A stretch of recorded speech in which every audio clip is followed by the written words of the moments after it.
It's a new show in LA, starring me, your boy TPJ of Hoops and Brews. I'm here to talk all Clippers basketball with you all the time. This is a brand new weekly thing that I'm going to be bringing to you guys, not only on the Twitter page, which you can find us now. We now are active on Twitter. Shout out to Zotan Podcast and the Lakers, our arch rival now. Make sure you follow us, on Twitter. It's New Show in LA at Twitter. You can find us there. You can find us on iTunes as well as SoundCloud. Just search the New Show in LA podcast with TPJ, or just search Hoops and Brews and you can find it that way. This show is all about the LA Clippers.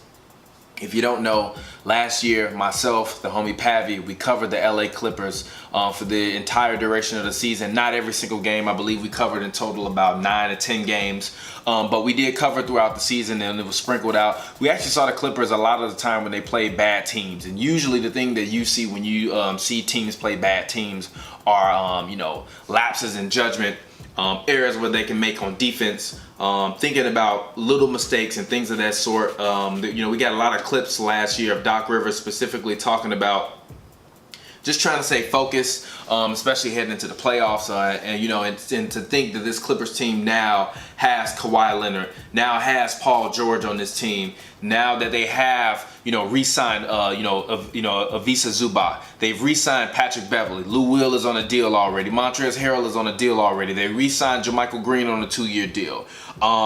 They traded for Mo Harkless. This team is a very, very, very, very deep team. You're looking at a guy like Landry Shamet, who's coming in for a second year on the team. And a guy like Landry is a guy that I think will be key for this team going forward. I think, as you could, see a lot of the times during the games last year, they relied on Landry to hit a lot of big shots for them late. Landry is a guy that's a shooter. It's crazy that Jerry West was able to, get Landry Shamet away from the 76ers in exchange for Tobias Harris. Obviously, Tobias Harris is a match, but Jerry West used those picks that he got along with Landry Shamet to build a quality team. And this is the kind of team that can attract a guy like a Kawhi Leonard. So this show, the New Show in LA with your boy TPJ, we're going to be talking all Clippers basketball. You know what I'm saying? Shout out to, everybody that's out there that reports for the Clippers. The guys, the locked in on, Clippers guys. Tom Azerly, the other guy, I believe his name is Farbod, I think so. So shout out to everybody that reports on the LA Clippers. Hopefully, I can get some call-in guests, to get into the show and, talk LA Clippers. Hopefully I can get Clipper Daryl one day to call in on the show and talk to us about the Clippers. But this is a once in a week, segment in regards to the, to the LA Clippers. So obviously, if you don't know, you've been hiding under a rock. Kawhi Leonard has chosen to sign with the LA Clippers. This is not only a monumental shift in the NBA, but also a monumental shift overall as it pertains to the way that LA is looked at. This team, to me, is no longer the little brother. This team, to me, is no longer a second fiddle. A lot of people think that the duo of Anthony Davis and LeBron James is better than the duo of Kawhi Leonard and Paul George. I disagree. I think that the Clippers have the better duo. I think the Clippers have the better team overall in LA. Lakers have added DeMarcus Cousins and Avery Bradley and those guys, but they're still not scaring me in terms of the Clippers. Now, if you don't know about me, obviously I'm not a long-time Clippers fan. I've been living in Los Angeles for almost 8 years. It'll be 8 years next January. But I have been watching the Clippers pretty much since I've moved to LA. Obviously, the Lakers have always been on their own kind of cable package, through the Spectrum thing. I've always been a cord cutter, so I was never a huge Lakers fan to begin with. And it's not that I'm anti-Lakers, so everybody out there that thinks that I'm anti-Lakers, whatever, you guys are ridiculous. I think.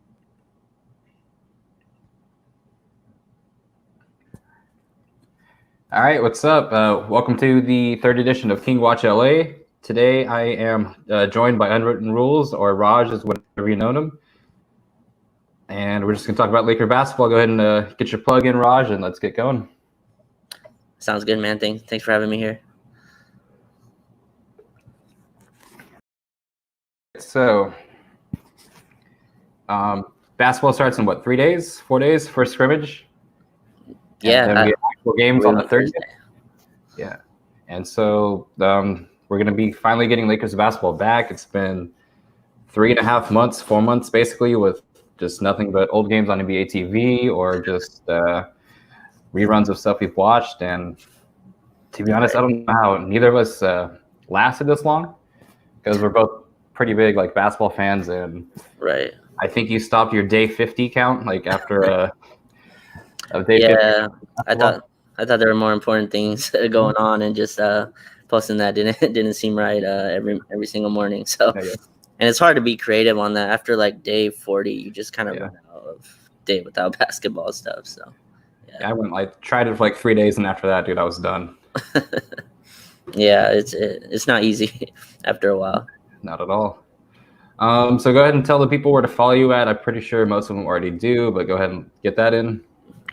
Sure. You can follow me at Unwritten Rules on Twitter. The last E is a 3, and then you can find some of my work at Lakers Outsiders. Then I post some video stuff on my Twitter account. So yeah, you've been pretty heavy in the Lakers community for a while, and it's just dope to see like where you started and where you are now. So it's pretty cool to see, man. Yeah, I appreciate that, man. You honestly, I think you were a Zoe Time podcast at the time, but like, shout out Zoe, baby. Yeah, you were one of the first people to like share my stuff, so I appreciate that. Yeah, you and all the Hoops and Brews people, so I appreciate that. All right, so let's get started with who I think is going to be the most important player in the Lakers basketball team going forward is going to be Anthony Davis, and this is his, I think, first real playoff opportunity to show basically the entire NBA who he is. In New Orleans, he was nothing but an underdog. This is going to be like the first time he's going into a playoffs where he's favored. Right. And those lights hit different when you're actually favored and you're supposed to be who you're supposed to be. And this is his first chance to show him that. Right. Definitely. The playoffs are where legends are made. You know what I mean? Nobody cares what happens in the regular season, and your name is made off the playoffs. He's had one really good playoff series, obviously, against Portland. And that was a great series. I mean, he won that with Rondo as his starting point guard, but this is totally different, as you said. I mean, he's going in as a title contender, and you never know how people play when that's the case. But I mean, he's a top 5 talent, and top 5 talents usually perform in that stage. So you're right. He's definitely the most important, especially on their defense. He's everything what the Lakers do. So yeah, he's very important. And then with Avery Bradley out, I think his defensive presence needs to be like just a little bit higher, since he kind of he was able like to relax because the perimeter defense was A1 with Avery Bradley. Now he's gonna have to like kind of clean up everyone's misses. Like if someone gets by AC or Dion, he's gonna have to clean that up. With AD, he had that luxury. Now he doesn't really have it. Yeah, right, definitely. The Lakers scheme basically is where Avery Bradley kind of can pressure their guards pressure and take him to Anthony Davis. And now we've obviously lost that. Avery Bradley's one of the best pressure guards in the league. So their scheme is might have to switch up. KCP is pretty good at that, but he's not Avery Bradley's level. So yeah, Anthony Davis just gets a little bit more on his plate, definitely. And I mean, it's pretty much. It's kind of crazy to say that this is his first real playoff opportunity when he's averaged 30 and 13 in the playoffs with like 2.5 blocks. Right. And I mean, he's put up 30 and 10 against the Warriors both times they lost to him. So like, it's just he's been that dude, but he's gonna have to be that dude if the Lakers want number 17. Yeah, it's funny if you go back and like watch those videos after like the ESPN first take and stuff like that. If you watch that after those series, he was like in question for best player in the league and stuff like that. He was in those conversations, and then obviously when you do what he did in New Orleans, ask for a trade and just kind of ruin your image, your stock drops in some kind of way. But I think he reminded everyone this year why he is who he is. Now it's weird to see people say he's not even top 5 in the league anymore just because he put on a certain color of jersey, and I'm just like, you're wild. Right, definitely. But hopefully he shows that in the playoffs this year. And I don't think he gets close to 30 and 13. I think it'll be more like 28 and 12. But I do think he'll keep up the blocks, but it's hard to put up 30 points on a team that LeBron's kind of like going to lead. Right. In the fourth quarter, they're going to double AD, and then it's going to be KCP or DG open for 3, and they're just going to have to hit shots.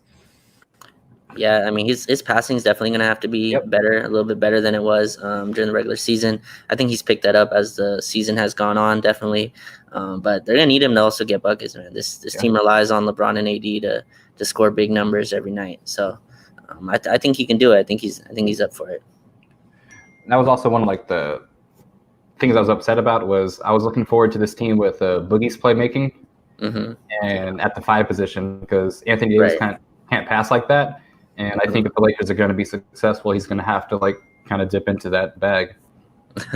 Yeah, healthy DeMarcus Cousins. I have no idea what that looks like anymore, but him and AD were definitely a force in New Orleans. So maybe it would work here. I'm pretty sure he'll be back next year. I mean, I feel like so too. they have a little hush hush deal. You know, some teams came after him, and he's like, "I'm good. I'm gonna rehab here." So he might be back next year. You might get to see it. So I have a wild take on Anthony Davis. I think he's Pau Gasol on steroids. He's just he does everything that Pau Gasol did well, just that much better, that much more athletic, except for playmate kind of. Because Pau Gasol can get his own, he can playmake for others, and Anthony Davis can get his own, but he just can't playmake like Pau. But he does everything defensively 1,000 times better than Pau. Yeah, Pau is great. I mean, but Anthony Davis is just a different tier of player. I mean, Pau Gasol, I think in Memphis he didn't win a playoff game at all. Not to discredit Pau, that Memphis team wasn't great, but Anthony Davis is on a whole different level than him. But yeah, you're right. That's great. I think Kobe called him that too. I think he said like a athletic Pau during the Olympics when they played in 2008, you know, or something like that. Yeah. So that's a pretty good comparison. So let's see. Is there anything else you want to talk about with Anthony Davis, or like? Because I know you have some videos on Anthony Davis in the fourth quarter that you've put out. Oh yeah, definitely. He's actually been like a really good 3-point shooter since December 1st. That's something that's not talked about. He's shooting like 42.5% from 3 on spot ups, which is absolutely insane. I mean, if you just think about how to guard Anthony Davis and Anthony Davis, LeBron James pick and roll, and if he can hit the 3, then you're pretty much unguardable, right? You're gonna have to have Danny Green open, or something like that. So I'm not sure how consistent that will be, but I think that's a big deal that most people aren't talking about. He's shooting 40% from 3 on all threes since December 1st, which is a pretty big step. That's a credit to I think the coaching staff as well, getting him kind of like straight on his jumpers and not moving when he catches and stuff like that. But I think that's a pretty big thing as well. Yeah, I believe he hit a couple threes late in the games versus the Bucks and the Celtics. Yeah, and then it was unfortunate that he had to miss that one against the Nets, because I would have been a lot more confident about this team if they were 50-13, which is kind of crazy to say. Yeah, you know how Twitter is. I mean, we just beat the Clippers and the Bucks in a pretty like strong fashion, and then everyone was upset, that we lost some game against the Nets. And I'm bad at that. I'm a very much "what have you done for me lately" kind of person. Mm-hmm. Okay. Yeah, he was great against the other two. I'm gonna give, and he hit some clutch ones right against the Nets as well. He hit the big one. I think was it to tie it, and then Dinwiddie hit the little game winner. Yeah. Which so you live with that. Yeah. Let's see. Let's get over to Dwight Howard's redemption arc. Sure. We're not going to talk about whatever he said today, because I don't really care what he thinks about outside of that, because that wasn't great. I mean, I wish he had a little more. Yeah. I wish he wouldn't have said it, but yeah, he was on his IG live, so I still don't think like players understand how quickly things get caught. I feel like Dwight thought he was talking to whoever's on his IG live, and obviously that wasn't. I don't really look to Dwight Howard per se for scientific research, not at all. So yeah, it is what it is. He's not correct, but I mean, there's nothing really you can do with him saying that.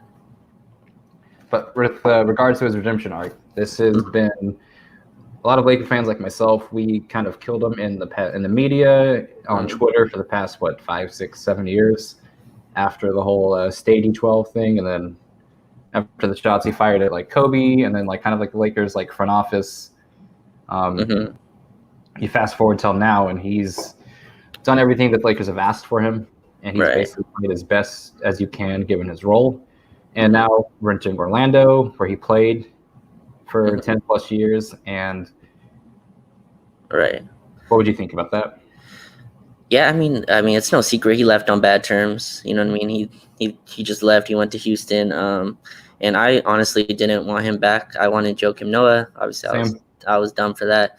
But Dwight Howard, I mean, I think he's the best story in the NBA. Forget the Lakers. I think he's just the best story in the NBA. You listen to like how the people in Washington talked about him, how the people in Atlanta talked about him. They were happy to let him go. And then, situations mean everything. He's on a team with LeBron James and Anthony Davis.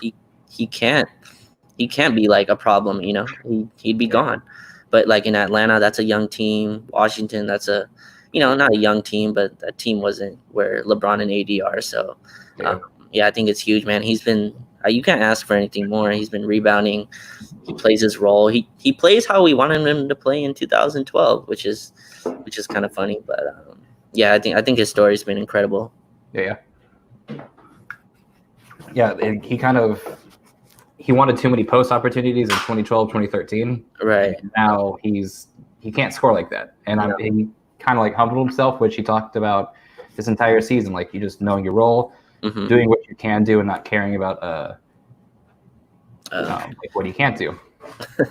Yeah, definitely. And it's just been great to see, and it's cool that he's going to go back to Orlando to to kind of solidify his career. Yeah, fulfill that whole redemption.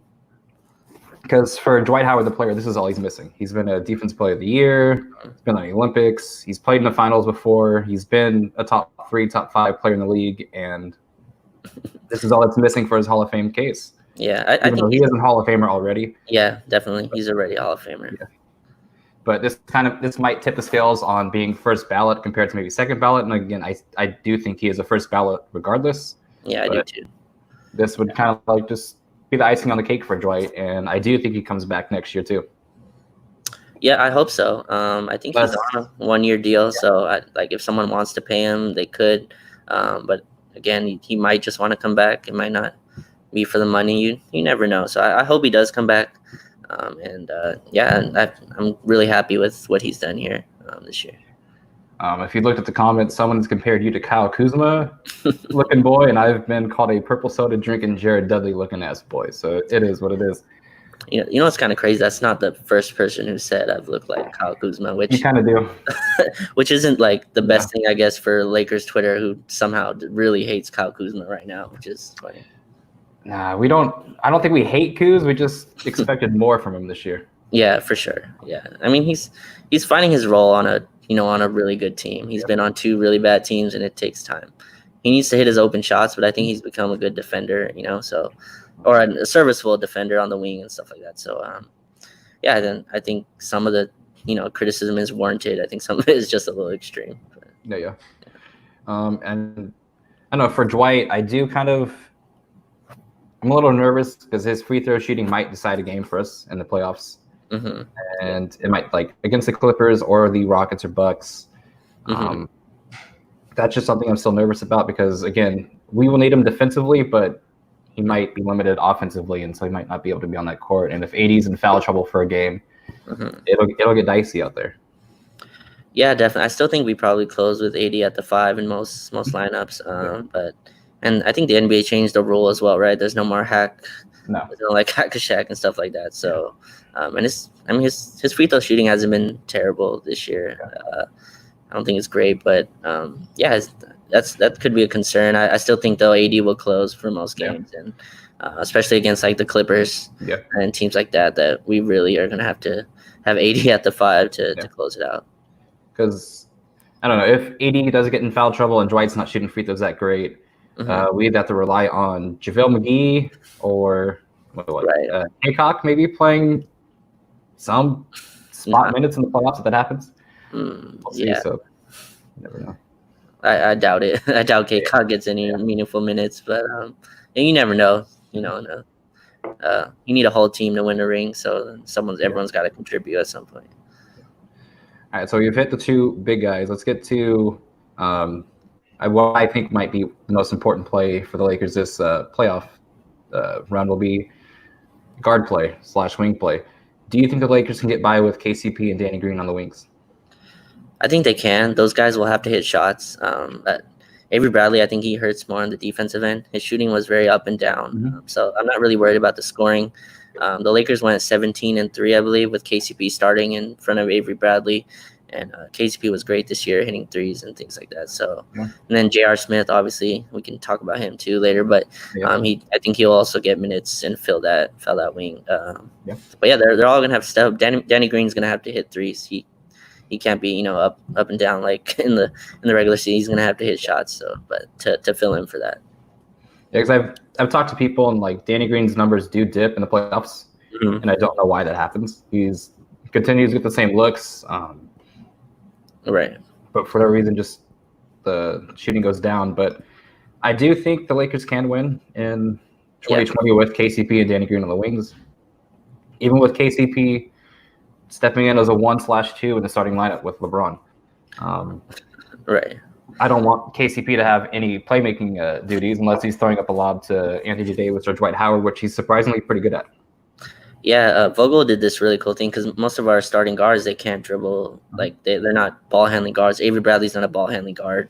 Now there's KCP, but what they do is they have them come off ball, like handoffs, and then they can create out of that. So I expect more of that. My biggest worry is, like, the Clippers, they do a lot of ball pressuring. So, like, Patrick Beverley likes to pick up 94 feet, and then they have all these wings. So and hack, but yeah, definitely. But when LeBron brings it up, it's kind of tiring through a whole game to have LeBron bring it up the whole time. So again, we have Rondo out, who he's not good at very much, but he can dribble the ball up under pressure. Don't want to talk about Rondo on this podcast. Yeah, for sure. But I'm just saying he can dribble the ball up at least under pressure, and that's something that's the only thing I'm really worried about in the half court. I'm not worried. They have their sets. KCP's been really good at coming off screens, so I'm not really worried about the offense. And if that is the case, I've seen Anthony Davis bring up the ball a couple times. Yeah, definitely. And I'm not going to advocate for him to do that in case the Clippers do pressure, but he can actually do that. Right. He mostly does it in transition. He'll rebound and get the ball and pull it up in transition. But yeah, he's probably our second best playmaker, right? I mean, if you take off LeBron, it's gonna have to be AD, depending on where Dion Waiters is still. But Anthony Davis is gonna have the second one to create shots for the team. So speaking of KCP, do you think he can kind of regain what he did with the Pistons in the playoffs? Because I don't know if you remember the series, but that was a series where I thought KCP was going to be not a star in the league, but a really good piece on the championship team. Yeah, he was actually known as a defender in that series, if I remember correctly. And then I think was that the summer he got offered the 4 years, I think, $80 million that he turned down, which looked like a really bad idea at the time. But I mean, you look at him now. I remember that. I'm not sure if he'll be that. I don't think he's the defender that he was at that time. But I think he can get to some of that level. He's gonna have to just shoot, though. He's gonna have to make shots. Like he was insane as a shooter this year. Yeah. I think he was in like the 90th percentile of pull-up shooters off the dribble. He was making everything. So, which is so different than he was the last 2 years. I mean, I feel like most Laker fans were okay if they just went a different direction from KCP this summer. But which I think a lot of us would have agreed with. Yeah, definitely. Because he would always turn it around after the Lakers got eliminated. Once the Lakers got eliminated from the playoffs, he would go on this insane spree. And the first year, we're like, okay, we want him back. And the second year, like, fool me once, shame on you. Fool me twice, blame's on me. And it's like, all right, let's go somewhere else. But this season, after the first 10, 15 games, he's been, I'd say, one of the best role players that the league has had. He plays it well, shoots it well, and then does everything that's asked for him. And it's been amazing to see since we bullied him into becoming a better player. Yeah, I mean, he was so bad, like in transition. Like, remember when Casey would get the ball driving transition, it was almost like for sure going to be some terrible play. Or I'm not sure if that was the coaching. I don't know if it was not all Luke's fault, but I don't know if it was the coaching not putting him in the right positions. But yeah, he just was not the same player he was this year at all. Even he played next to LeBron last year, and it still was not great. I think he lost his spot to Josh Hart pretty much like the first 2 weeks of the season. So you can say that about any player in a Luke Walton system. They look a lot better once they're out of it.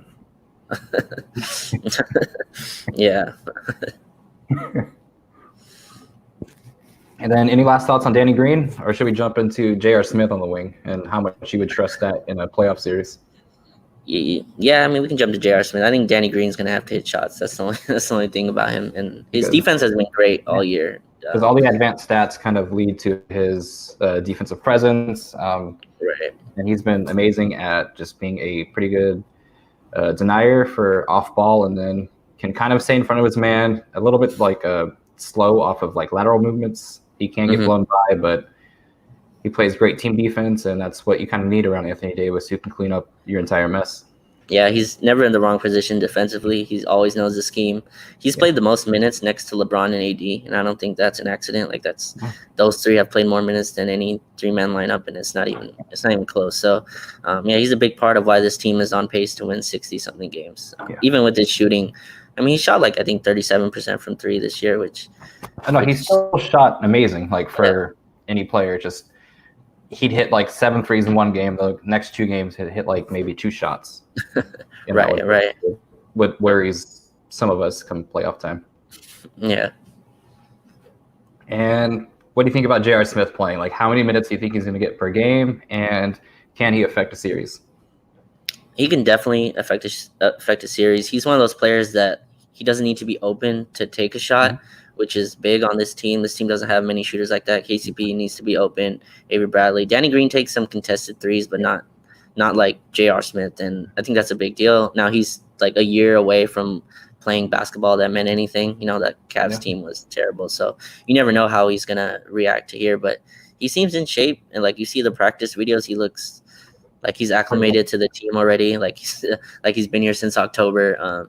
So yeah, I think he's going to play minutes now. I think that's all going to depend on how he defends. He's going to have to defend on this team, just the way their scheme is working, that to ball pressure guards and defend wings, chase them off screens, and he did that really well for Cleveland. Actually, he was one of their like most important wing defenders. Actually, so yeah, we'll see. I think he'll get minutes, so he'll get his shot. There's 48 minutes of like guard play gone with Rondo and Bradley out, so that's a lot to fill. Yeah. One thing I was surprised about with J.R. Smith, I didn't really pay attention to like the Cleveland series is like that much. As a Laker fan, I was just like, like kind of like half-ass watching the entire like Cavaliers like the entire time. I didn't realize how good of a defender he was. He's not great, but he does what's needed to, and like he's a good team defender. And I was actually shocked by that. I wasn't expecting that because I thought he was just pure offense, kind of like a Nick Young type, but he plays more defense than Nick Young, and I was hoping he can kind of regain that because we're going to need him. Same with Dion. I didn't realize Dion he's not great defensively either, but he's pretty good. Yeah, they both have like the size, and like the athleticism to defend. Now, whether they do or not is going to depend on them, but hopefully Vogel can get them in their scheme. But yeah, I like JR. Sometimes he takes some bad shots and things like that, but he was like an integral part of a rotation of a team that went to 3 straight finals. So he can play if he's ready. It's just I'm not sure if he's still the same J.R. Smith. Yeah. But, you can get 10 minutes a game, maybe hit like a few threes a quarter or something like that. Yeah, he's going to be probably one of the reasons why that we're in a game. Yeah. He hit 3 threes off the bench to kind of keep the Lakers from falling off a cliff when Bron and AD are out, and that's what we need. Yeah, definitely. And you don't want to rely on him. He's replacing Troy Daniels, especially to me. Troy Daniels, who had one job and didn't do his one job hitting. Yeah, well, wasn't his nickname Layup because he just hits threes like layups? And his name was Layup, which he didn't make many during the games. But he would always miss like the open threes, and that's pretty much where J.R. Smith is filling in. So we're not going to expect much from him. I'm not expecting him to start or anything. Yeah, just 8-10 minutes a game, and that's it. Yeah, definitely. All right. Then let's talk about former Lakers in the bubble. Who are you most intrigued with, and what do you expect from them? So in the bubble, like to me, I said this on Twitter, but my most fascinating dude is Dion Waiters. He's been posting like bubble, pictures and stuff like that. But like I went back and watched him play, and man, that guy was really good for the Miami Heat. In 2018, 2019, and I just want to see what he can do if he's healthy or not.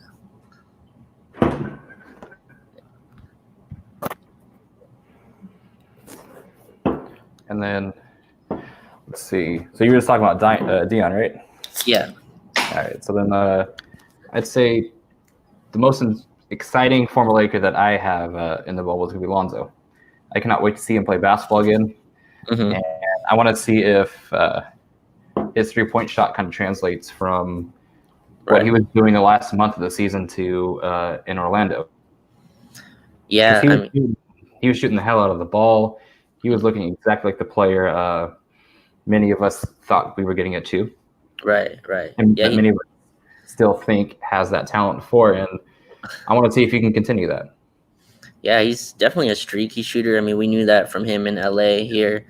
I hope he figured it out. I think he was shooting like 40% or something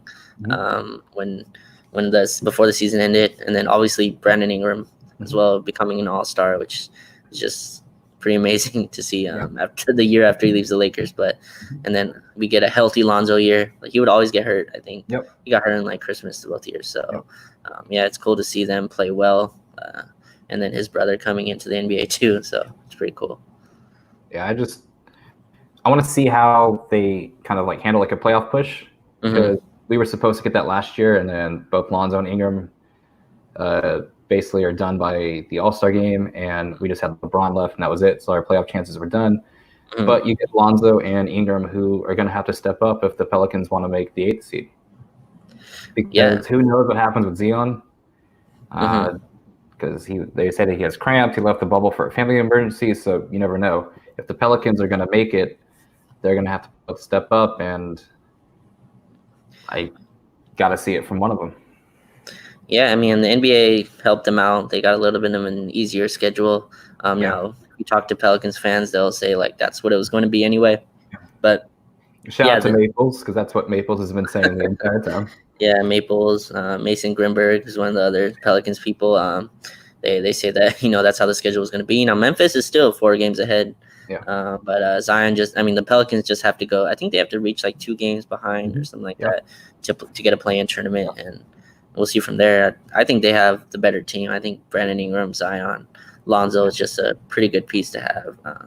Obviously Portland as well, but let's see. Former Lakers in the bubble. We also have Josh Hart, who's still off the bench in New Orleans. Some games he gets more burned. Some of the games he give it to Kenrich Williams and some other player, which I don't know how you play anyone over. I don't know how you play Kenrich over Josh, but I don't know. I always felt Josh got the short end of the stick from us Laker fans as well, because once he attacked some of the LA fans in the summer, they tried to belittle his talent, which talent was never an option, or was never not there. It's just he went like a month without making a 3, and that's when it got viewed. Yeah, I mean, he started this season, I think, shooting slow, like not shooting well, but he was always good. He was like I think like him, he reminds me of like Larry Nance. Like they are who they are when they got to the league. Like I think Josh Hart, who he was his rookie year, he doesn't really have like that much to get better in my opinion, but I think he was who he was. He was never gonna be a star, but he's a really good role player, and I would love to keep him. But he's gonna play defense, hit 3s, and then make a layup in transition with someone in front of him. Exactly. And that's who Josh Hart is. And Larry Nance has been defense and lob catcher. Right. And then we go around to Utah. Jordan Clarkson is going to be playing with the Jazz. And I've always said Jordan Clarkson will be the 6th man off of a championship team. And I will believe that to this day. He had a terrible outing in his first playoff performance with the Cavs. And I'm hoping he kind of like rewrites that ship, because I will always believe in Jordan Clarkson. Jordan Clarkson was one of the first baby Lakers I fell in love with. It was him and Julius Randle. Right. Yeah. And every time I play in 2K, I always trade for them back. And then I get it cracking off the bench. But right. What are your thoughts on Jordan Clarkson? Yeah, I mean, he was the reason that I watched like that one season. I think Randle was hurt, Kobe was hurt, and it was just Jordan Clarkson and I think like Wes Johnson and a bunch of dudes who and Jeremy Lin and stuff like that. But we all watched just for Jordan Clarkson. He was really good his rookie year. He was playing out of the pick and roll. I think he was working with Steve Nash, and then Nash left that year. Then they drafted D'Lo, and then he went to the bench, and then he kind of just stayed the exact same player he was, just a hot scorer off the bench. That's pretty much what he was. That's what he became, and that's fine. That's a role in the NBA, and he's really good for Utah. They traded for him, and then I think they won a huge streak. So I like what he does. I just think Utah has the players around him that will make Jordan Clarkson successful. He never wants to pass, but he can pass to players, and they will knock down an open 3. And they have a spacing that can allow him to get to the basket, which he needs, and he loves to finish on the rim with contact or over you. And I think he's also bought in defensively, right? Which he never did here. And he really didn't do that in Cleveland either, but with the Right. Utah, he has. Yeah, I mean, we'll see how he does. I mean, Utah's still a really good defensive team, even with him on the floor. They have a really good scheme. They push everything to Gobert, and he knows his role. He comes in, gets buckets. There's no question about it. He doesn't have to go in past anybody. He feels like the Donovan Mitchell role. Like he comes in for Mitchell, and sometimes they share the floor, but mostly it's him in pick and roll, and he can shoot off the dribble. He can kick it to Joe Ingles and stuff like that. So yeah, he's found the perfect little spot for him. He's basically Donovan Mitchell light. So yeah, I like that. Yeah. Right. Let's see. And I forgot the Wizards were in the bubble. I kind of did. So we have a ton of former Lakers on the Wizards. Mm-hmm. We have Thomas Bryant, who has Corona and will join the Wizards at the later date. Oh wow. And then we have Gary Payton the second, and Bonga's still on the team. Yeah. And then I believe that's it for their former Lakers in the bubble. Do you say Mo Wagner? Is he on? Yeah, he's also on the Wizards. Totally forgot about that. Yeah, so I think those are the ones. It's kind of crazy. Those all became rotation players. Isaac Bongo is starting for the Wizards, which is just nuts to think because I watched him his first summer league game. He looked like he couldn't dribble. Traveled 3 times that game? Yeah, it was awful. But he's now starting point guard for them. They have a lot of injuries, obviously, but I mean he started games, and then Mo Wagner, serviceable. Thomas Bryant was like the highest leading like field goal percentage center, so it's crazy. Yeah. Shout out Kawhi for just making us do that for no reason, but yeah. And then there is some conspiracy theories that those trades were made with the kind of like agreement that the Lakers would get Bradley Beal this offseason. Oh wow. They get the better end of 2 trades, and then we'll get Bradley Beal in the last trade. Oh wow. I don't really believe that, but yeah, I don't either because Bradley Beal just signed like a 5-year extension or something like that. So I doubt it, and we don't have the cap or money, or unless they just want Kuzma and like if they're in love with Kuzma. But I doubt that nets you Bradley Beal. Yeah, not at all. Unless Bill says, "Put me in the Lakers." I don't know. Right. But yeah, with them, there's no way. I believe they make the 8th seed. They're just in the bubble, so that the East kind of feels like they got some thing like the West got 4 teams, and the East got 1 team that weren't in the playoff picture. Right. So they're kind of like here, like shut up, like we'll give you 1 person. Right. Yeah, but out of those, I'm excited to see what Bonga can do. He's a very, very raw prospect. And some games he scores. I saw him score 15 points in the first quarter for the Wizards, and then I'd see the next 6 games where he didn't take a shot in the first half. Right. If he ever puts it together, give him 2, 3, 4 years, he can be that guy that's 2 years away from being 2 years away. Right. Thomas Bryant, when he gets there, the most talented out of all of them. And Mo Wagner, we'll see. He can step out, hit the 3. Score on the basket, pretty athletic, but we'll see. Yeah. I mean, they're all NBA players, in my opinion. They're going to be in the league, which is pretty nutty. This draft, this scouting department is just insane. They picked out Larry Nance, got a 4-year, $60 deal. I mean, Jordan Clarkson got something around there. So it's really impressive to see what they've done. I'm trying to think. The only miss the Lakers have in the past couple of years, I can't really think because they're all pretty much still in the league, rotational players, and Devin Ebanks or Anthony Brown. That's the last 2 players I think that aren't in the league anymore. Right. And Devin Ebanks, I mean, he started also games for that. I think he was on that Dwight your team. He was starting games, so I don't know what happened. Playoff games too. Yeah, I think we had everyone injured, but yeah, he did. I really liked his game. And Anthony Brown just, for some reason, could not shoot. I mean, there's just nothing you can do when a shooter can't shoot. It's just, but yeah, I mean, those are the 2 misses, but everything else has pretty much been because even Svee's been playing well in Detroit. Yeah. And he's one I wish we could have kept because I believe his skill set could have been useful off the bench, but you got to do what you got to do to at least try to get someone around AD.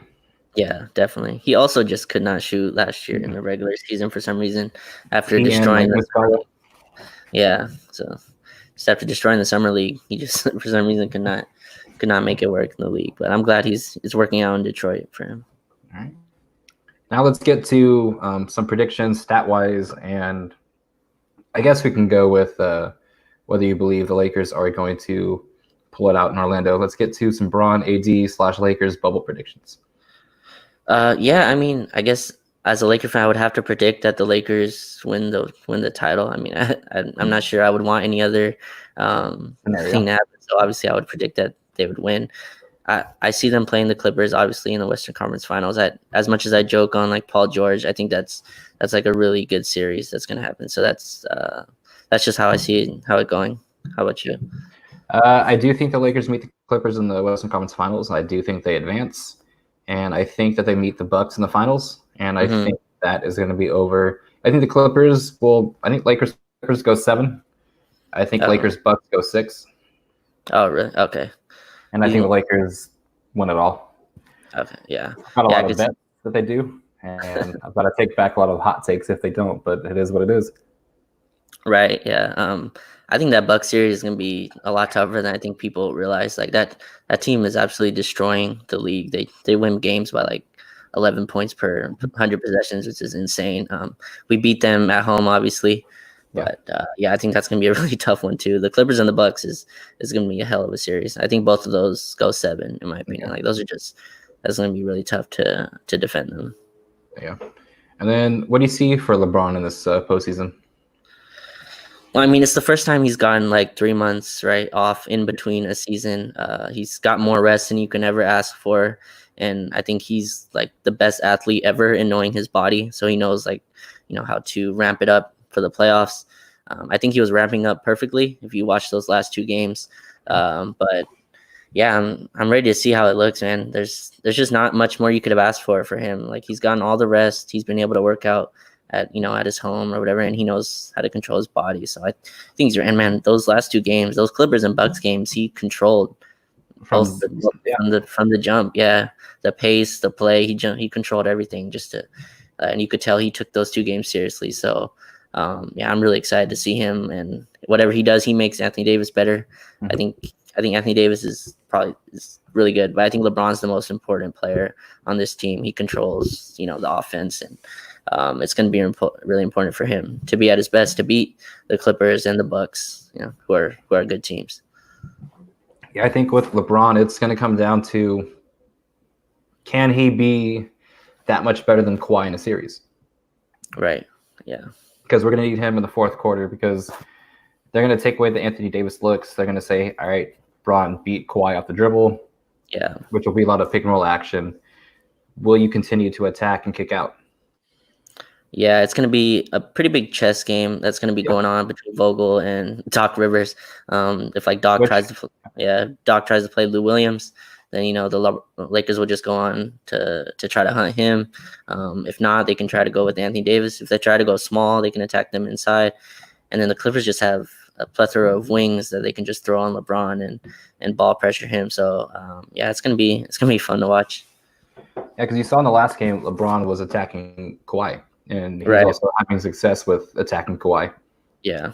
And then you saw in the fourth quarter, they would just attack Lou. Yeah. And that's all they did for 4 or 5 straight possessions. And you might have been the person that put out that video. And it was just them attacking Lou. And I felt bad for Lou. Also, in the bubble, who I also, you probably as well, we also still have love for Lou. But you're gonna get attacked 7 games in a series, and you're gonna lose. Yeah, they went Lou Will hunting, as I said in the video. The Clippers actually in that late in the game, they put Marcus Morris on LeBron, and then and obviously the Lakers would get a switch, and then LeBron would just attack. I mean, he was on a different level those two games. No one was stopping him getting to the rim, especially with the shooters they had around. Anthony Davis was hitting jumpers, and he had a good game as well. So. Yeah, and then it's gonna be tough, man. Beating Kawhi 4 out of 7 is just tough. I mean, we saw it last year. He has a different level as well in the playoffs, so it's gonna be tough. But I think they can beat them. I do think this will be LeBron's Mona Lisa. This will be his he's gonna show the world that he's the number 1 player in the league still, and this will be the last year he'll do it. He'll put everything on the line for this. next year he'll kind of like have a more reserved role for AD and other players to step up. But I feel like this is his revenge season. This is the washed king season. He's gonna play as well as he can just to shut up a lot of self-doubt, to kind of show why he's the number one player of all time, which a lot of people are saying, and he kind of just wants that case. And if you're gonna go through James Harden, Kawhi, and then Giannis, that's a hell of a run. Yeah. That's two-time MVP likely, because I don't think Giannis doesn't win MVP. Right. Then you have Kawhi, who's a two-time Finals MVP, and then you also have James Harden, who's won it. That's going to be one of the most impressive playoff runs you can go on. Yeah, in my opinion, I think LeBron has one more year in him. Maybe not at this level, maybe not leading the league in assists and stuff like that. But I think he has one more year. But yeah, it's going to be one of the last. I mean, this is his chance, and I think he can feel it. Like, they have a shot. Especially in the bubble here, I think it's tough for teams who don't really have anything to play for to be really serious, in this situation. But the Lakers, you can tell that they have a shot, so it looks like they're all taking it pretty serious, especially LeBron. I do think LeBron can be a top 5-6 NBA player next year. I just think this is his show me season. Yeah, definitely. And with Anthony Davis, he's going to have to be the man in like some of the series. Like if we play the Rockets, he's going to have to beat small ball. Like he's going to have to take the Rockets out of their game. Right. Definitely. And we're going to need to see that, because when we played them the last time, Russ killed us. He did. Yeah. So Anthony Davis is going to have to like counteract that and just kind of make them get out of that. Mm-hmm. Which we saw for a stretch, but he didn't continue it like Russ continued his offensive attack. So we will need that in certain series. And as I just said, LeBron's going to need to be the number one player in the league. I do think if we play the Bucks, AD is going to be the Finals MVP. Yeah, I mean, I think it'll be tough for him to take it from LeBron, but I mean, he could. But going on the Rockets, the last time we played Houston, LeBron just couldn't shoot. Okay. AD was dominating pretty much down low, but then the way that the Rockets defend, they just packed the paint and they went under every screen, and LeBron just wouldn't shoot. So I think that was a big part of why. But those Rockets teams are weird, right? They're like the weird one. Like they're the one where you could see them go on the first round, or you can see them get to the Western Conference Finals. You just don't know. They rely on their shooting to an extent that just nobody does. So and then Westbrook, you just never know. He might take it personal in some series and just wipe them out. So you just never know how it's gonna go. But if AD wins the Finals MVP, that'd be pretty funny to see with LeBron. And like, I don't mean to like diminish Dwayne Wade, but I do think Anthony Davis is the most talented player that LeBron's ever played with. And I think he's going to show you why this postseason. And that's saying a lot, since Dwayne Wade won a Finals MVP with Miami, is a top 20 player of all time. I just think Anthony Davis has that level of play to tap into. Someone that size, that can handle the rock like that can hit a Euro step against an Al Horford type player, that can shoot in the mid-range like that. I just don't see that many talented players that LeBron has played with. And then you add the fact that he's one of the greatest players I've ever seen. Right. And he's still only, 27? So he has room to grow, which is kind of scary too. But there is an argument for him between Wade. Wade was obviously, I think, older. Wade was already in his 30s when he got him. But it's an argument to be made. He's definitely the best defensive player.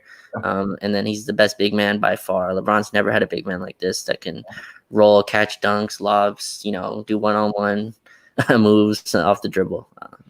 And then if he continues to shoot 40% from three like he has since January, it's right. You're gonna pay to leave him open. And a lot of Pelican bloggers have said if you let Anthony Davis shoot threes in the playoffs, he's gonna lose you that series. If you continue to shoot that well from three, though, it's not gonna happen. Right. Yeah. There's just no guarding it. Yeah. If he's hitting threes, you just can't guard the LeBron AD screen roll. There's nothing to do. I don't think he's gonna keep shooting 40% from three. I think that's kind of high, but I would take 37% from three from him, from everything else he does. That just opens everything up. Then you can't leave Danny Green. You can't leave KCP. then you have LeBron attacking off screen and rolls, and that's where the Lakers hurt you. They've kind of saved the AD screen and roll game. They haven't used it very much throughout the year. I think that'll pick up. You saw it late in the Clipper game. You saw it with the Bucks to close out the Bucks. So yeah, it's gonna be interesting. Did you see the AD screen and roll when he was the ball handler and Caruso set the screen? Yeah, I did. And then it helped him get clear of Giannis, and like that's something that I can see the Lakers running with late down the stretch. And definitely. The Lakers like to have their guards come to set the screens. Yep. Danny Green is really good at it. They have Caruso, who's a really good screen setter. So when he comes and set the pick, he pretty much gets contact every time when he's setting the screens, and it really opens it up for whether LeBron or AD.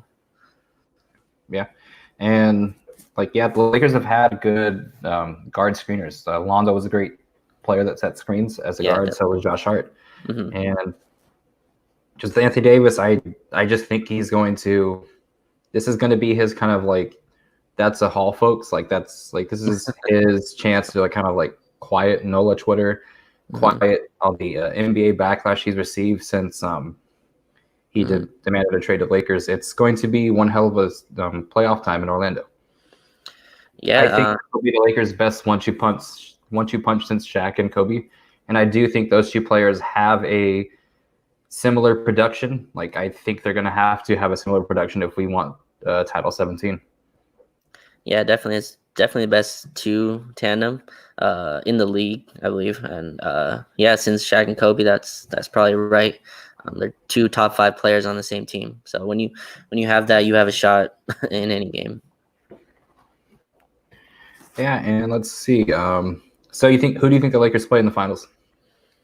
I still think it's the Bucks. I just can't see them losing to anyone else. I think Toronto's a really good team. They probably have the best shot at beating them.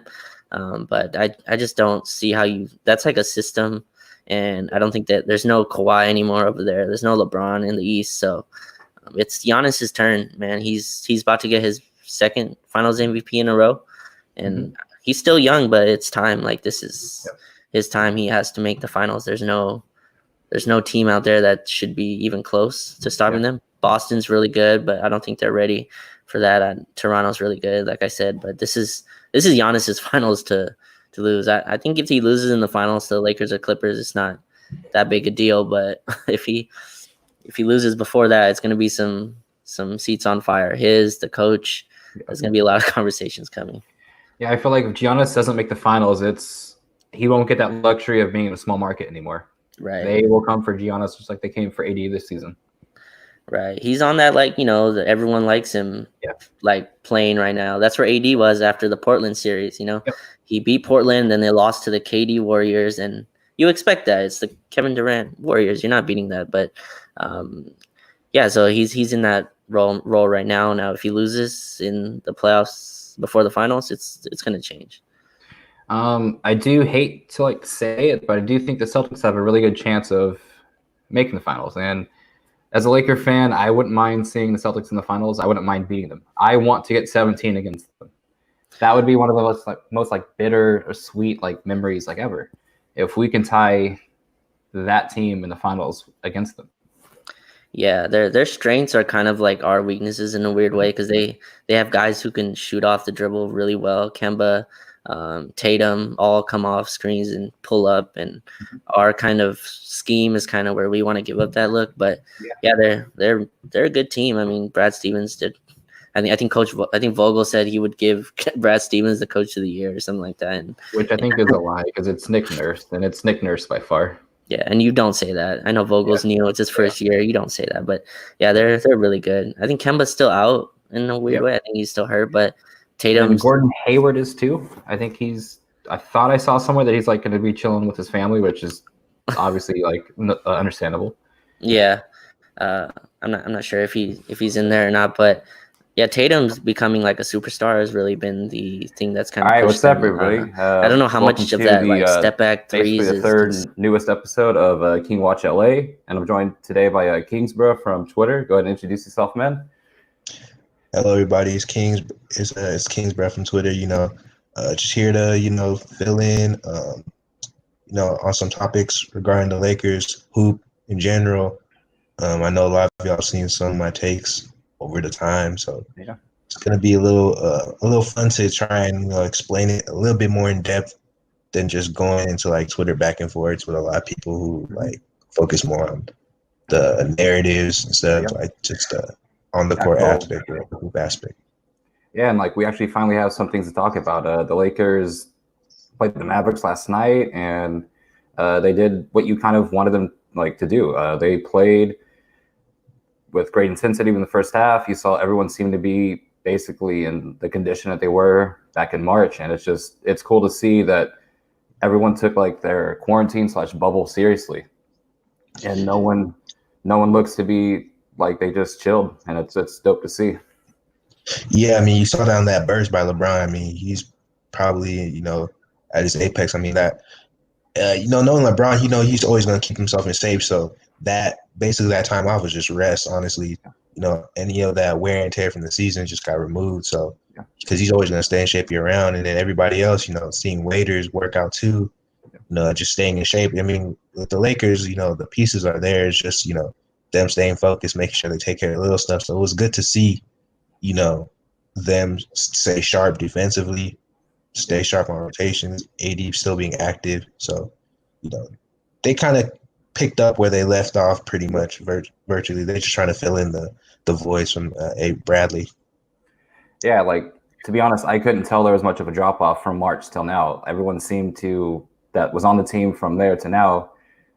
Same concept, same rotation, same just offense, defensive schemes, and it's just cool to see that they're going to be ready for July 30th when the Lakers do face the Clippers. It doesn't seem like they're going to need any walkthrough. They already seem to be ready. Right, and from what I was saying, people are saying Caruso didn't even play, and that's an impactful guy for their scheme, both for their rotations and just for defensively and offensively. Always being in the right spots on offense.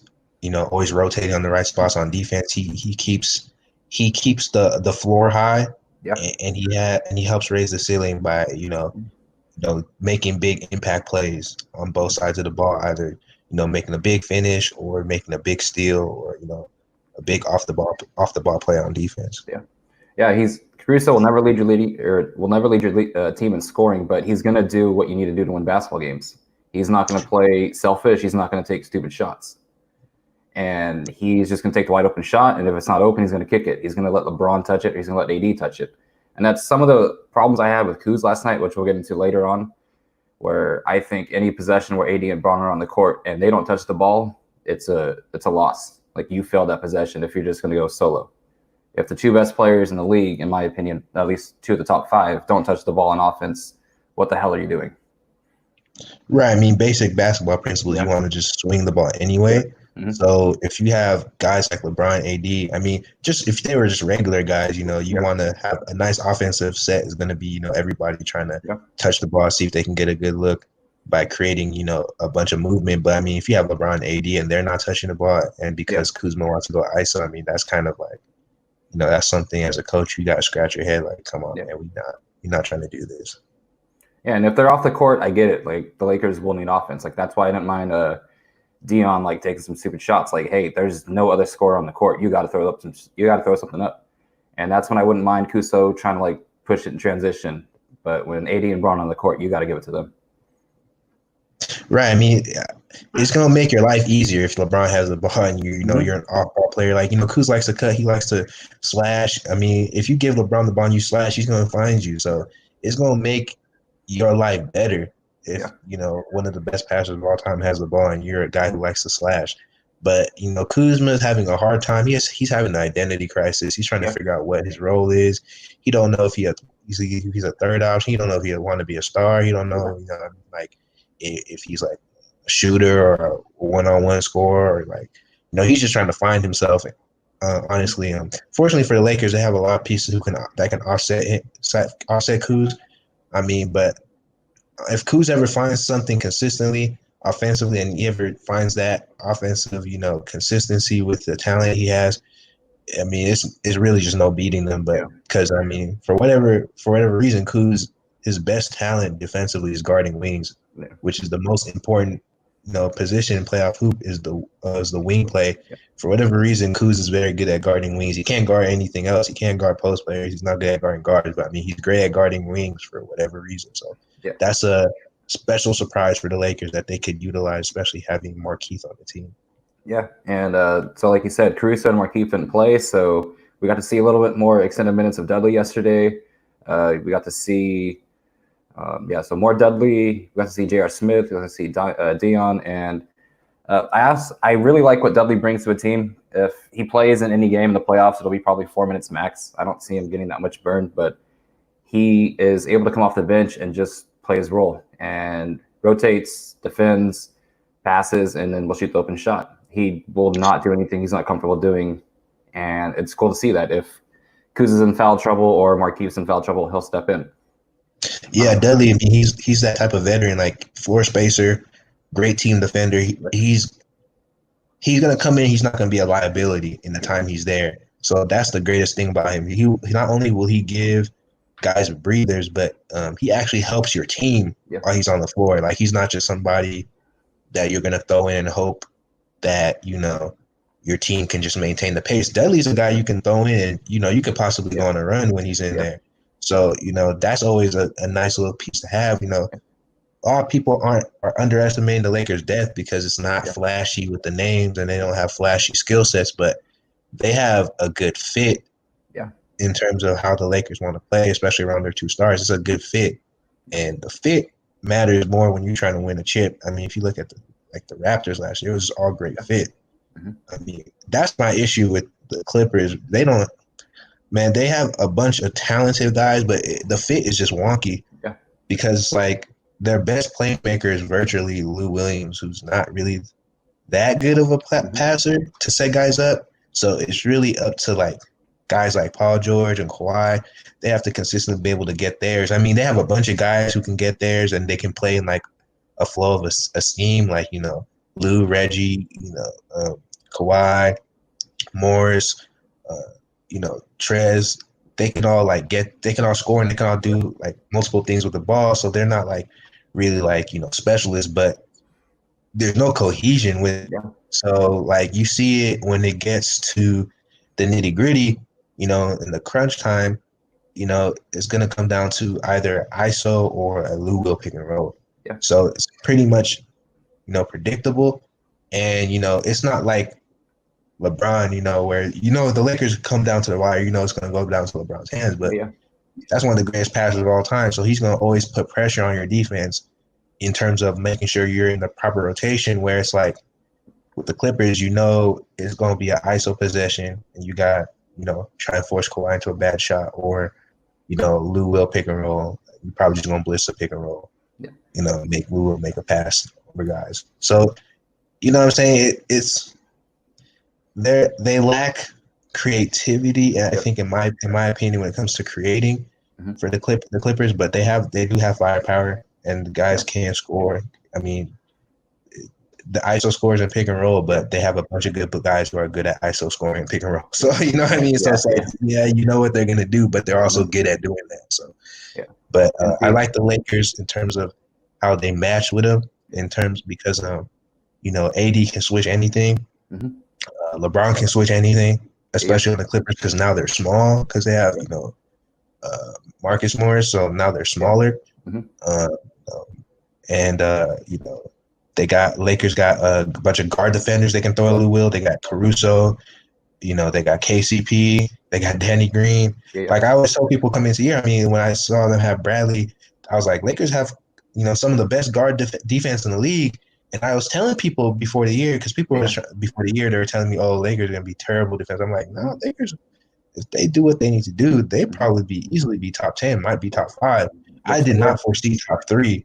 I mean, that was basically LeBron just starting to care on defense because, if he didn't care, they weren't going to be a top 3 defense. But, you saw, we seeing with the film, he's really took AD's challenge to try and make all defensive team. He's definitely second all defensive team worthy. I don't know if he'll get it because there's a lot of other good guys too. Ben Simmons, Bam, Jason Tatum. A lot of good guys deserve, all defense team. But Braun is definitely competing with that spot, and that shows on their team defensive rating. It's like you can't like you mean like you can't say that like LeBron doesn't try to guard guys or like the guards the Lakers have aren't that good defensively that somehow they're still top 3 in the NBA defense. That's not all Dwight Howard and AD blocking shots. Like we can watch the film and we can see Danny Green can still plays cohesively and he still plays consistently on defense. He's regressed a little bit, but he's still got good size. He's still smart overall. KCP's fast, athletic, got great hands. Caruso, great off-ball defender. Bradley, when he was there, one of the best pressure defenders. We seen the league at the guard spot. So they got a lot of talent out there. And then when Kuz finally started guarding wings, then they started solving their wing problem a little bit because you saw, one of the things everybody said was, well, the Lakers struggle with wings because you only have LeBron. You're not trying to have LeBron guard, wings all the time. But when they started having, Marquise and they start putting Kuz on wings, you start seeing them play better against the Celtics. They play better against the Bucks. They play better against the Clippers because now Kuz was guarding the people he was supposed to be guarding, and they had, a big who could switch onto the wings and Marquise and could also space the floor as well. So, Lakers have it all in terms of the team. It's just not flashy. You know what I'm saying? Like, it's going to go. The ball's going to go through AD and LeBron's hands, and everybody's going to play off them. But it works. It's cohesive. And ultimately, when it comes to winning a title, you want to be complete. That's all that matters at the end of the day. I mean, all that flash in terms of like, each guy has this type of skill set that's aesthetically pleasing. It's not going to matter if you have weaknesses. I mean, that's one of the faults I think is a problem with the Clippers again too, is that their guys are very talented individually, especially offensively. But then, like, look at things like team defense. I mean, Kawhi and Paul George can't protect the rim and play on the wing. You know what I'm saying? Like, I told people that from the summer.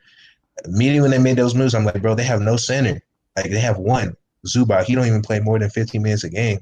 I mean, he's good in the 15 minutes, but it's like, can you really play Zubac more than 15 minutes? I mean, if you could, Doc would have done it. And, like, I've seen it. Like, Zubac starts to get tired, slow, start to pick on him. And you know what I'm saying? And he starts to just slow things down, which is not what they want. And then he also takes, time away from Trez as well. And, that's give and take because Trez is a value part of making sure their offense has more, more flow and more versatility. So, I mean, like, they can't play Zubac too much, when they had Harkless, they were still small, but the Harkless is a really good, tweener. Yeah, he's a good piece for that team. Very, very physical. Can guard on the wing, can guard forwards in the paint. So, he kind of shored up a lot of things when he was there in terms of their lack of size and their athletic defensive ability. He definitely shored that up. Yeah. When he got replaced by Morris, you saw the defense kind of started going downhill because, Morris just isn't as good defending wings, and he's just not that big as his brother to defend actual bigs. So it put more pressure on them to be good on the perimeter and put more pressure on Kawhi and PG to be good on the perimeter to stop guys from penetrating. And, in this league, you just can't do that because, this league isn't geared towards, being able to really sit on guys like the whole game and just be able to keep them in front of you. You're going to get people to beat you. That's why you need to be on a string. Team defense is so important now because guys are going to get by you via, pick and roll or some type of off the ball movement. So you need your help defenders, and it's just like Morris, just lacking in that department. I mean, you saw it the last time the Lakers played Clippers. What did LeBron do? He just hunted Morris and Lou Williams all day before. And if you're going to have them two out there, it's just going to be – they're just going to get found out. Like, you can't hide them. Yeah. When LeBron has the ball in his hands, he's going to find a way to put them in action, and they're going to have to, get a stop for you. So that's going to put a lot of pressure on Doc Rivers coming out the West. He's going to have to figure out a way to, stagger Pat Bev and Lou Will and, Morris and Zubac or whoever in the fourth because LeBron's just going to put them in bad spots if he's going to have them out there. Yeah. And unfortunately for them, I mean, I hope Rondo gets better, but unfortunately for Doc too, Rondo's not here right now for them to get a bailout for guarding the Lakers offense and just camping the paint all day. So just kind of like piggybacking off what you're saying, like with just going back to Dudley, he plays like he's not like a great offensive player, but he's two ways. All the pieces around LeBron and AD they're not great like offensive players, but they're two-way players, and that kind of fits their scheme. We're gonna have Bron, AD handle the stuff. You play defense, you do whatever you can on offense, and the rest is gonna like figure itself out. That's why they gel so well together. That's why they're 49-14. They picked the team to put around AD and LeBron, and it matches well. They might not be these star names. Like what you said is true for it all. They're not going to have like Lou Will puts something up like who else has had two superstars and two players that average 18. The Lakers don't need that. We just need LeBron and AD to do things, and then everyone else just do their shit. We don't want to be the greatest offensive team ever. We want to be a championship team. We want to be great on offense, good on defense, and that's what wins championships. And like you said, all the pieces around LeBron and AD make sense. They're gonna knock down shots. They're gonna run in transition. They're gonna cut. They're gonna pass the ball. They're gonna do everything. Then you look on defense. We have guys that can guard the wing, which was surprising with Kuz. Even though he kind of got torched with Luka, who guard/wing, but Luka's been cooking everyone, so who cares? Luka's more of a guard. I mean, like Kuz, he can't guard guards because guards are good playmakers, and Kuz has happy feet, so guards can use their passing to get him off balance and get by him because he's going to have to always think about the fact that they can pass. Kuz is good at just guarding wings who can score. Like if you're just a scorer, like you saw with the Tatum, with the Kawhis, with PG, if you're just a guy who's going to be an ISO scorer, Kuz and his happy feet, like somebody tweeted, his happy feet help him because it makes him stay quick on any of those wing players who try to set moves up. He's always moving and active. To defend their shot or defend their move or their counter moves. But if you're a playmaker, you're going to get him off his balance. If you're big, his quick feet is not going to help his, stability in his lower foundation. You can just bully by him like Zion was doing, just getting right by him because he has no foundation. But whatever he has, it works for wing players, and it ironically makes sense to help him guard wing players. But like you said, that's that wing defense that they have. And then you already know they got the bigs down there to protect, and JaVale's athletic.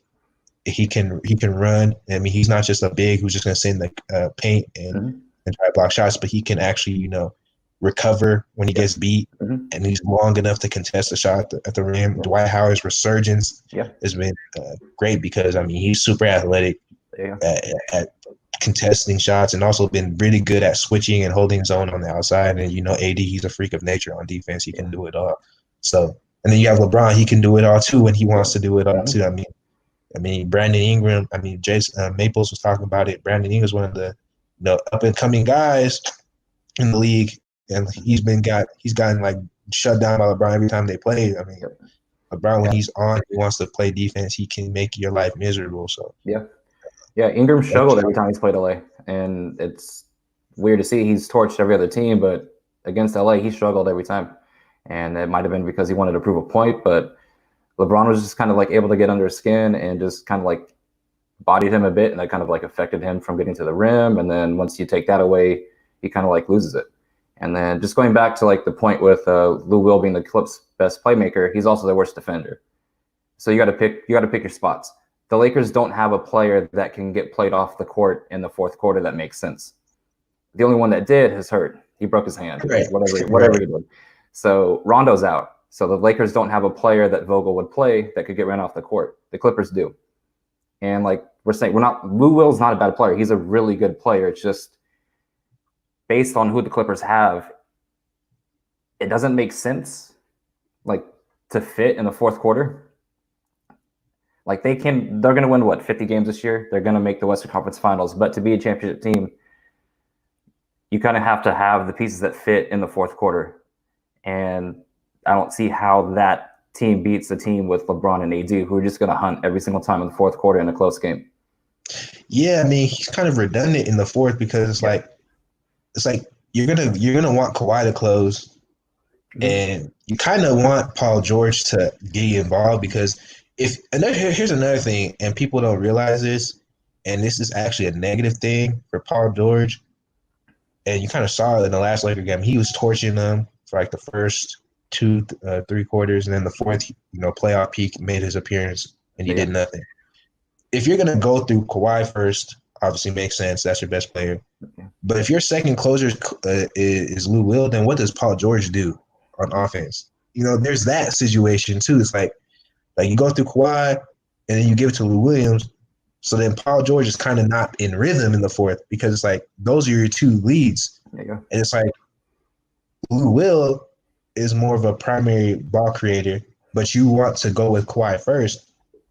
So it's like Lou Will basically becomes more of an off-ball guy in the fourth, kind of, and it's like he's not a good defender, so he's not being maximized offensively in the fourth because you also don't want to put Trez and Lou Will in the fourth quarter too much. So it's like he's not being maximized too much in the fourth, and at the same time, it's like he can't really do anything defensively. So it's like except get hunted. So like that's the thing. You get played off the court for me in two ways.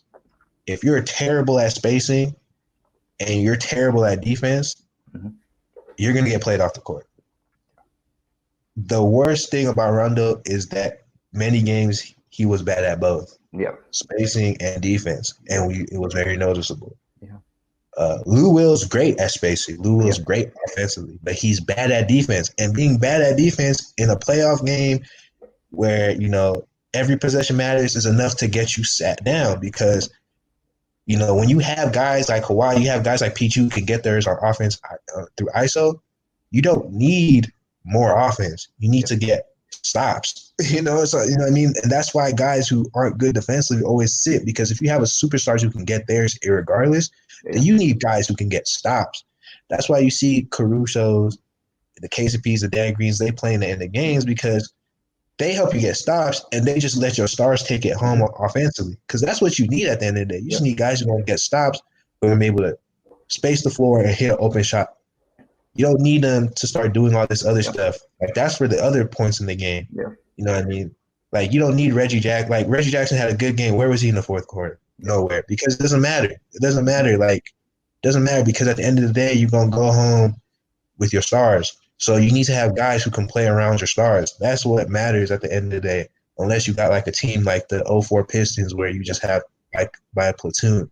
But if you don't have that, you're playing around your stars and you're going home with your stars, then you need guys who can play around your stars. So all that other stuff in terms of having, individual guys who flash, like it has to fit, man. It just has to fit. And the Lakers just fit. It's their main issues is, that lack of a creator outside of LeBron. And then they play too many bigs too many times. And that big stuff, a lot of it is politics. So you can't really talk too much about that because, Vogel's going to do what Vogel's going to do with AD. And then, but the playmaker, a lot of that is roster limitations. Honestly, the playmaker issues is the main reason Rondo sees playing time, and he actually rationalized it because regardless of what we say about Rondo, he is solid at, being poised with the ball. He will bring up the ball and not feel pressure, be brought off guard by pressure. He can get the consistent pass to AD to get him the rock. He can also find great angles to the rim and finish, and also find great angles to set other guys up. Like when you have like Rondo and LeBron and like three shooters, right? Like it's actually Rondo actually becomes effective because what happens is that if guys are going to sag off Rondo, and when LeBron has the ball, LeBron can kick out to Rondo, and Rondo now has a lane to the rim and with the outlet to a shooter, because if there's three other shooters, like a stretch big with Rondo, then if you have a big sag for Rondo at the rim, Rondo can find that shooter on his way to the rim. So whereas if you have like LeBron, Rondo, and Howard, which is that lineup I hate the most, it's like Howard can't be at the three-point line, so that big is just going to be camping there. And basically they're just going to wait for Rondo when he gets the ball. Or Rondo is not going to attack because he sees the big there, and then he's just dribbling the air out the ball. So it's like that's the type of lineups that don't make sense and shouldn't be used. If you put Rondo and LeBron, and you have like three shooters, like you have Rondo and LeBron, like you saw kind of with Rondo, LeBron, Morris, Kuz, and like another shooter, like, or Rondo, LeBron and like Morris, and then Green, or like AC or KCP. It's like those lineups, we're kind of moving, kind of fluid, like against the, like the Celtics and whatnot, because it allows Rondo to play his game because he knows he has more space. And if they sag off the shooter, he can shoot. But if you just play Rondo, LeBron in a big, like, that's just terrible offense, and it always results in terrible offense. So Vogel's gonna have to tune his lines. But honestly, with the Rondo injury and how much time it takes to recover, if they're deep in the playoff run, it's gonna be hard to justify just like messing up a established playoff rotations for a guy who's probably gonna have to play his way back into rhythm. Like, by the time he comes back, like, that's the Western Conference final? Yeah, he's not playing against the Clippers. Like, you know what I'm saying? Like, you're going to throw a guy in there who hasn't played, because not only has he had recovered from injury, but he hasn't played since March. Yeah. He has not played since March. You were going to throw a guy who has not played since March? No, his season is probably done. Yeah. And, that could be a blessing in disguise for the Lakers, because we all talked about the on-the-fit issues. Has nothing to do with Rondo personally. Yeah. Just the on-the-fit issues that he has. And the real reason why he's been playing was the fact that the Lakers just needed another ball creator. So he kind of by default had to play. And, like, I wouldn't, like, most of us Laker fans understand the vocal aspect of Rondo. If he wants to come back and sit on the bench and, like, just talk, and because, like, the players on the court will be able to hear him. There's no one else in the stands. You will be able to hear Rondo talk. That's something valuable that Rondo can bring, which is more valuable than anything else he brings on the court. And that's, like, same with Dudley too. Like, even in the LeBron and 80 less minutes, Dudley being out there on the court, you can hear him. He's telling players where to go, where to be, when to rotate. Same with Dwight Howard. And so it's just cool to see, like, those vets kind of, like, bring the younger players in, like KCP, Dion sort of, and then, like, AC, Kuz, like, they need someone to tell them where to be, because Bron AD resting on the bench. You need someone to kind of, like, put you in check. And that's what Dwight's done this entire year. Dwight, I think, has been one of the biggest surprise in the NBA. For the Lakers, definitely the biggest surprise, because we knew what we'd get from AD. We knew what we'd get from Bron. We had no idea what we were getting with Dwight. And I think he's been the biggest surprise in Laker Nation. He is why we are 49-14 instead of, like, 44-20. Like, he was probably the difference maker in 5 to 6 games. And we owe a lot to Dwight Howard being where we are right now. Yeah, I mean, Dwight Howard, honestly, he's the difference between a comfortable lead in the West and being in a dogfight for the 1 seed. Yeah. He basically just shored up the whole second team defense. When you lose AD and you put in Dwight, you don't lose anything rim protection wise. I mean, rim protection wise, it's the same. It might be better because Dwight is more suited to guarding 5s than AD. So, him having that resurgence, just, I mean, like if the Lakers play a big team and that big team has to go up against Dwight and AD, they're not going to enjoy that. You know what I mean? You can't use your size to your advantage. The Lakers have a size advantage over everybody. I mean, it doesn't always show up in rebounds, but it shows up defensively, and it shows up when, teams are trying to attack the Lakers defense. Like, when they put those two out there, you just gotta make your threes. I mean, because you're not gonna get to the rim. It's kind of like how Milwaukee does it with the Lopez brothers and Giannis. It's like they're gonna make you make your outside shots. I mean, like, if you look at the stats, I think the Bucks give up like the highest 3-pointers in the league, or one of that. That's by coaching design. Also, if you look at the threes they give up, 2 is specific threes, like the above the break 3. They give that up a lot because their mentality is they're gonna give you, the difficult 3-pointers to make, because they understand that you're not going to make that more than 35% of the time. Yeah. So they're going to always get the ball back. And if you try to attack, you're going to be attacking trees. Yeah. So it's kind of a similar, philosophy with the Lakers with the pack to paint. Sometimes we complain. I know one of my guys, B2, he complained when teams shoot against the Lakers, they start hitting on threes. It's like, damn, I swear everybody make their threes against the Lakers. But it's because, like, defensively, that's kind of like the scheme for the Lakers too. It's like, you're gonna give up those threes in order to protect against easier shots. And if a team makes them, they look great. Like, it's like, damn, they making all their threes. But it's like, yeah, we making them having to shoot that, make that. It's like, in regular season you can make it more often. But when you get to the playoffs, and you're tired and people are beating down on you, you're in a war series, all of a sudden those threes that you get given, you start to hesitate more, and then the closeouts start to get better on you, and then all of a sudden, your shots starts going to the side more, it starts being short more, it starts, you start clanking more because it's like that's not a high percentage shot, and if you're tired, and if you're hesitating, and if you're fatigued, like your legs aren't as under you as they were during the regular season, like that shot gets even worse. So that type of defense, it's kind of weird because like people with the spacing and threes, you wouldn't want to play like that, but you kind of want to you still want to make teams make threes. Like you have to make teams make the threes because like you can take the threes and space all you want, but they still have to make the threes. That still has to what it comes down to. And guys aren't making threes like layups. Very few guys in the league do that. Steph Curry, Seth Curry, Danny Green when he's on fire, Kyle Korvers, those type of people, they make threes like water. You know what I mean? Like we're like drinking water, like doing a regular layup, but most guys in the league are not doing that. So even if they're like a 39 or 40% shooters, we're forcing them to shoot not in their spot. Like PJ Tucker, if you force PJ Tucker off the corner to shoot from like that elbow three, he's not going to be in. Nope. You know what I'm saying? Like, it's like people have to understand too from film and watching the game. It's not just like, oh, this is somebody's 3-point percentage, and oh, this is their percentage here.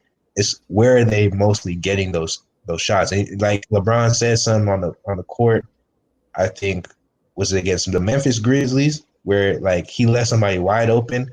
Oh yeah, people are like, why is he leaving him wide open? Like, not only was it drop coverage, it was drop coverage for a reason because the person he left open shoots the ball like 20% from three from that part. Like you live with that person making that shot.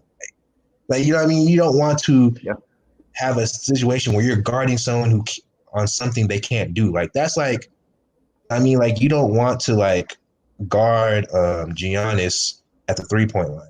You know what I'm saying? You want to make him have to hit that all day. Like he hit it all day, so they won game one. He didn't hit it all day the last time, and they lost. So you know what I mean? You want a guy who's not good at doing that to prove to you that they can beat you. Like you can't win it all. If someone's on fire, you just gotta tip your hat. Like guarding LeBron. Like LeBron's hitting his jump shots. Like what can you do? You can't do anything. You can't guard him. Like you can't help. He's gonna find the open man every time. You can't, like you can't play him too close because he's gonna blow by you and finish at the rim. So it's like he's hitting his jump shot like, and he hits them to win. Like they're just better. They just beat you. So if like Giannis hitting his threes and they win the chip because Giannis was shooting 37% from threes, they just deserve to win the chip. Like what can you do? Like they were better. Like, but you always have to play to your game plan. You always got to play to the scheme. You always got to play to the film. Like what you scouted. Like you can't just go away from that. On the court, film matters a lot. I mean, unfortunately, the average fan doesn't understand that. And they don't care to. They want to talk about narratives all day, but that type of stuff is what coaches are thinking about when they're making game plans. Yeah, anytime you hear James Worthy and Mike Trudell talk about, like on the Lakers broadcast, the Lakers coverage is protect the paint and then rely on your help defense to contest a three. And that's what they do. And that's one of the reasons why Bron is playing at a all-defensive type team, because he's a great team defender. He can pick pass lanes apart. He can disrupt everything. So, like, you can see why he's in the position he is. It's because of AD and Dwight, but also AD and Dwight benefit from LeBron on defense. Right. Because all that protecting the paint shit, you can do it. But if you don't have someone rotating the help over, you're going to lose. And I will be okay losing a series if Giannis is making his threes. If he hits 38% against the Lakers in the finals, we weren't winning that for anything. No one's beating. You weren't. Nobody was winning. Nobody winning that series. But you have to game plan in certain ways. And like you said, the average fan doesn't care. And like that's why I've enjoyed this. Like we've talked 35 minutes basically with no narratives. We've just talked about the game, man. It's just what we see. And that's just how it's going to be against the Bucks. And if you're going to do it against who else? With James Harden, you're going to have to get up on him. You're going to have to like rotate over. And if PJ Tucker's hitting corner threes, that's it. Like you're going to have to live with that. You're going to have to live with Ben McLemore making threes against you too. Because he did in one of those games. And so did Russ. If Russ and Ben McLemore are making threes, that's the game plan. The Lakers wanted that to happen. We took the ball out of James Harden's hands. If that happens, it sucks. The Lakers should have won, but there's nothing you can do if Ben McLemore is going to make threes against you. Yeah, Ben McLemore shoots 40% from three. If Russell Westbrook shoots 40% from three, I mean, what can you do? I mean, they made their shots. You did the right game plan. You didn't let James Harden, get his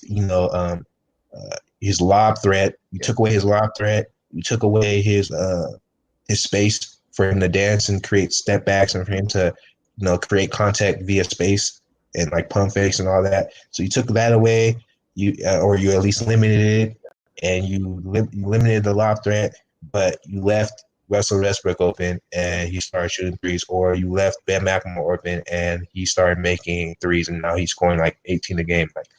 That's something you can't control. I mean, that's just what happened. But with the Rockets, you shouldn't really have to worry about that because they have no size, so they're going to be way too tired to consistently hit shots to win the series. I mean.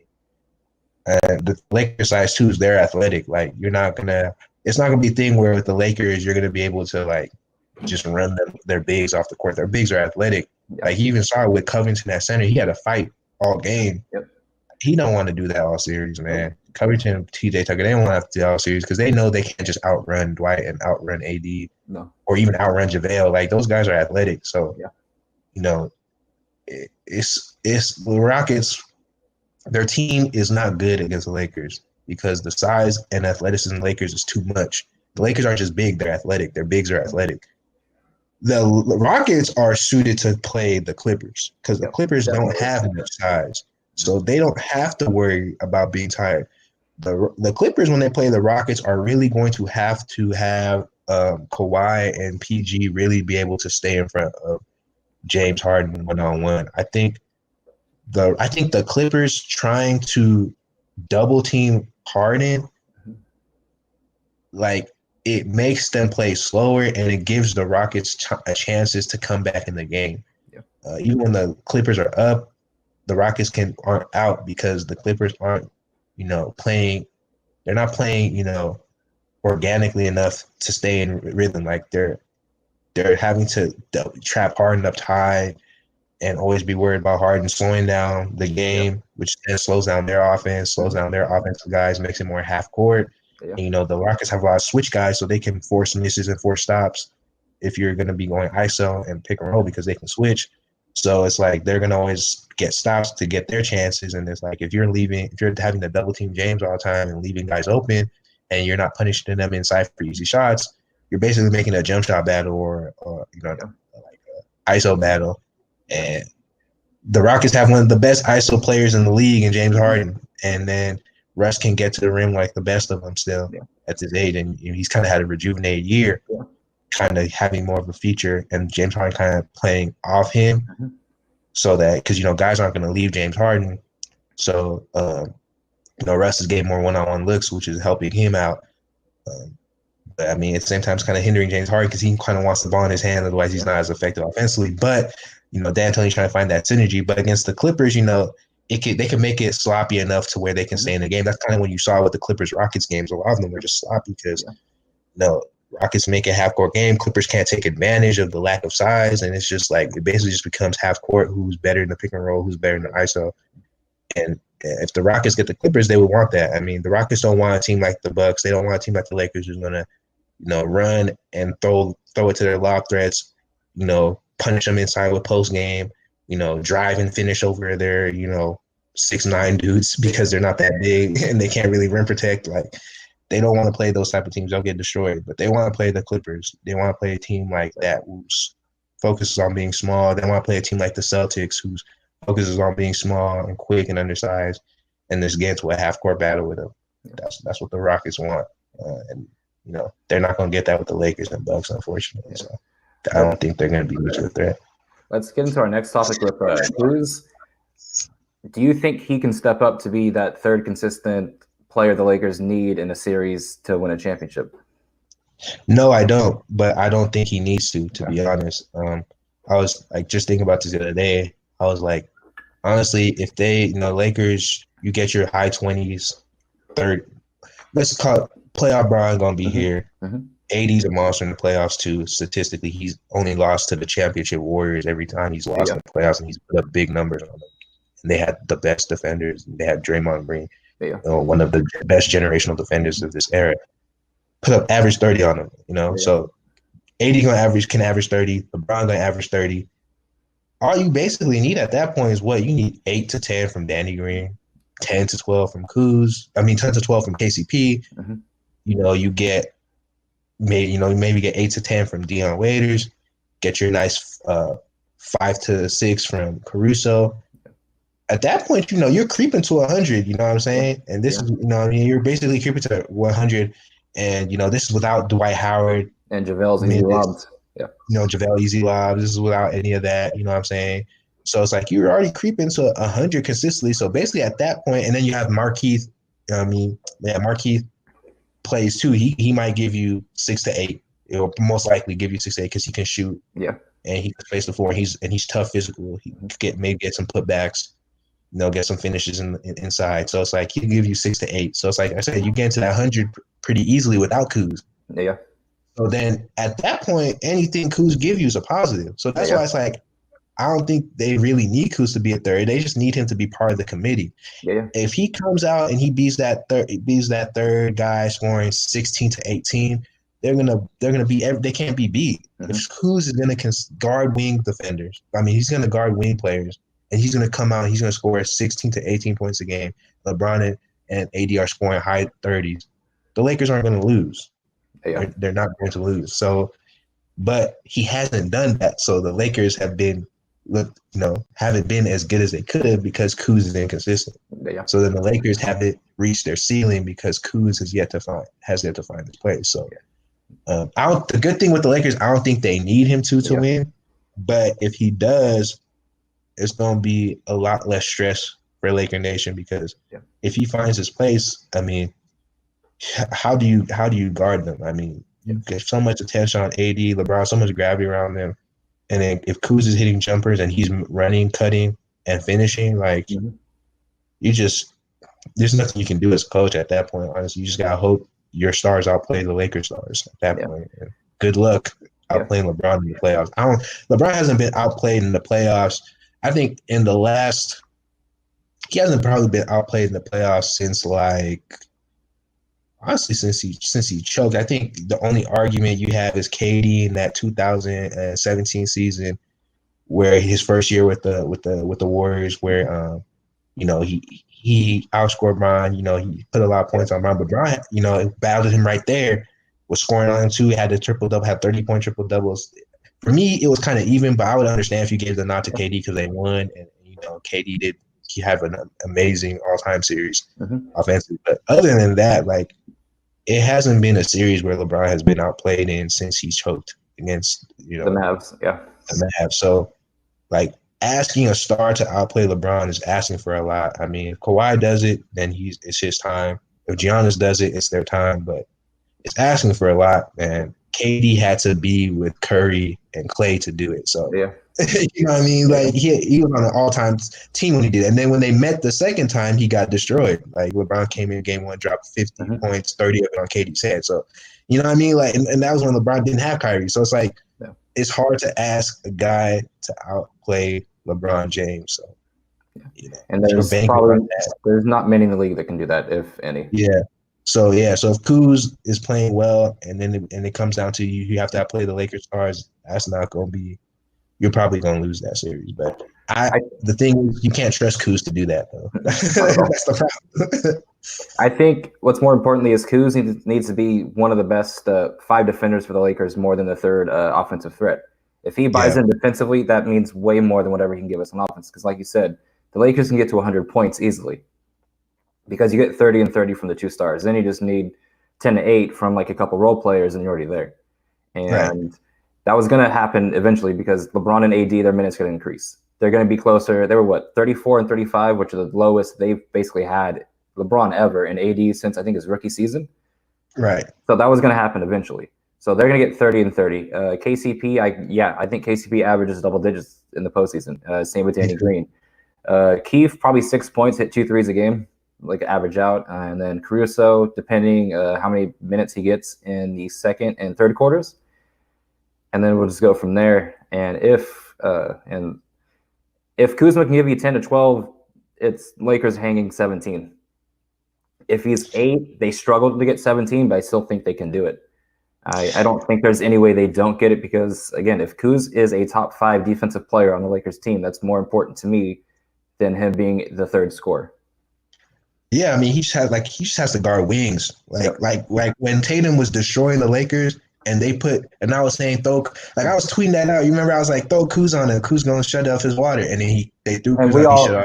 We all thought you were joking. We were like, no. We were like, hell no, don't do that. Y'all thought I was trolling. I was like, nah, put Kuz on Tatum and watch what happened. And they put Kuz on Tatum. What happened? He shut off his water because Kuz, for whatever reason, is good at guarding wing players. So if he just guards wing players, that takes away a major weakness for the Lakers defensively. And now they're a complete defensive team. Like, it's to the point where even his detractors are like, yeah, he can play defense on the wing for whatever reason. Yeah. So it's like if he can just do that, like anything he does on offense is a plus at that point. Because if he just consistently guards the wing and he rebounds like he's been rebounding these last few games before we had the COVID-19 situation, then anything he does on offense is a plus. For me, the dark horse 3 option, Waiters Island. Waiters Island. Y'all need to believe in Waiters Island. That's going to be a surprise, man. If we have a segment of Waiters, I'll tell you why I think Waiters Island is going to. And let's get to the Dion section. You were one of the leaders in Lakers Twitter for the Lakers to sign Dion, and it's paid off. From the scrimmage looks he got last night, you put him in the pick and roll, he can get you a shot for himself, or the defense will rotate and he'll kick it out. And you saw that in scrimmage as well, where he drove to the basket, and I believe he swung it back to Kuz or Dudley. They missed, but it was a wide open 3. The Lakers needed that off the bench because Rondo is going to over dribble and not do that. He might pass it 1 out of every 4 times because he'll just keep dribbling until it's a wide open assist. Dion gets it out of his hands. He doesn't force anything unless he's going to throw it up a shot. Right, and then the thing with Dion too, like me, I was talking. I think one of my mutuals, Proctor Ash, he was talking about on Twitter. Dion is a scoring threat out the pick and roll. Rondo is not a scoring threat out the pick and roll. No one's going to respect Rondo to hit that step back jump shot at all off of 1-on-1. No one's going to expect Rondo to do that. Dion can hit that. Yep. He can hit that like everyone saw. He can dance and hit a one tough midi, playoff style midi on people. And he can get to the rim. He can shoot pull-up threes. And he can find the open man. And that's all they need him to do. And the thing is, he showed in Miami he could do this on starters. Yeah. With the Lakers, he's just gonna have to do it on the second unit guys, on role player guys. That's who he's gonna have to do it on. And the thing with Dion is that he's good when he's in a role where he's being asked to create. He's being asked to score.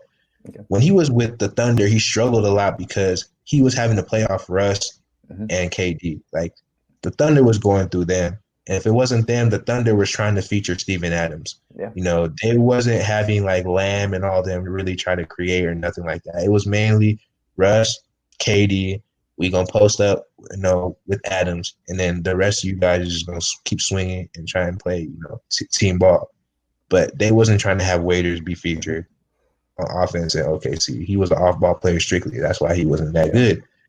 When he got to the Heat, you saw what happened when they said, "Hey, we don't have that much players right now. We just have Dragic. We're gonna need you to create and go for it." Yeah. So what happened? He started creating because that's the type of player he is. He needs the ball, and people like to say LeBron is ball dominant. He is ball dominant when it comes, especially when the game's on the line, unless he trusts you, like he trusts Kyrie or he trusts Wade.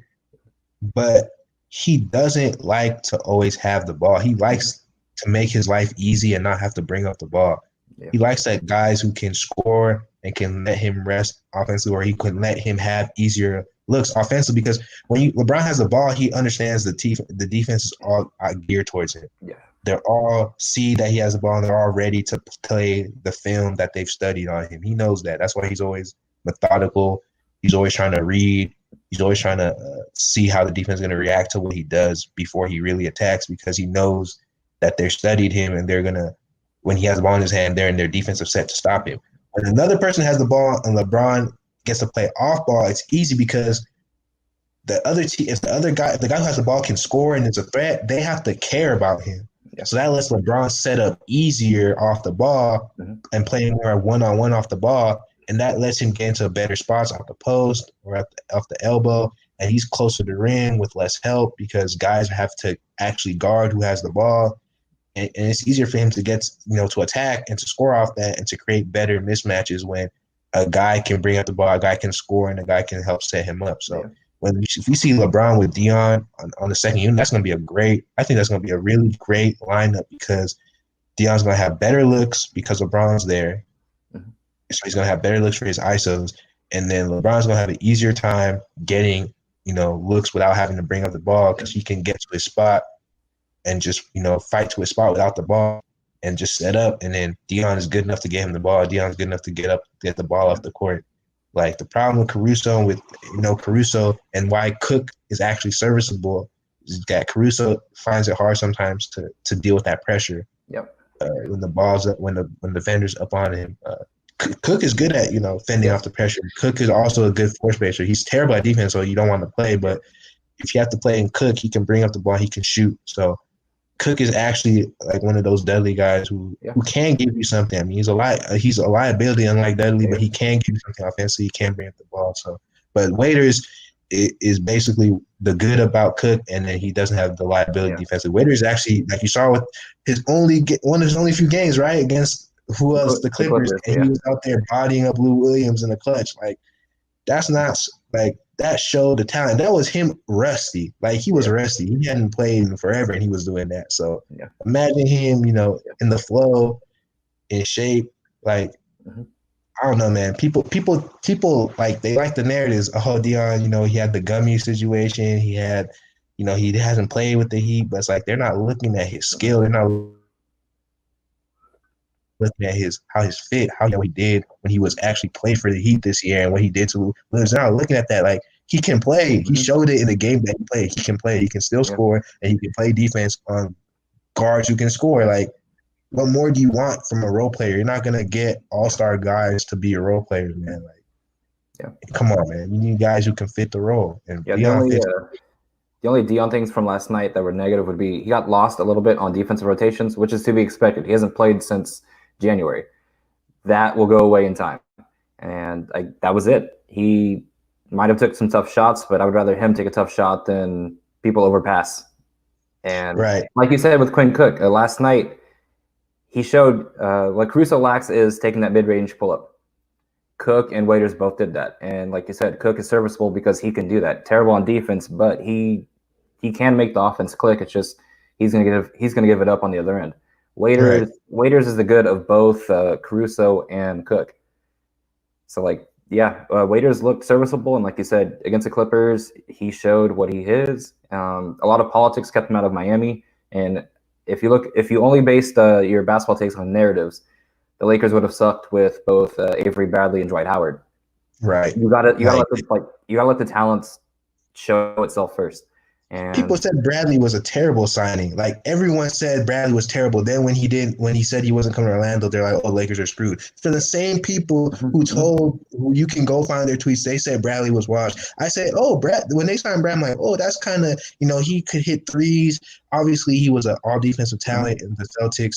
He could hit threes when he was on the Celtics. But it was one of those things where he was injured, all that stuff. But I was like, with a lesser role." If he's healthy, he could be a good player because he has the talent. Look at the film; he has the talent. People are like, "Oh no, Bradley's washed. Bradley sucks now. He's not there." And then what happened? He played well, and he was missing early, and then he found his shot, started hitting his shots consistently, like he was doing in Boston. And then now when he stopped playing, everybody's like, "Ha, Lakers don't have Avery Bradley. They're going to be bad." The same people who said he was going to suck. These are the same people who don't think Waiters is going to be good. Then when Waiters is good, they be like, "Well, Waiters is always talented." Well, no duh. That's what I mean. Like, come on, man. People, they just want to talk to go back and forth. Like, they're not really trying to talk hoop. And when you talk hoop, man, Waiters. Now we've The heard thing with that Lakers, with Dwight, they've already brought up Dwight being Orlando Dwight. yeah, Earlier it was Atlanta/Washington Dwight. Now it's Orlando Dwight. So I'm just like, all right. And then with AB, it was Clippers AB instead of Boston AB, but now it's all defensive player Avery Bradley. And I'm just like, right. all right. With Dion, they're gonna go to the 15 points per game average pretty soon. Of course, Braun's gonna win 17 if he has Dion off the bench. It's gonna shift there probably in the second round.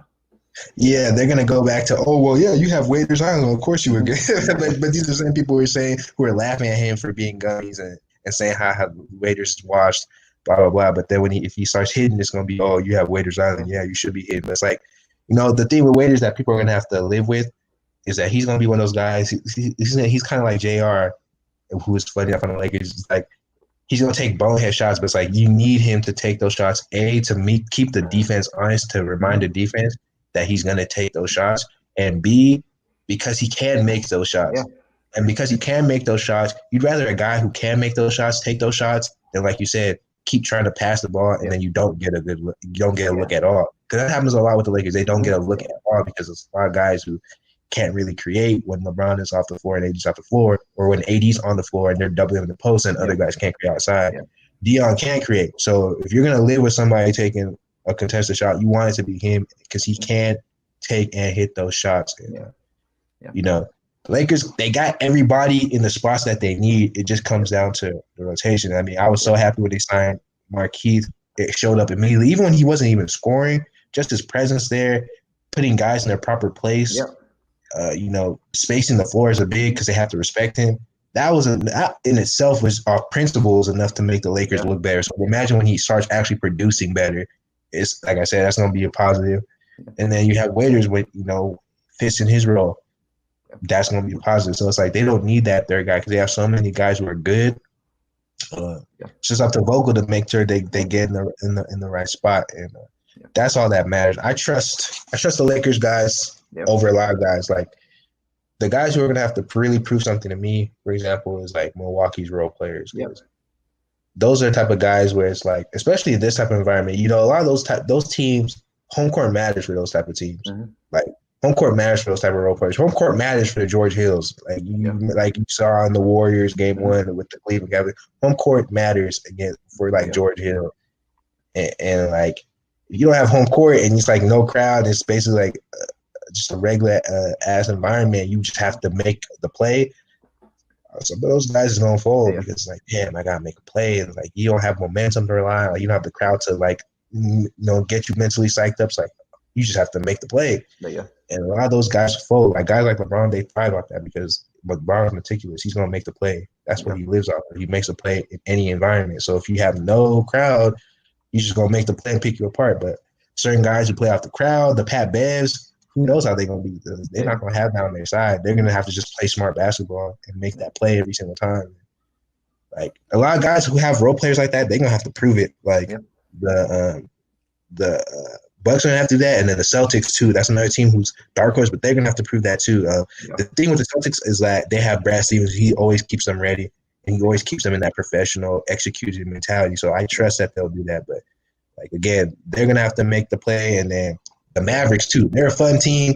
They're exciting, but that's because they have momentum with the crowd. It's a sweep. Yeah. What I mean, they have like the crowd and stuff. Like I don't like using momentum. It's like I call it like confidence.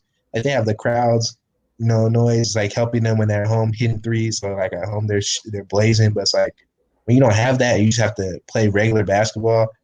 Like all of a sudden when you're not in rhythm and you're missing, like it just compounds, and it's like they already have so much holes. So that's another team I don't think is going to do well in this environment. You go to last night's scrimmage with the Mavs. Braun didn't score in the first quarter, but he controlled the entire first quarter. It's just I trust that more than whatever the Mavs are going to throw out there in their thing. And then exactly. Let's go ahead and get to one of the main reasons why I brought you on is you've been a Braun fan the entire way. You know what a championship Braun team looks like. I want to know how this Laker team stacks compared to those other Braun-led teams, because I think this is a championship team, but I know maybe some other the Heat team, more championship-ready team, all their pieces fit as well.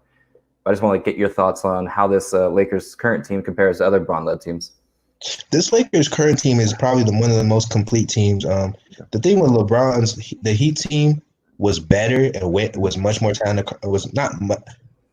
Yeah, it was much more talented because the role players were more talented, like Norris Cole, Chalmers. Like if you have them on this Lakers team, I mean, imagine how good they would be both ways if Norris Cole and Chalmers were their guards. You know, like those guys were terrors on defense. You know, picking guys full court and then hitting threes. And then Morris, I mean, you had Morris Chalmers outplay KD in the fourth quarter in the finals. Like people like to the Kevin Durant, you know, the 35 benches folks like to always forget that, you know. But the series was 2-1 Heat. LeBron was cramping, and Mario Chalmers dropped like almost 20 on KD. Yeah, you know, in the fourth. So, you know, those type of guys were high level players. But in terms of like team fit, like this Laker team, I like because you know the problem with the Heat was that LeBron and Wade were redundant. It's just that Wade was so good when he was on that it worked well. But you saw when he started to have issues with his health, you know, it started to fall apart because, you know, he started affecting the spacing. You know, he couldn't be relied on as much to be the number 2 guy and take on the role of filling the second void scoring. And it basically became LeBron and like, you know, LeBron and supporting cast because Bosh was a third option, and Wade wasn't fulfilling his role as the second option when he got hurt. Not because he couldn't, but because he was dealing with injury. That's what happened. Injuries got the Heat. But, you know, the Lakers, AD is going to give you 30. Period, point blank. Like, he's going to give you high 20s. Some way, somehow, he is going to get to 30 points or 28 points a game. So, and it's going to look effortless. He's one of the most effortless scorers I've seen in a long time. Like, the thing with the Cavs is that they have more firepower, but it was so inconsistent with Kyrie. Like, and it felt forced. To me, the Cavs scoring felt forced. With AD, it doesn't feel forced at all. Right. Like Kyrie got people because he was dancing on the Warriors. But like, for example, you look at Kyrie's last season with the Cavaliers, right? He had his best offensive season in the regular season. When he got to the playoffs, he was god awful. For every game, like him and Love were on the bench when LeBron came back on playoff P at Indiana down like back then it was the record before the Clippers broke it against the Warriors. Back then it was a record for coming back in a playoff game. LeBron and the bench did that. Like Love and Kyrie did not play at all in the second half. Like he was getting backpacked then. He was getting backpacked with Toronto. LeBron was putting up monster numbers, and Kyrie would disappear. He finally showed up against the Celtics. Like, was it Game 3? Finally showed up against the Celtics, and then he had another great series against the Warriors again, which obviously but it's like he wasn't consistent. Like that was the problem with Kyrie. His consistency wasn't good. Like even against the Warriors series, he had a bad first 2 games. Clay had him in jail. Clay had him he had him in prison in the first 2 games. That's why the Cavs and Warriors wasn't close in the first 2 games. Like Kyrie underperformed. Then when he started performing, the game started being fun. It started being back and forth. You saw with the Game 3 where KD hit the game winner, but Kyrie was on, LeBron was on, so it was close, right? And then the Cavs blew him out Game 4 because they was on. Then Game 5 was close up until parts in the third, but it was kind of close because Kyrie again was hidden. But it's like he wasn't hitting the first 2, so they were getting overmatched. Because he was inconsistent, but AD, you're not going to have that problem. AD, he's going to consistently give you his 28 points, his 30 points. Yeah, it's going to be there every single game, and he has a potential to go off for like a monster 50. Yeah. So it's like AD is more consistent. Also, AD is a great defender. Like the thing I hated with the Cavs teams, they could not play defense at all. Nope. I lock LeBron on teams that can play defense because then he doesn't have to feel like he has to score all the time. Because if his team is bad defensively, then he feels like he can't play as much defensively because he has to get a point on offense because your team defense is garbage. Yeah. So he's going to sacrifice defense to make sure they're scoring more. That's why his offensive numbers were crazy with the Cavs because he was focusing on offense. But with the Lakers, he's like, I can make, I can pass, I can pick and choose when to score because we can get stops. I can actually play defense. I have defenders around me who can play defense. LeBron, like if you go to last season with the Lakers, right? LeBron was a net positive. And people had one guy had a breakdown. He was actually a solid defender last year. Like all the people were focused on that bad film, but that bad film was just bad moments. But it's like if you look at him overall, he was a solid defender. And that's like the Lakers were top 10 in defense when Lonzo and BI and him were there. And they had Kuz starting and they had JaVale starting. So they didn't have JaVale was playing like a DPOY player early on, but they still had Kuz and they were still top 10 defensively because LeBron was actually playing solid defense. BI and Lonzo were playing. Lonzo was playing great defense. BI was playing good defense. JaVale was playing great defense, and LeBron was basically playing help defense to make up for Kuzma. And and Kuzma being bad situations, but he was playing good help defense to help up for him, and then obviously containing his man. But overall, he played solid defense, but it looked bad because obviously when you start having the injuries like Lonzo, and you started putting Rondo with Kuz, and then you have JaVale wasn't as good anymore, so then it started to get worse as a team. So then since it was worse as a team, LeBron didn't want to focus too much on looking good defensively every play. Like he had a good point. He said, if I was that bad on defense, teams would hunt me. Yeah. But they don't hunt it, because you don't want to go one-on-one with LeBron and tell your wing guy to go make a play over LeBron. Like you want to keep him in motion. You want to play within the system and keep it moving. You don't want to ISO your guy on LeBron, because even if your guy can get by him, you still the threat of him recovering to contest at the rim. Like it's just not a wise decision coaching wise. So that's what he knew, and he knows this. So that's why he said his comment, because really he knew that his bad defense was in context with the team lacking. But this year the team isn't lacking team defense. The team defense is top notch. So his defense is top notch. Like and this was going to be obvious to anybody who actually cares to watch and cares to assess the play. Like if you actually thought LeBron James was bad on defense, I didn't know what to tell you other than you need to stop being emotional. Just watch basketball. Like stop judging LeBron emotionally and just watch basketball, because he was never a bad defender. It was always in the context of the team. So this Lakers team has great defense and great pieces around him. So they're just solid. So it's going to come down to if LeBron's all time, if LeBron James top 3 all time, arguably the GOAT, like a lot of his fans want to say. I think if LeBron ends his career strong, he can really challenge Jordan for that claim. I think as of now, Jordan has that. Kareem has his claim as well. But I think if LeBron ends strong, he can really challenge Jordan for that claim. But if he is that guy and he has this team around him, he'll get it done. Because honestly, I look at the landscape, bro. I don't care what everybody want to ride the Clippers, man. Look, I've been told y'all about the Clippers all year. I'll have to see it to believe it, because I'm not fooled by none of that. I'm not fooled by none of that rah-rah stuff that Trez and Bev is talking. At the end of the day, they undersized. They can get beat inside. Yeah. Paul George is Paul George. Like, I need to see it to believe it on them. I do think the Bucks are a problem because they have size, and it will just come down to whether Giannis will hit his jump shots or not. Because Giannis hits his jump shots, they're going to win. So I think the Bucks are a problem. I think the Sixers are a problem. Yeah, if they especially start with using Ben Simmons before. Yeah, if they use Ben Simmons, probably I think the Sixers are a problem because they have the length to neutralize, and if their shooters are hidden and Ben Simmons is playing in his natural spot, that's a problem. The Clippers are only a problem if the Lakers let them be a problem. Yeah, if the Lakers let them be a problem, or if Paul George remembers that he can be Paul George all the time, then they're a problem. Because Kawhi's going to do Kawhi stuff. Yeah. But honestly, Kawhi is not going to outplay LeBron James in the series. I'm sorry. If anybody believes that, I don't know what to tell you, man, because he's not going to play out and play LeBron in the 7-game series on all phases of the game.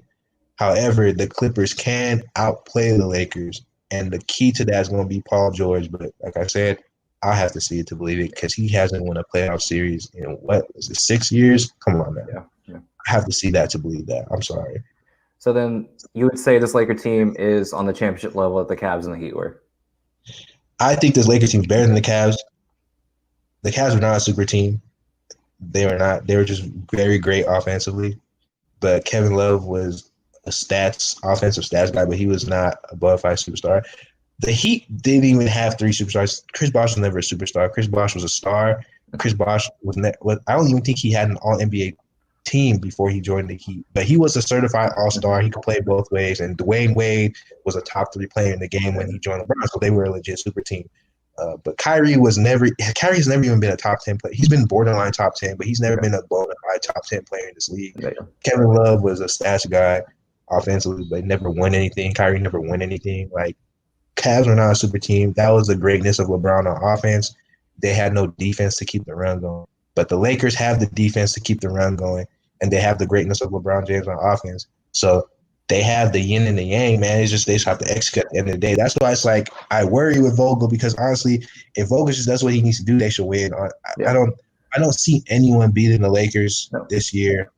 I just don't see it unless the Lakers shoot themselves in the foot, which they have. Like, you have to think they've beaten these teams playing liability, like Rondo, like probably playing in minutes, and they still won. Like you take away that handcuff. I don't know if we've lost a series, or I don't know if we've lost to a team when we've played an actual playoff lineup. Since Markieff has been in the lineup, when we've played the players that are going to play in the playoff rotations, I don't know if we've lost to a contender yet. And I think that's what you're kind of like alluding to. When we played, like, we shot ourselves in the foot with going with 2 bigs way too much and playing Rondo. Right. When we've played Keith, who solves the 2 big thing because he can space the floor, guard the center that AD doesn't want to guard, it solves so much stuff. So since we've had that rotation, I don't think we've lost to a contender. I think like they play they play the Celtics, they play the Pelicans, they play the Bucks, the Sixers, and the Clippers, and they got dubs. I mean, they got W's because they played the winning players, and they played winning basketball with those players. Like, the Lakers is just, like, you saw it before they left. You can't beat all those teams in the second half of – it's the second half of the season. It's not pre-All-Star break where guys are playing for stats or playing for the All-Star game and teams aren't clicking. It's the post-All-Star game where every team is serious, getting ready for a run. They played everybody who was playing serious, getting ready for a run. They played the healthy Clippers. They played the healthy Bucks. Were they healthy or were they missing Dante? I can't remember. But they played those teams – and they gave them the business. Like, they worked them. Like they were in control the whole game. Like, and the thing why I don't care about the Clippers, because, like, bro, LeBron was hurt on Christmas. Pat Bev hurt him in the first quarter, and they were still in control of the game for most of the game. Like, the Lakers lost that game more than the Clippers won Christmas night. And opening day, the Lakers tried to force feed AD, and it was just one of the worst schemes I've seen the Lakers try to do all year, and they haven't done that since. Yeah, people point to the record the Clippers have with the Lakers, but I'm like, watch the game, man. Like, if you watch the game, in the last two games, the Lakers have been the superior team, like, every time. They just blew the lead. Yeah, they just blew the lead on Christmas, and LeBron was hurt. And then last game, they controlled the game again. Like, they're the better team.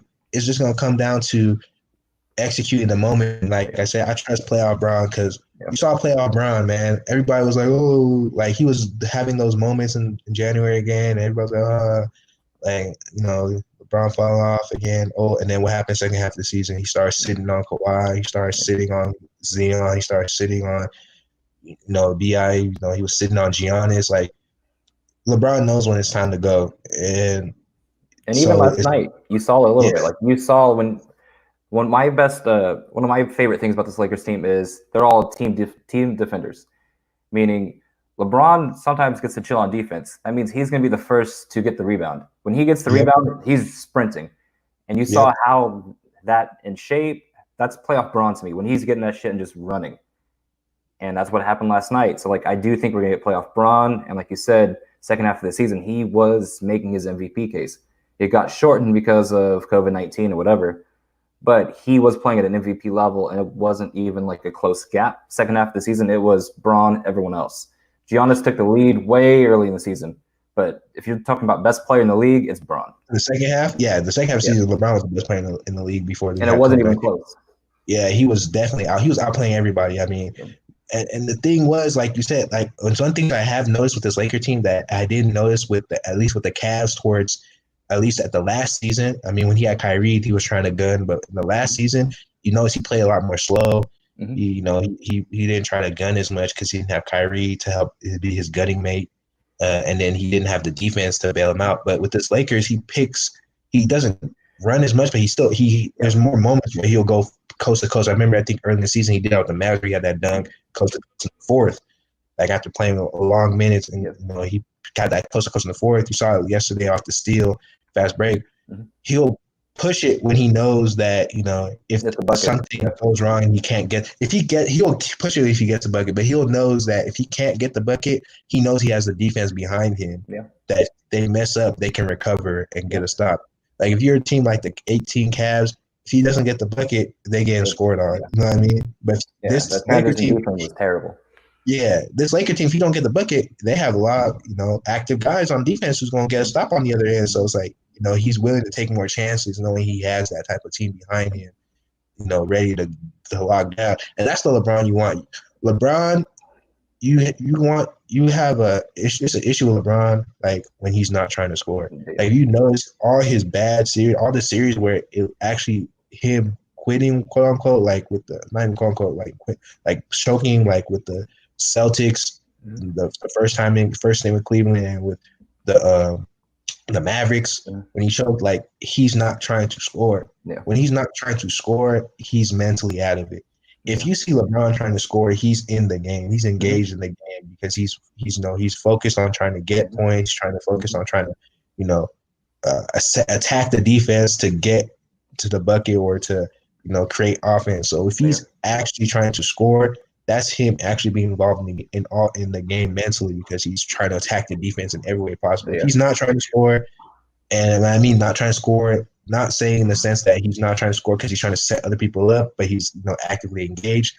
But if he's not trying to score, as in he has a one-on-one opportunity, he's just passing it up, like he's out of the game. But he hasn't had those type of series since the Mavericks. He hasn't had that type of series where he's just been mentally out of the game. So if he's always in the game like that, man, your offense is always going to be top. Like the Lakers run two bigs and they're a top 5 offense.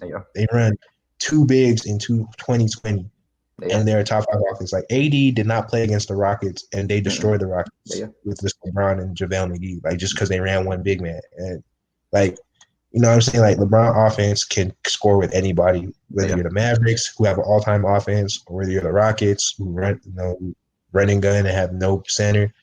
LeBron can score with any of them because he's all-time offensively, arguably the greatest offensive player with Steph Curry. So, and like you said, with Bron picking and choosing, he's able to pick and choose because of AD, and that's why people were like kind of questioning the fit of Anthony Davis and LeBron, and I'm like, what are we doing here? Why are we doing this? It makes sense on both sides of the basketball. Bron can just throw it down to AD and just chill on offense, playoff ball. Last night they doubled AD. AD passed it to Bron, and Bron just swung it, and then it was a wide open 3 for DG in the corner. Like it just makes sense both offensively and defensively. And like you said, Bron will pick and choose his moments to run. Like he'll conserve energy on offense now with AD, conserve energy because the rest of the team can play defense. I think this team it might not be the most talented team LeBron has played on, but I think it's the one that gels the most outside of maybe one of those Heat teams. Yeah. And I think it's one of the most talented defensively teams, if not the most talented defensive team that Bron has played on, especially if Avery Bradley was still in the bubble. Right. If Avery Bradley was there, it would have one of the top defensively. Definitely that 13 Heat team was was monstrous defensively. Because of Rio and North Cole and all that. Rio, Cole, they had, Bosch was playing at a high level. Wade was still playing at a high level. They had Ray Allen too, running up and down, still playing at a high level. So they were monsters defensively in 13 and in 12 when they had Shane Battier.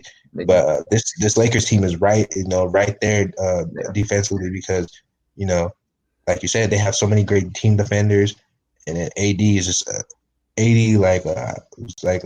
think Bounce Back was saying, Mar was saying the best defender in the league, he thinks, and for me, I kind of have to agree with that. I think it's hard to find a guy who can actually guard on the perimeter. Like Giannis can't really guard on the perimeter with his feet like AD can. Giannis uses more of his length. Yep. And a lot of Giannis' ability to contest is also backed by the fact that he's playing a lot with one of the Lopez brothers.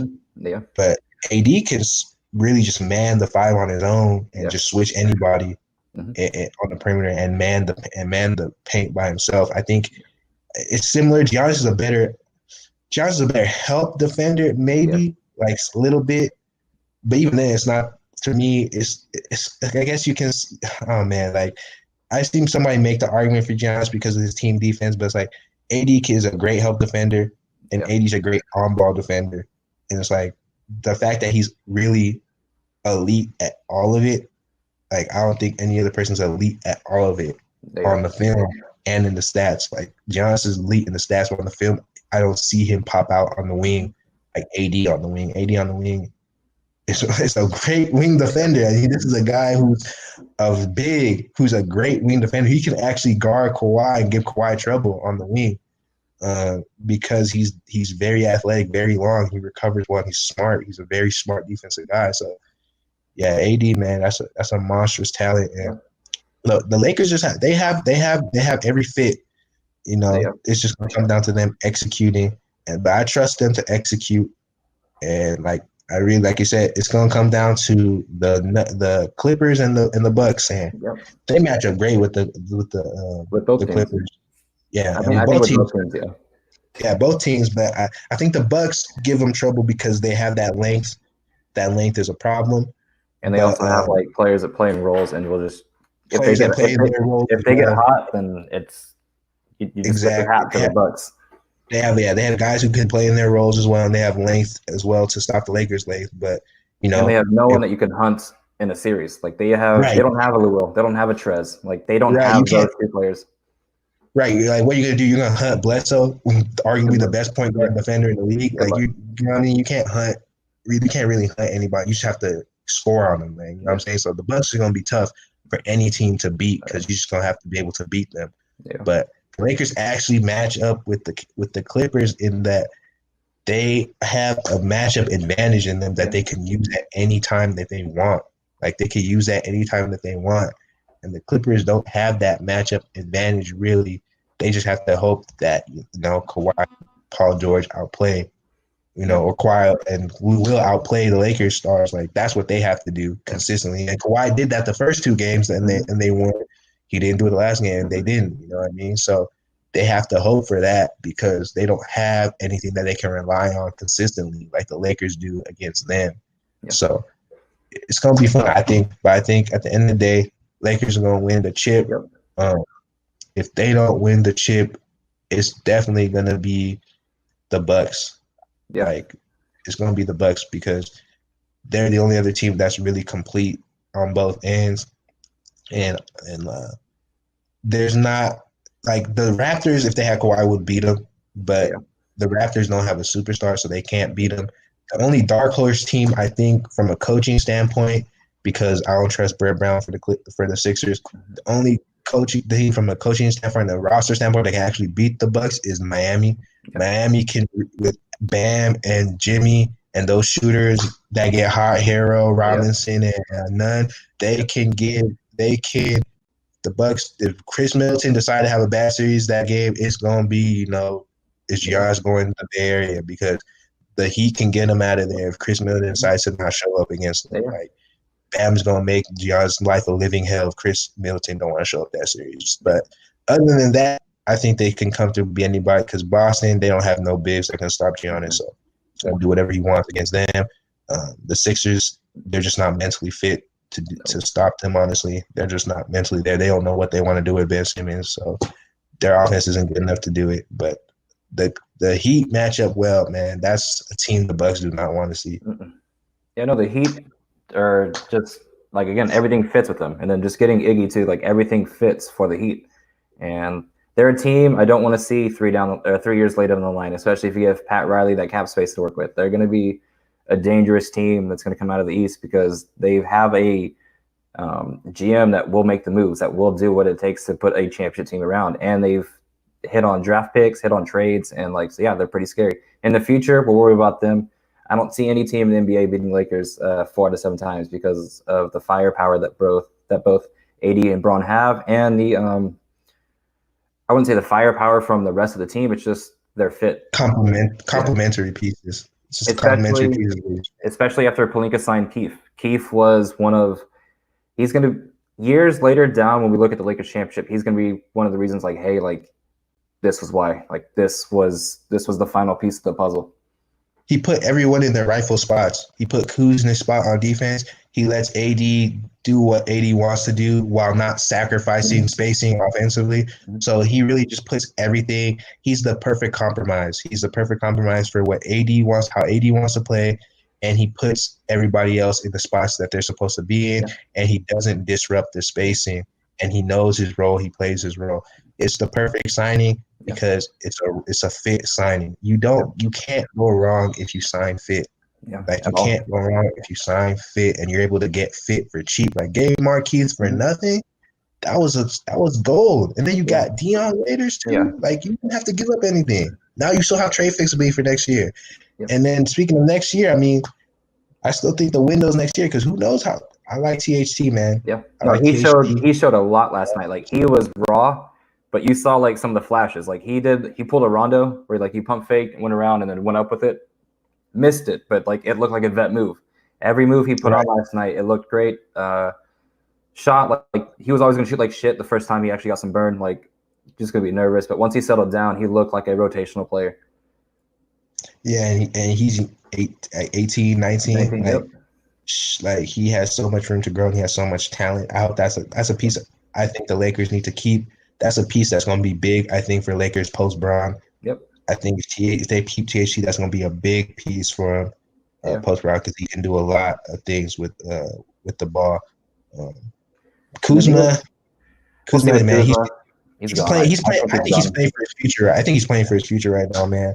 I don't think he can afford to have a bad playoffs. Nope. I think this is his last shot because you got a young gun like THT in the wing, and you got Lakers got first, and they got players who want to join them.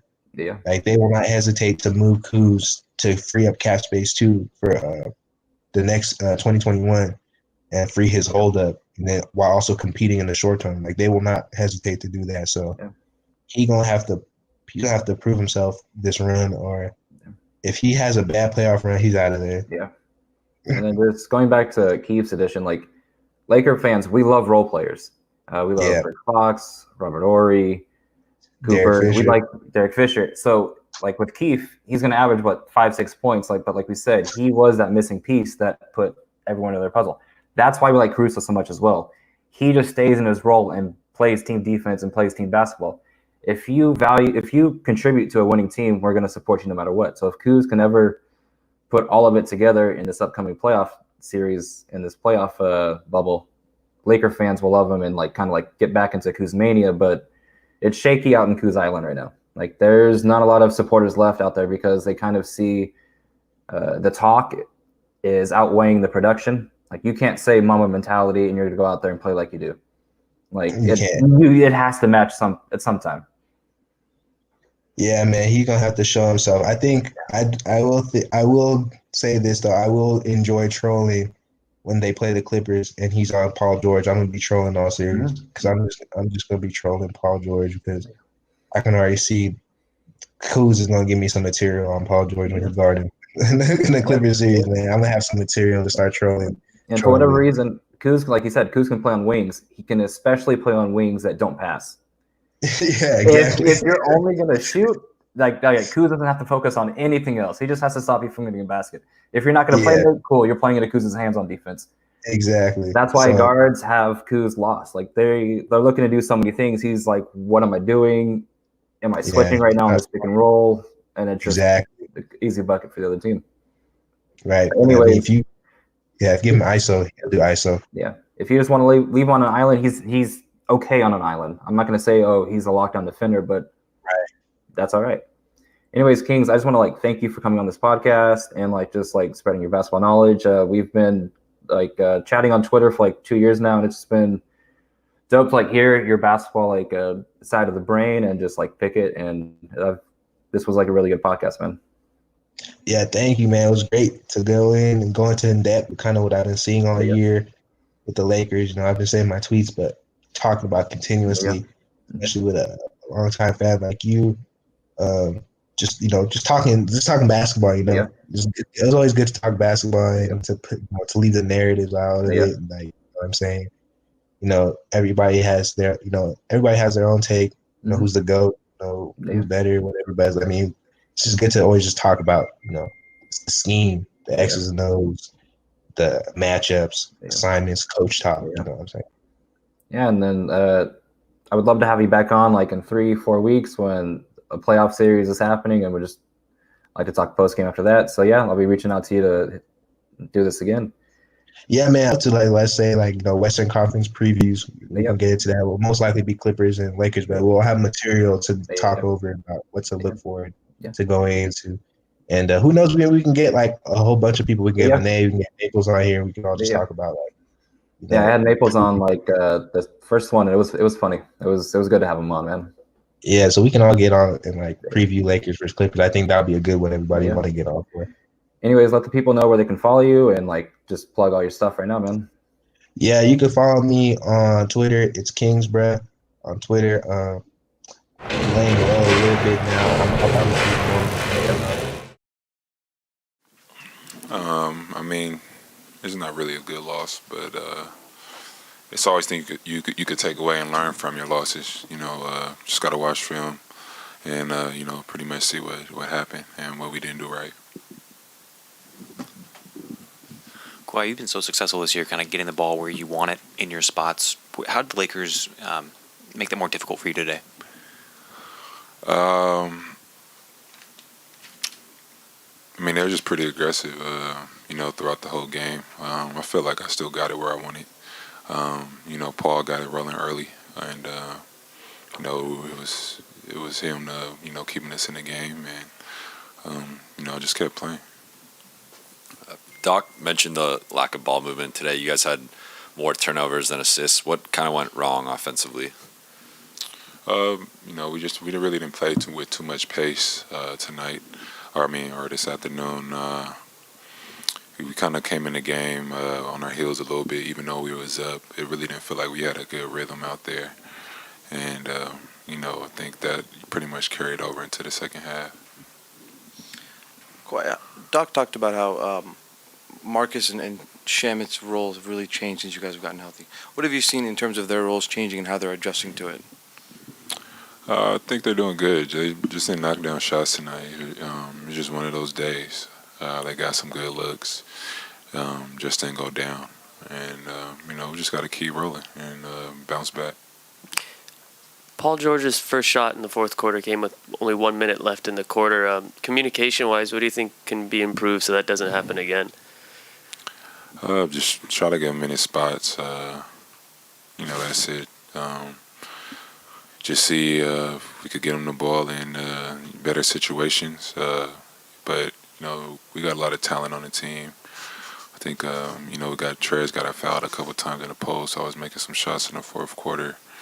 And, we just got to have a bigger emphasis on trying to get us the ball. But, it's just because we lost, so it's a big, everybody's hyped on it. But if we won a game, then we wouldn't be talking about it.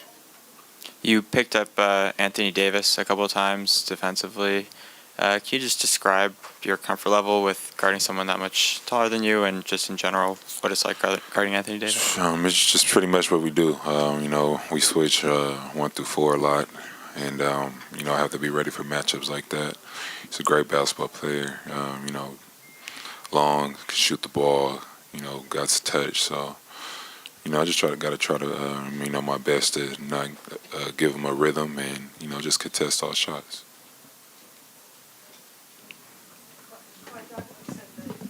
The first couple of meetings that you guys had sort of better spirit, and then the Lakers came out this time and he was impressed with their spirit. Do you feel that when you're out there, emotion wise? Yeah, you got to give them credit. I think they came in the game with a lot of energy. Like I said, I feel like our pace was slow tonight on the offensive end.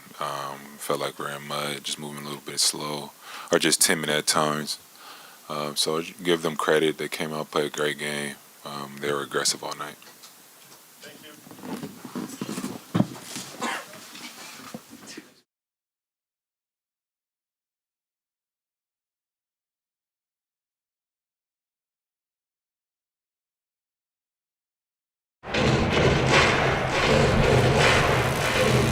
That it felt like the first 3 or 4 minutes of this game, physically, you guys kind of dictated the terms.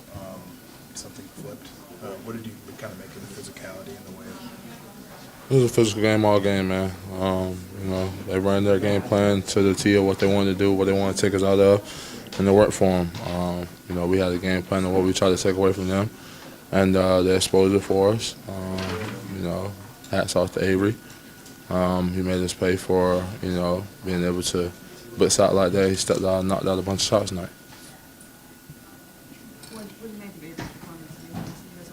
He shot the ball well, man. He took 12 threes. He made half of them. We got to live with that. That's the coverage that we came in the game. We wanted to be able to blitz with whoever Lou was guarding. And at that point in time, he had Avery. And, Avery made us pay for, taking that blitz and, putting them out there, stringing them along the floor. Can't do nothing about it. Hats off to him. Whether it's been injuries or trades or whatever, this group has not been whole a bunch. Are you still encouraged with kind of what you saw over the last 2 weeks despite what happened today? It's a basketball game, man. Somebody had to win, somebody had to lose. They won the game. There's nothing we can do about it, It's up for y'all to hype up the game, wonder what it is. At the end of the day, it's a basketball game. Somebody got to win, somebody got to lose. And today we happen to be that team to lose. Simple as that. Do you think along those lines, does that go for Houston last week, Denver, just? Every one of them. Somebody has to win, somebody has to lose. Whoever carries out their game plan and what they want to do, what they want to take away from the other team is obviously, majority of the time going to win the game. And that's what happened today. What were the Lakers doing defensively that made it hard for you and Lou to establish a rhythm and pick them up that you used to do? Brother, I don't really know. I don't really pay attention to stats or anything like that. They switch, simple as that. It took away a lot of being able to roll and get behind. They switched everything. So, that's from what we saw. I still think we got some good looks. We missed a lot of good shots. That's all it is. Before the game, Doc said there's a sense that these two teams are going to meet at some point where you get to where. Is that how you feel like this is going to be something where? Probably so. There's still a lot of season left. Still a lot more games to be played. We'll see when the dust settles. At the end of the day, 2 tough Western Conference teams played today. Both teams laid it out on the line, and the Lakers carried their game plan out more than what we did, and they won the game. What's been the hardest part about facing this team and going against them?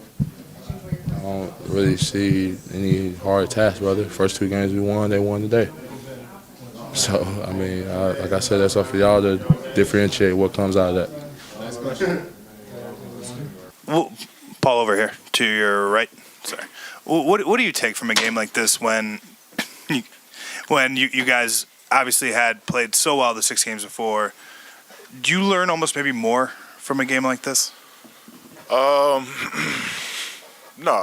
this was a game, we felt we played well enough to win. We had some dry moments. We had guys that have been making shots for us. Wasn't their night shooting, and we'll live with that. We got good looks, I thought. Wasn't like, our defense didn't hold up. They made some tough plays. They got 2 of the best players over there, 2 good talents over there. So they're going to make some tough shots. They made some of those down the stretch. We like where we at. We like what kind of game it turned out to be. But again, we had some moments where we were a little flat. Paul, you were the game's leading scorer at the end, but even through 3 quarters. And what attributed to your lack of involvement in the offense in the 4th? Just was being in attack, trying to put pressure on them. Found some seams to get all the way to the basket, and I just wasn't going to settle tonight. I was just going to try to put pressure on them, and I found a crack early, and I just saw a window where I can continue to keep attacking.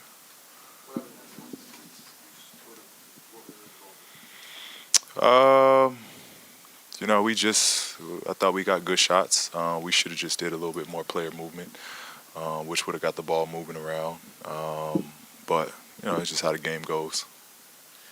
Hey, Paul, will you elaborate on the chippiness of tonight's game, the physicality? Did you feel like a playoff atmosphere almost? And how you feel you guys responded to that? No, it's two of the top teams in the West. It's what you're gonna get. Two teams that know what the goal is. Paul, before the game, Doc said that, for you guys to get to where you want to go, there's a sense that you'll see the Lakers, and the same for them. Is that a challenge you think you guys embrace? Just knowing that it seems like all roads are kind of pointing towards one another. Yeah. I mean, I don't know how you want me to answer this. Of course. I mean, of course, yeah. It's what you want. You want to play the best. You want to compete against the best. Good thing about it is we're both here. I don't know how else to answer that, but yeah. Paul back here. I know you haven't had a chance to look at the film yet, but Reggie was a +4 in the 15 minutes that he did play. Doc talked about the ball not moving. Do you think that, I guess, having him in the game in those situations, especially in the half court, maybe he can help with that in the future and get guys shots? Yeah. Yeah. I'll take a little bit of that too. Just alleviating pressure. They were trying to put extra pressure on Pat and just helping to alleviate some of that pressure. But yeah, I thought, I had a knack tonight of getting in the paint and taking advantage of my matchup. It's where I should have allowed or seen that and continued on with that, of getting in the paint, making extra plays, and, letting the ball find the open man. Hey, Paul, with Hal right here. With how both teams have a lot of star power and depth, what do you think it's going to come down to as far as just being on the winning end of plays if you guys meet down the line? Answer that, or what's that question again? Yeah, I mean, both teams have a lot of star power and depth, so when it comes down to just being on the winning end of single possessions, what do you think it will come down to with that? The little things. I thought in a game like today, they got a lot of 50-50 balls. That kind of swung their way. So those, it'll be the little things. It'll be rebounding, 50-50 balls, turnovers, and basically just, who can execute the game plan the best. And I thought today, they did that better than us. So, give them credit for how they played today. Paul, right here. Doc said that everybody's healthy. How important is it for this team to go in down the stretch healthy? Really, really important.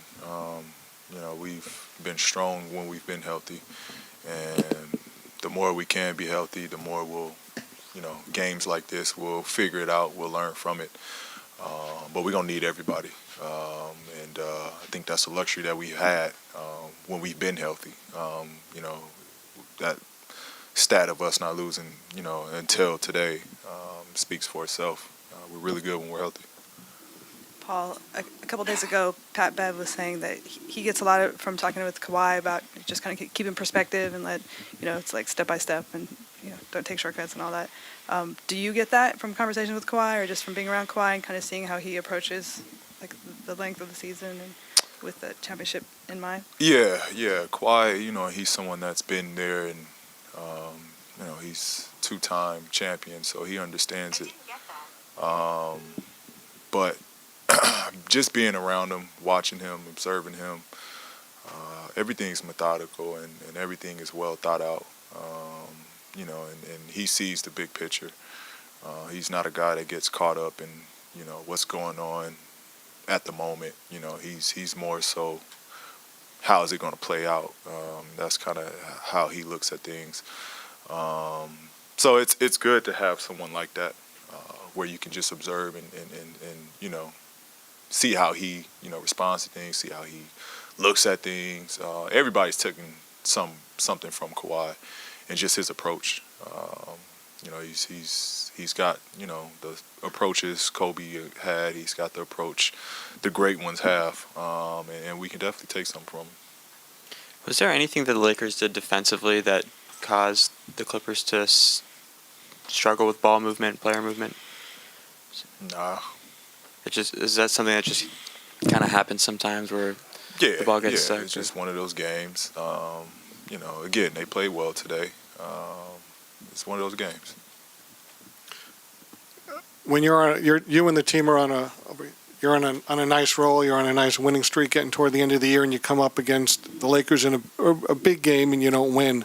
How jolting, how much, is it a setback? What's the feeling like after this one? Good. I mean, it's hard to beat any team 3 times in a row in this league. I mean, y'all know that. It just is what it is. They beat us in the 3rd game. We got another one. It doesn't set us back. They played. They were the team that, really wanted it, and they went and got it today. We got to play them one more time. But, life goes on. We're not down about it. Let's go. Doc, you guys were pretty physically dominant, I'd say the first 4 minutes or so, and then it seemed like that tide turned a little bit. I agree with that. I thought the first 5 minutes of the game, and then the next, do the math, 43 minutes, right. I thought, was that good? I thought it was just them. I thought they were the more physical team tonight. I thought they were into their game plan more tonight. I thought they trusted each other more offensively tonight. So it's a good lesson for us. I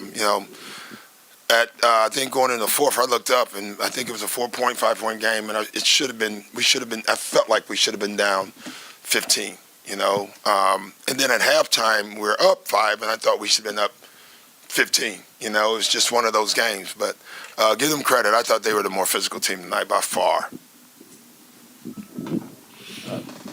Guys not named Kawhi, PG, and Trez combined for, I think, 25 points with 7 guys.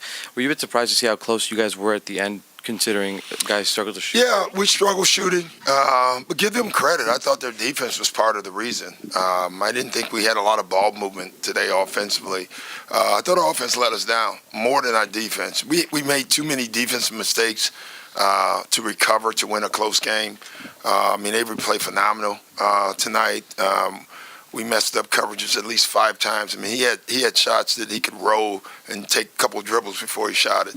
I thought he was huge. I thought Rondo, that stretch, beginning of the 4th, when Kawhi was off the floor, and also the stretch in the middle of the 2nd when LeBron was off the floor, I thought he was phenomenal for him. So there are a lot of stretches in this game. For the first 3 quarters of the game, Paul George was best player on the court. Yeah. And in the 4th quarter, his only shot came, with 1 minute left. What happened? Yeah, ball movement again. You can always tell with the shooters. But I just thought the ball stuck tonight for whatever reason. It doesn't happen very often with us, and it hasn't happened. But it did tonight. In some ways, it's probably good for us to see. You got to keep trusting everything you do offensively in each other. And I didn't think we did that well tonight.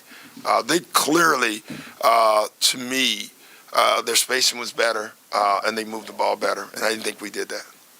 LeBron was hunting that matchup with Lou in the pick and roll so many times in the 4th. Yeah. What was your consideration do we put Pat in here? Do we keep Lou? Yeah, I didn't think Pat was having a great game tonight, honestly. We were down. We needed points. I thought he started it before Lou came on the floor, and then he stayed with it, which they should have.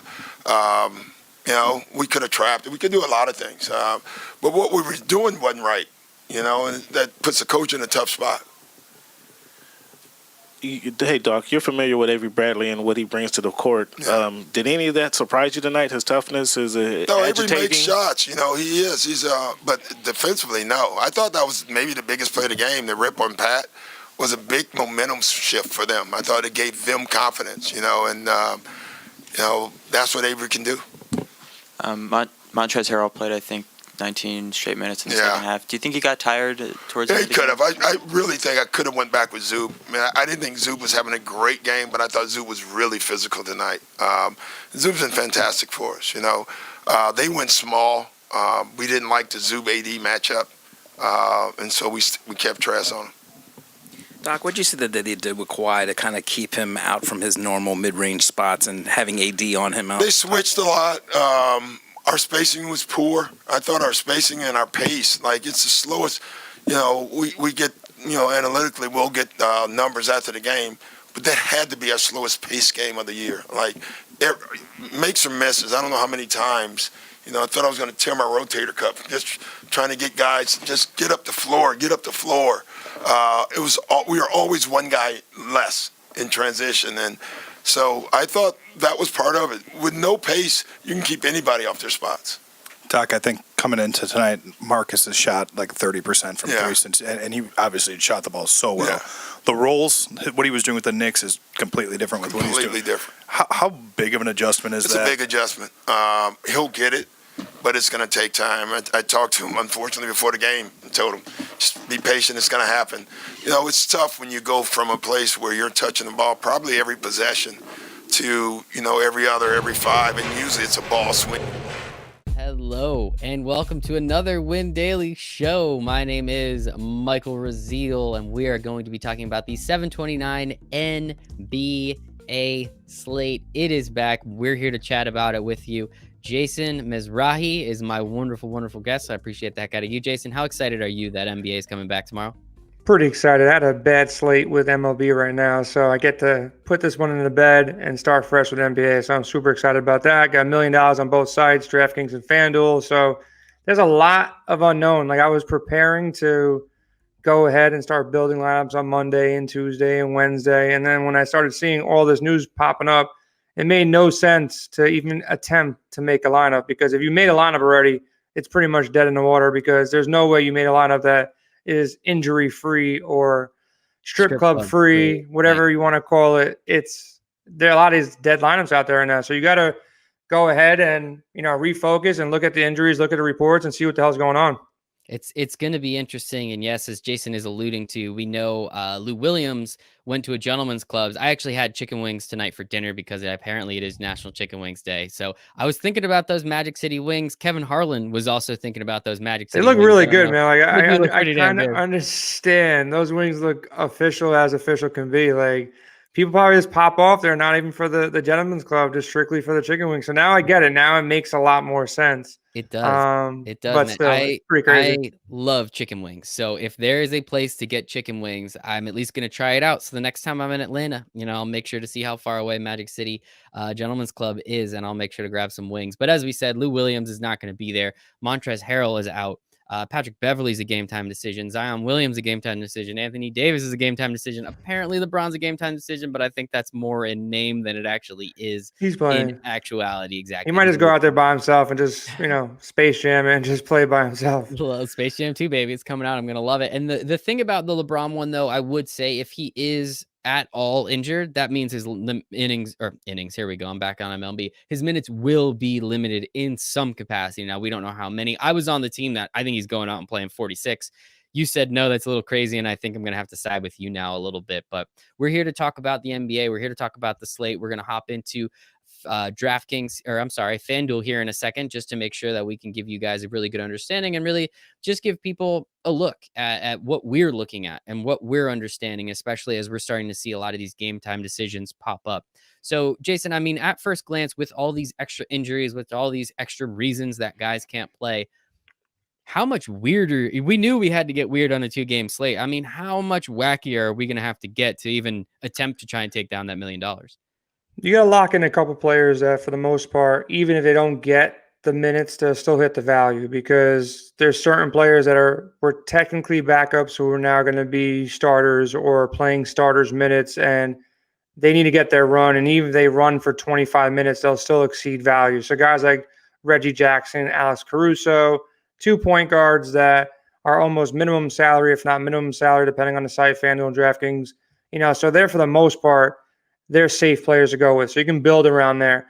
And since this tournament is cheap for most people, $4 to enter for a chance to win $1 million, the best advice I can give anybody if you're trying to win $1 million is don't just try to throw in a lottery ticket one time. It's not going to happen. You got to build a couple variations. So with that, try to balance out your exposure so you get enough exposure to the players you want, because the player pool is not that big. It's not that deep. But also assume that there might be a blowout here. The way this Clippers game is going with Montrezl out, Lou Williams out, I don't think they're going to go out there and plan and say, okay, we got a short bench today. Let's go ahead and run Kawhi for 40 minutes. I don't think that's going to happen. So I think they're going to pretty much balance it out. I think this game means absolutely nothing to the Clippers, absolutely nothing to the Lakers. They want to put on a quick show. They want to throw some alley-oops up. It's going to be lazy defense. It's kind of, I'm not going to say it's going to be like an all-star game type of an event, but it's not going to be, this game is game 7 of the playoffs right now. The Utah game versus the Pelicans, I think the Pelicans have the most to play for. They can't lose a game. They might be able to lose one, but they can't lose more than like 2 games to make this run into the 8th seed here. So I think the Pelicans are pretty safe, especially if Zion is out.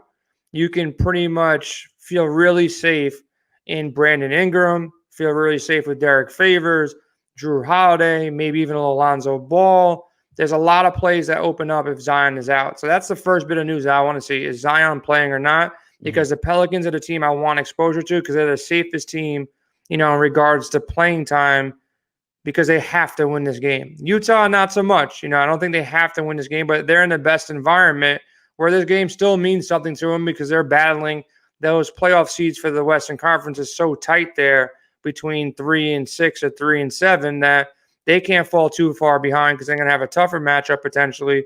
So I think the Jazz-Pelican game is the game to target. I think this Lakers-Clippers game is going to be more of an average of 20, 25 minutes throughout the entire roster. And with that in mind, I pulled up the Jazz Pelicans game here. As you said, if Zion's playing, probably going to want to play him. If not, that really opens up a lot more doors. I guess to start out, you're trying to build this lineup on FanDuel. As you said, it's $4. We're going to have a lot of novices in there. There's going to be a lot of people that are just going to say $4 to win $1 million. Shoot, I'll throw in a lineup. I haven't played NBA DFS since March. So there's going to be a lot of people. So there's absolutely an edge to be gained, right? So where do you want to start when building out a lineup here? Understanding you're going to be building, 15, 20, 25 different lineups potentially. The good news is last time MLB launched their Millie Maker for FanDuel, there was a massive amount of overlay.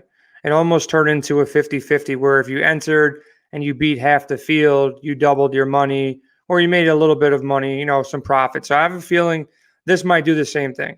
And then on top of that, with MLB, for the most part, you knew everybody was playing, besides Juan Soto, who was a late scratch, and I guess Clayton Kershaw was a late scratch. So not everybody was known, but it's going to be a lot worse with NBA. So there's people who locked lineups a week ago. There's people who locked lineups Monday, Tuesday, and today, and they're not going to check tomorrow. They're going to forget about it. They're going to think, oh, yeah, these guys are playing. FanDuel says they're playing, so they're going to be playing. And then I'm going to stay up with the news. So there's going to be a lot of dead lineups, I feel like, too. When it's a $4 contest, there will be some dead lineups that have Zion if he doesn't play, or we'll have Anthony Davis if he doesn't play, or even have players like Beverly, who's 50-50, or Montrezl Harrell, which is leaning like he's not playing, but it doesn't really say he's not playing yet. So there's certain players that will be there.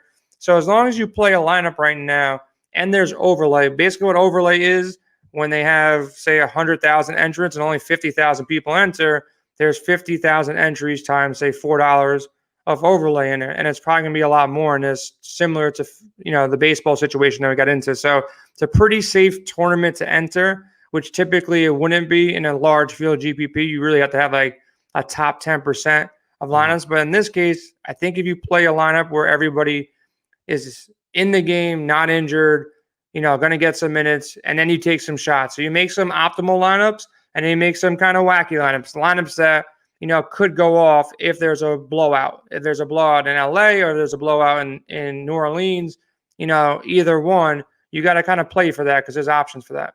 Yes, and when you say in LA and you say in New Orleans, it's Orlando, the bubble. Yeah, I know. In Orlando, we're all in the bubble, baby. So let's start it out. I have the Jazz Pelicans game tabbed here. Is this the place where you want to start, or is there a couple key guys that you're trying to grab in that LA game first before you fill out the rest of your roster? I like to go position by position because you have to pick 2 point guards. You have to pick 2 shooting guards, 2 small forwards. So you can leave it open, click on the point guard position, and we can start with there. The guys that are really safe right now are Reggie Jackson. So like if you're building tonight and you're not going to check your computer tomorrow, Reggie Jackson is going to be running the second team offense with the Clippers. If Patrick Beverly is out, Reggie Jackson will have a monster game. He's probably going to go 10x his value, maybe even higher than that at this price tag. So he's super safe right there. And another guy who's super safe is going to be Alex Caruso. So you have 2 point guards, minimum salary, that should get a ton of run here. And if you want to come off these guys because they might be higher owned, you can look at a guy like Moutier that might be sneaky. Frank Jackson might be sneaky, but these are the 2 safest plays at the point guard position. And I also like Mike Conley. Those are the three guys that are going to get the highest ownership on the slate. If Beverly plays, he's in a good spot too, because he should run with the first team. He should get 25 minutes, and he's pretty cheap. So the guy that I'm not really on in this spot is Lonzo Ball at basically $8,000. If Zion is out, he gets a bump. He becomes more playable for me. But I would prefer some of the other players on this Pelican squad over Lonzo Ball, because Conley, he plays pretty good defense too. It's not a good matchup for him. So Reggie and Caruso are the safe spots here. And yeah, be paying attention to what happens with Patrick Beverly. And then, of course, as Jason said, you're going to have to make you're going to have to make some weird and wacky lineups. So don't worry about taking Quinn Cook in a couple of them. Let's go Duke. Hopping over to shooting guard. Again, we have the whole thing tabbed. It looks like there's going to be a bunch of injuries as well. And we have Lou Williams, who is out, chicken wing related. Man, if those wings are that good. Obviously, we know Avery Bradley's out. It says Kentavious Caldwell-Pope is a game time decision. We'll see exactly how game time that is. So of here, again, some of those safer plays, some of those plays that you're really looking at to take home that $1 million. Yeah, so Donovan Mitchell, he'd be the first guy I slid in there at 7,200. He's going to get a massive usage against the Pelicans and an up pace for Utah. So Utah plays kind of slow, and New Orleans plays like a track meet. They're running and gunning the entire time. So Donovan Mitchell will do really good in this environment. So Mitchell is in a great spot. Paul George as well at 7,400, great spot as well. So those two guys would be guys I'm looking at. If you slide down a little bit, there is a couple guys here, more than a couple guys here that I'll have in my lineup. Jordan Clarkson, he'll run the second team anytime Donovan Mitchell is off the court. And then even when Mitchell is on the court, they're going to basically be having the ball in their hands. It's going to be, they're going to just be passing back and forth to each other. Clarkson, a great spot. I like the option of putting Mitchell with Clarkson in the same lineup, because that will be a way to kind of have some different type of ownership. Then Danny Green, starting shooting guard, not a sexy, name that nobody wants to really play, but there will be games he gets 3 steals, 2 blocks, and hit some threes, and he'll smash his value there too. So Danny Green, definitely in play. Now, JJ Redick, definitely on DraftKings, more in play because you get a bonus for 3-pointers. So I like him there, but I also like him on FanDuel, especially, again, if Zion is out, he gets a little bit of a bump, but not much. JR is in play. KCP, if he plays, I know there's a game time decision tab on him, but I haven't really heard more than that. I think he plays, and there's a very good chance that he finishes the game with the Lakers. If they're really trying to win the game and they're going at it, KCP could be the finisher, shooting guard with Danny Green on the court at the same time. So I like KCP as well. If you slide down a little bit more, if Zion is out or this game becomes a blowout, Alexander Walker can come out there and score some points. But outside of that, not much else. They slid Magruder into the slate. He wasn't even really on the active roster. Maybe throw some crazy shares in there if this game becomes a blowout again. The Clippers might have a short bench with no Lou Williams, no Montrez, so they might just be throwing random people out there, because if it becomes a blowout at all, there's no reason to have Kawhi in. There's no reason to have Paul George in. So this could be a fourth quarter where, look, and also there's a psychological effect of Montrez not being there, Lou Williams doing the dumb shit that he did. Maybe Kawhi's like, listen, man, don't try running me out there for more than 20 minutes. I'm chilling right now. Wait for the playoffs, and that's when I'll come out to play. And if that's the case, other people are going to have to eat up these minutes, so it might be a guy like Magruder who does it. It could be possible. Again, it's going to be weird. It's going to get wacky. I know our good friend Ghost at DFS_Ghost was telling me maybe this is a rust game for a lot of guys. I know we're watching them play a little preseason or whatever the heck we want to call it right now, but we all know that that's nothing compared to real games. And these games, while they count much more for certain people than others, I do think this could be a knock off the rust kind of game. So he thought, hey, what if LeBron says, JR, go take 25 threes, and it turns out he knocks down 10 of them? That's a pretty monster game, right? So you're going to have to get weird. You're going to have to get wacky and play some of these guys that we just don't know. Yeah, I think for that point too, I think, not only would be you can call it a weird game, I think it would be more of a sloppy game. And when it's a sloppy game, a guy like Danny Green and a guy like KCP that play defense, especially on FanDuel, you get these bonus points for steals. A steal is 3, a block is 3. So technically, somebody goes out there and gets you 4 steals, it's better than somebody going out there scoring you 10 points. Yep. So like I said, Casey plays good defense. Danny Green plays good defense. And these blocks, a guy like Rudy Gobert potentially come in and get you 4 or 5 blocks in a sloppy game. He might be interesting as well. So when we get to center position, it's a free-for-all at center position, once we get there. I think LeBron going to small forward position, he's safe. He's definitely in a safe spot. I think Adam Silver, I think the NBA, Twitter, whoever's out there, they want to see this dude play. He's got this revenge narrative going on right now. So he's going to go out there and show up. He'll probably be, the top 1 or top 2 scorer of the slate. So, and there's not many people to pay for it because there's a lot of good value that open up on the slate. So I think LeBron is safer than Kawhi for minutes. But if it becomes a blowout again, it's a guy you don't really want in your lineup. So I think Brandon Ingram, especially if Zion is out, even if Zion is in, he becomes sneaky. And Joe Ingles, for price per dollar, is the safest small forward. Because I think, Utah wants to win. They're losing Bogdanovich. He's gonna be controlling the ball a little bit, running a little bit of a point forward position. So at 5,500, he's pretty safe. But again, there's going to be lineups, I'll have LeBron. There's going to be lineups I have Kawhi. Because if they do get full minutes, they're going to show up. They're going to be in a competitive game. Now, if you start going down here, Markieff Morris becomes interesting if Anthony Davis is out or Dwight Howard's out. Dion Waiters becomes interesting if it's an extreme blowout one way or another. They just want to get this dude run, and he goes out there and starts lighting stuff up. Etuan Moore becomes interesting if Zion's out. A couple people down here, I never even heard these guys' name, like Brantley, and I'm not even going to pretend to pronounce his other dude's name. I haven't seen them on any slate the entire year of NBA. So who knows? Maybe make a couple lineups with these dudes. Maybe they're going to get some run if it's a blowout, but I haven't heard these guys' name. But Fondu and Brantley, never seen these guys before. No, and the only reason I know Etuan Moore is because he played at Purdue and made it kind of deep in a couple NCAA runs. No, Etuan Moore can get run, man. He can definitely get run. More of a DraftKings play because he more is a 3-point shooter. He gets minutes in a rotation regardless. But if Zion's out, he might get an extra couple. He definitely gets the bump. And I guess going with that narrative, I don't know if you saw earlier this week, but the internet was roasting Jared Dudley again, just kind of for no reason, saying that Michael Jordan could beat him, which I wouldn't be surprised. I would say so. I don't know, man. I'd throw Jared Dudley in a lineup just again for the revenge and the narrative factor, just because we always love that over here at Win Daily Sports. But all right, let's pop over to the power forward position. As we already said, Anthony Davis is a legitimate game time decision. LeBron said it was a game time decision, but we'd all know how we think that's going to play out.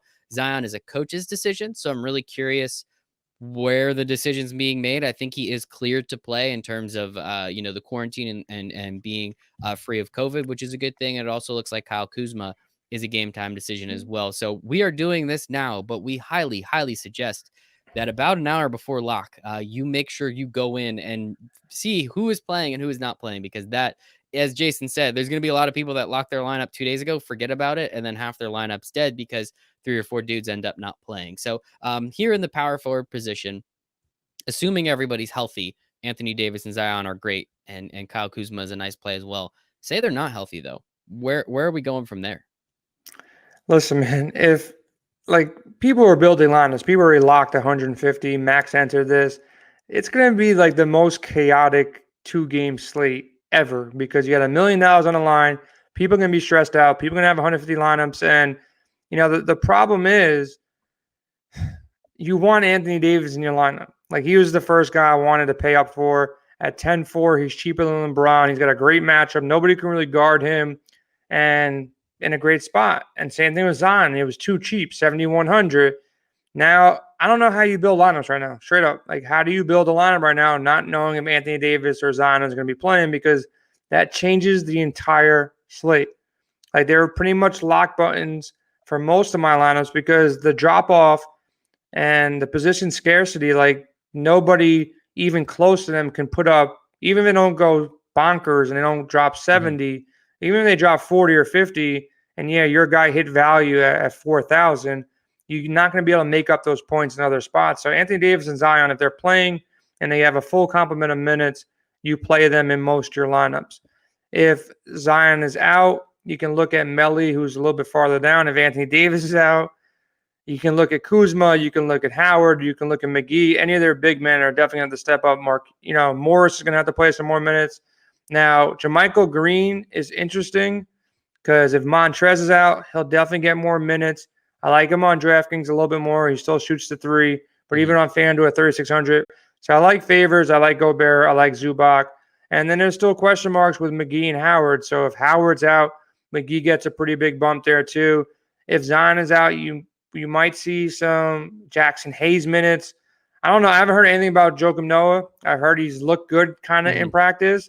But who knows? They might want to throw him out there for 15, 20 minutes and see what he can do. And the guy is scrappy. He might go out there and get you 3 or 4 blocks. It might outplay Dwight Howard and McGee and might be a difference maker. Also, if Zion is out, Okafor could potentially get some minutes too, but I think it's Derek Favors who's safe. I think Zubac becomes the safest. I think Gobert has the highest ceiling. But, at the same time, if Howard is out, McGee gets a bump too. So, with the center position, I would split up a good amount of ownership between Gobert, Favors, Zubac, and then depending on the situation with McGee and Howard, get shares there. If you want to get super crazy, you can play a little bit of Noah, but I got to do more, scouting on how many minutes he might get with Montrez out. But they never really want to run Zubac for more than 30 minutes. So if Noah's the first guy off the bench at center in what is kind of a joke game anyways, where people are all out, he might get you 15, 20 minutes. But I still think Zubac's way better play here. Yeah. Yeah, and I think again, it's going to be a lot of fun. Again, it's $4 to enter, as you said. It's a lottery ticket. Let's be honest, but at least you can put a couple lottery tickets in, and you can make some educated decisions on how to play. Again, we just quickly made this lineup. It's probably there's a boatload of money. There's still a lot of cash on the table. A lot of stuff that can happen with it. So we'll see what happens there. But that's why we're here, man. We're here to the help. good news. The good news is this: there's only 285,000 entries so far, and to fill this thing, they would need in less than 24 hours 600,000 more entries to go. Okay. So my prediction is, if they've done 285 now, if they do 300,000 in the next 20 hours, I'd be surprised. They probably won't do that. They'll probably come around 500,000 people, and to cash this thing, you have to be in the top 245,000. So it's pretty much going to turn into a 50-50. 50-50. So your odds in a typical FanDuel or DraftKings big tournament like this, you have to finish in the top 10, 12%. Now you have to be in the top 50 to cash. So if you got the cash, and you never multi-entered before, this would be the tournament that's pretty safe to multi-enter because, don't quote me on this, but I think it's not going to come close to filling unless they start doing some crazy things. And I don't think they're going to be running Super Bowl commercials for the return of basketball on FanDuel. So, and this is a 6:30 start too. So that means in LA, it's 3:30. People are at work. They can't run home to get into this game. And there's a lot of question marks. Or a lot of people can say, screw it, man. I don't even know if LeBron's playing or Anthony Davis is playing, all these people playing. I don't want to stress out about it. So this would be the tournament to max enter. If you max enter, you can put in 150 lineups in. You have $4 a lineup, so it's $600. And there's a very good chance that you make your money back, you double up, and you have a shot at $1 million too. So that's what I'm going to do. I'm going to multi-enter. It's going to be stressful, though, because there's too many question marks, and it's probably going to take up most of my day tomorrow to not only enter these lineups in to get 150 of them built, but then on top of that, you got to be around between like 5:30 and 6:30 to sort out this first game. And then you have to go back to the drawing board around 8 to 8:30, 8:45, and hopefully you get news on all these people. So the good thing about it, we have this Discord chat, we have Twitter, we have 1,000 members that all work together to help everybody out. So we're going to be pulling all this information in overnight and really try to get as much information from the beat reporters, coach talk. We got some friends who, work with the Clippers as well. So I'm going to reach out to them, see what information I can get from them. They follow the Lakers. They follow the Clippers. They're out in LA. So if we can see what's going on out there, that's a big, big help. And then with our Discord chat, our expert chat, We got 1,000 people. We're all trying to win $1 million tomorrow. So we're all helping each other with news. So if somebody says, hey, we hear that Kawhi is going to play, but he's only going to play 20 minutes, that's a big help. That can make our adjustments, and we can fade him potentially and, go a different round. And they said, listen, we want to work Paul George and see what he's got. And he's going to be playing 35 minutes. We hit the lock button on Paul George in a lot of our lineups. So minutes is really what you want to look at from now until game time. And that is why we're here. As Jason said, we do have an expert chat. It is a Discord. It's nice and easy to use. It's a lot of fun. And for $20 a month, you get all of our premium articles. You get all of our cheat sheets. You get all of our projection models, all of them made through the data that we receive through our data providers, but then also through our brains and our minds and the algorithms that we have created. We have some incredible models and some people making them, and the Discord chat as well, which is where we're really able to put that stuff together, have open conversations, and figure out all of that stuff together, because we're all trying to take down $1 million. So make sure to come over to windailysports.com, hang out with us for a little bit, and hey, we'll make you your $20 back pretty quickly. I promise you that. 100%. 100%. Awesome. Well, thank you everybody so much. Jason, where can everyone find you on the internet? Win Daily Sports, man, on Twitter and pretty much IG. It's Win Daily. Hit us up at windailysports.com. We got a lot of free content up there too, so you don't have to even invest the $20 just to kind of give it a try. Check out a trial, hop in Discord for free by just putting your email in there. Not too big a deal. I'm at Michael Raziel 1, and everybody, happy NBA season. It is back, baby, and I hope you make it a very...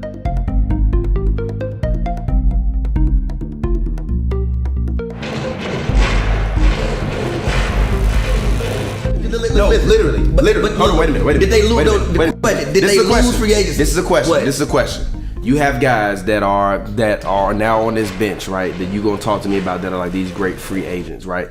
Other than Danny Green, which although he hasn't been shooting as well as he needs to be shooting, kind of felt like the past 2 weeks. He started off decent, and now he hasn't been shooting that well for the past couple weeks. But still, he's an All-NBA defender.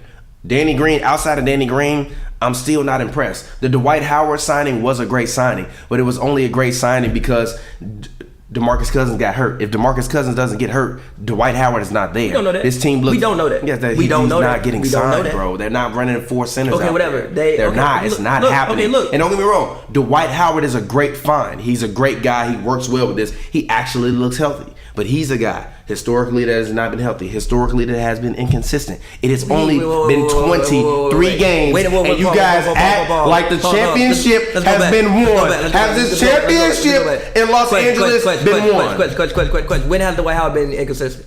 What do you mean inconsistent? When? The past few years. What do you mean? He would still averaging double-double. You're lying. He had a 30 12 and 12 ain't what I... What the fuck do you mean? How many people averaging 12 and 12? Come on, G. The fuck do you mean? Come on, G. G, them goddamn Clint Capella numbers.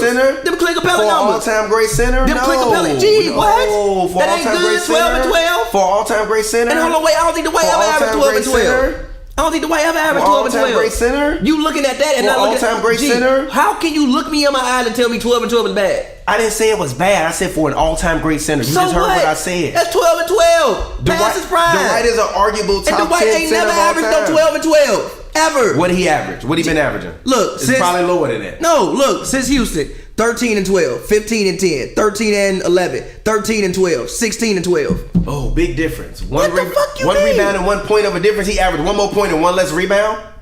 That's not that big of a difference. You said Dwight Howard should have been an All-Star 2 years ago. We both said that. In Charlotte? Yes. So yeah, he was playing good, and then you know what happened after the All-Star break? He played like shit. No, he didn't. Yes, he did. He was just in Charlotte. He was not great after the All-Star break that year. That's a lie. Let's prove it. I'm gonna look at the splits. I'm gonna look at the splits. Do your Google. I'm gonna look at the splits because you're telling me lies. Go and look at the splits. You're looking at me and you lying to me. Do it. You're looking at me and you lying to me. Do your research. You're looking at me and you lying to me. Do your research. These are not lies. These are looking at me and you lying to me. These are not lies. These are just facts that everybody that roots for the Lakers don't want to admit, and there's nothing wrong with that. And I'm not saying that this team is trash. I'm not saying the team is trash. After look at this. Read it yourself. I want you to read it yourself. Read it yourself. Okay. Pre and post. All right, how many minutes? But look at the minutes. That's even more impressive. Huh? Okay, that makes it more impressive. Wait a minute. Hold on. Wait a minute. Apologize to Dwight. Apologize to him. I'm not upset. No, read the numbers. Read the numbers. No, read them. Hold on. Can you let me look at them? I'm not upset at it. Yeah, Yeah, he had a decent year. Read him. He did. Read him. He averaged Read 18.7 and 12.3. No. Read before and read after. I just said he averaged 18.7 Read the before. 12.3, and before he averaged 15.8. He did cool. He did. He averaged less rebounds. No, he didn't. He did average less rebounds. 0.3. So it's still less rebounds. It's less rebounds on a team not making the playoffs. It's on the Hornets, G. It's on the Hornets. I've been telling you all year long, Trae Young buckets is trash because the team is fucking trash. Have I not? Yes or no? Have I not been telling you that habitually about Devin Booker? So far, he was decent to start the year. Since the year started, them buckets been disappearing because I ain't been seeing no wins. They've been hurt. I don't want to hear that, man. They've been hurt. Stop that, man. Rubio Stop that. hurt, Like no I matter. said, for an all-time center, I'm looking for more. That's 2 years ago. I'm talking about now. Lakers fans be sitting up here arguing me Dwight Howard is better than Lou Williams, and Dwight Howard averaging 7 and goddamn 7. It's about even. You wild as hell. It's about even. No, wild as hell. Look. When it comes to the Lakers, they were a more defensive-minded unit anyway, right? So they're a more defensive-minded unit. So Dwight Howard's value and impact, you can argue, is about the same as Lou Williams. Bro, the Lakers right now. The Lakers right now are third in defensive rating. They're fourth in opponents' points per game. Dwight, listen. No. Listen. Look at how many defensive categories Dwight is in the top 25 in. Dwight's in the top 25 in blocks per game with 1.4. He's in the top 25 in. Is he in defensive rating still? He is fifth in the league in defensive rating. Defensive win share, is he in there? He is not in defensive win shares. Defensive blocks per plus minus, is he in there? He is 11th in that. So when you look at in blocks, you just named a block stat. No, I'm not. Look, I said blocks, he's 14th. I said in defensive rating, he's 6th in the league. In defensive plus minus, he is 11th in the league. Like when you look at what Dwight Howard, the value that Dwight Howard brings to this Lakers team is comparable to what Lou Williams does. Lou Williams is a more offensive-minded guy, so that's what it is. But defensively, Dwight Howard brings the same level of value to this Lakers team. It's not all in the numbers, bro. Like it's a little bit deeper than that. Dwight Howard arguably has a case for Sixth Man of the Year. Now he's not gonna win it. I'm saving it. But he has a case so far. I'm saving the receipts. So far. I'm saving the receipts. I'm saving the receipts. Where is it? I'm putting this down right now. Lakers receipt. I'm saving. That's a fact up to this point. I'm saving the Up to this point, that's a fact. You can't argue with me. I'm saving the receipts. I'm looking at the numbers. How can you argue with that? I am saving up to this point, that's a fact. For all of y'all. Up to this point, that's a fact. I'm saving the receipts. Don't worry, I'm saving them. I just put it down. I'm gonna put it down in my notes from now. It's gonna be called Lakers point, receipt. it's a fact. And I'm gonna Google them. And at the end of the year, I'm gonna go back. I'm gonna find all these goddamn clips and I'm gonna pull them up because y'all wild as hell. How we wild? Up to this point, it's a fact. Go ahead. Wait, no question. It's 23 games. I'm asking you a question. How many times have I said it? I'm asking you a question. How many times have I said 23 games? Can I ask you? Can I ask you one question? How many times have I said 23 games? Hold on, but can I ask you one question? Okay, it's 23 Can games. I ask you one question? 23 games. Go ahead. In these 23 games, does Dwight Howard have a case for Sixth Man of the Year? No, he does not. You're wild. Montrezl Harrell is better than him. Lou Williams is better than him. And who else? You about to lie now. Sixth man for the Mavericks. You don't even know. No. You don't even know the man. No, wait a minute. No, wait a minute. Wait a minute. No, get out of here. Wait a minute. You don't even know the man. Wait a minute. I say that because you don't even know the man. It depends on. No, it depends on who's listed. You don't even know the man. You don't even know the man. Why you gonna say that? Because I said it depends on who's listed as a sixth man. It depends on if it's Keebler or Powell. Powell starts. Yes, but Maxey was starting earlier this season when Powell was hurt. So it's over. Keebler been better than Dwight Howard. He been as good as Dwight Howard. Right. What are you talking about? He ain't been good off the bench. He been helping stretch the floor. He been rebounding, grabbing. Like Dwight. All right, man. Whatever. He ain't been like whatever. Dwight. That Mavericks team would not be in fourth place or third place or whatever place I don't they see in the Keebler top in no type. Did I say he was a defensive player? Listen, Montrezl Harrell ain't a defensive stopper. Lou Williams ain't a defensive stopper. I don't want to hear that shit. I don't see Keebler in no type of. I don't see Keebler in no type of nothing. What? I can still look. So listen. What? Listen. So what? Listen. Watch the games. Listen. Do you watch the games? I watch the Mavericks games. I watch the game, which is why I strongly vehemently disagree with about a guy with 7 and 7. So when I argue with the guy that I believe, which is why I vehemently disagree with you. When you look at trends and when you look at Lou Williams, you can find him in top 20 categories. I don't see your boy Keebler nowhere in this. So what? No. I don't want to hear that. I don't want to hear that, bro. No. I don't want to hear that, bro. No. You sit there and argue me. Dwight Howard is better than Montrezl Harrell and Lou Williams. No, he's not. He's not on their level. I said that his value is comparable to what they do. No, it's not. It is. No, it's not. That's a fallacy. No, That's it's a fallacy, and I want you to keep that same energy as the season progresses and as it ends. I want everybody. And don't get me wrong, I'm not a Lakers hater. This is the wild part. Y'all turning me into a Lakers hater. I'm not even a Lakers hater. I don't root for LeBron James. But that's a difference between me not root for LeBron and being a Lakers. I told y'all this last year. Can I ask you a question? I told y'all this last year. I'm like, yo, this season could end in disaster. Who have been? Unless LeBron get hurt, you said they lose the first round. You said they lose the first round. Huh? First round? Last one? What you mean? This year. This year? Yeah. Yeah, they still losing the first round. To who? Probably the Jazz if they get matched up with them. Oh yeah, I do. In the first round. In the first round, yeah. Explain. What do you mean? Explain your reason and why they gonna beat them. What do you mean? Why? What do you mean? Why? What do you mean? I think Mike Conley and Donovan Mitchell. No, look at the camera. No. Why did lie? Man, fuck look out at him and lie. No, I ain't gotta look at nobody and say shit. Yeah, I said this shit a million fucking times. I said the Mavericks could beat them in the first round. I said the Jazz could beat them in the first round. The Blazers could still fuck around and beat them in the first round. That's what y'all think. Like I said, let the season play out. Y'all so happy after 23 games. You was happy as hell before last Christmas too, and then you was sad as fuck after that. The man got hurt. And so what? Half your team over fucking 30. They got hurt. They all old and they been halfway hurt the whole goddamn season. No, they haven't. Look, bro. Somebody go out there and get hurt. Okay, it's a different conversation. But they been halfway hurt all season. Not really. Not like last year. I swear to God, bro. Like last year. They been halfway hurt. G. Not really. This time, Bradley ain't missed time. AD ain't got a fucking shoulder injury. He ain't missed no time. Bron ain't missed no time. They ain't been hurt like last year. They haven't. Come on, G. They haven't been hurt like last year. Start of the year. I'm just last saying. year they wasn't even hurt. Brandon Ingram got suspended. Then he sprained his ankle. Then he sprained his ankle. Then Lonzo got hurt. So they had starters hurt last year. Like I just said, they ain't had no injuries this year. Not Kuzma like ain't last hurt. year. Kuzma ain't missed a bunch of games this year. Not like last year. Man, get the fuck out of here. They ain't been hurt like last year. They haven't been hurt like last year. This year. To key players? To key players? They get hurt until Christmas last year. Is it Christmas this year? No, it's not yet. So what the fuck are you talking about? B.I. LeBron get hurt last year before Christmas. Listen, bro. B.I. is a key player. B.I. was hurt at the beginning of the season. Kuzma not a key player. You told me that man gonna be Kyrie. Yeah. That man averaged 11 fucking points. Okay, but AD been out there and Bron been out there. JaVale been out there. Lonzo was out there. Danny Green Lonzo been out there. with LeBron. Not really. Before what you mean? Not really. Hurt a lot too. Come on, G. If you get a season, Lonzo was hurt a lot too. God, he went out there every night. All right, now he was coming off knee surgery. Remember? He was coming off knee surgery. Now we don't remember nothing no more. Okay. They was hurt as hell last year. All right, bro. I don't think they actual roster played I don't think they actual roster they full roster played one game last year. I swear to God, bro. I swear to God. What? I don't think they actual roster played one game last year. They ain't been that hurt this year. Alright. They had Knicks and bumps, but they ain't been that hurt this year. Alright, bro.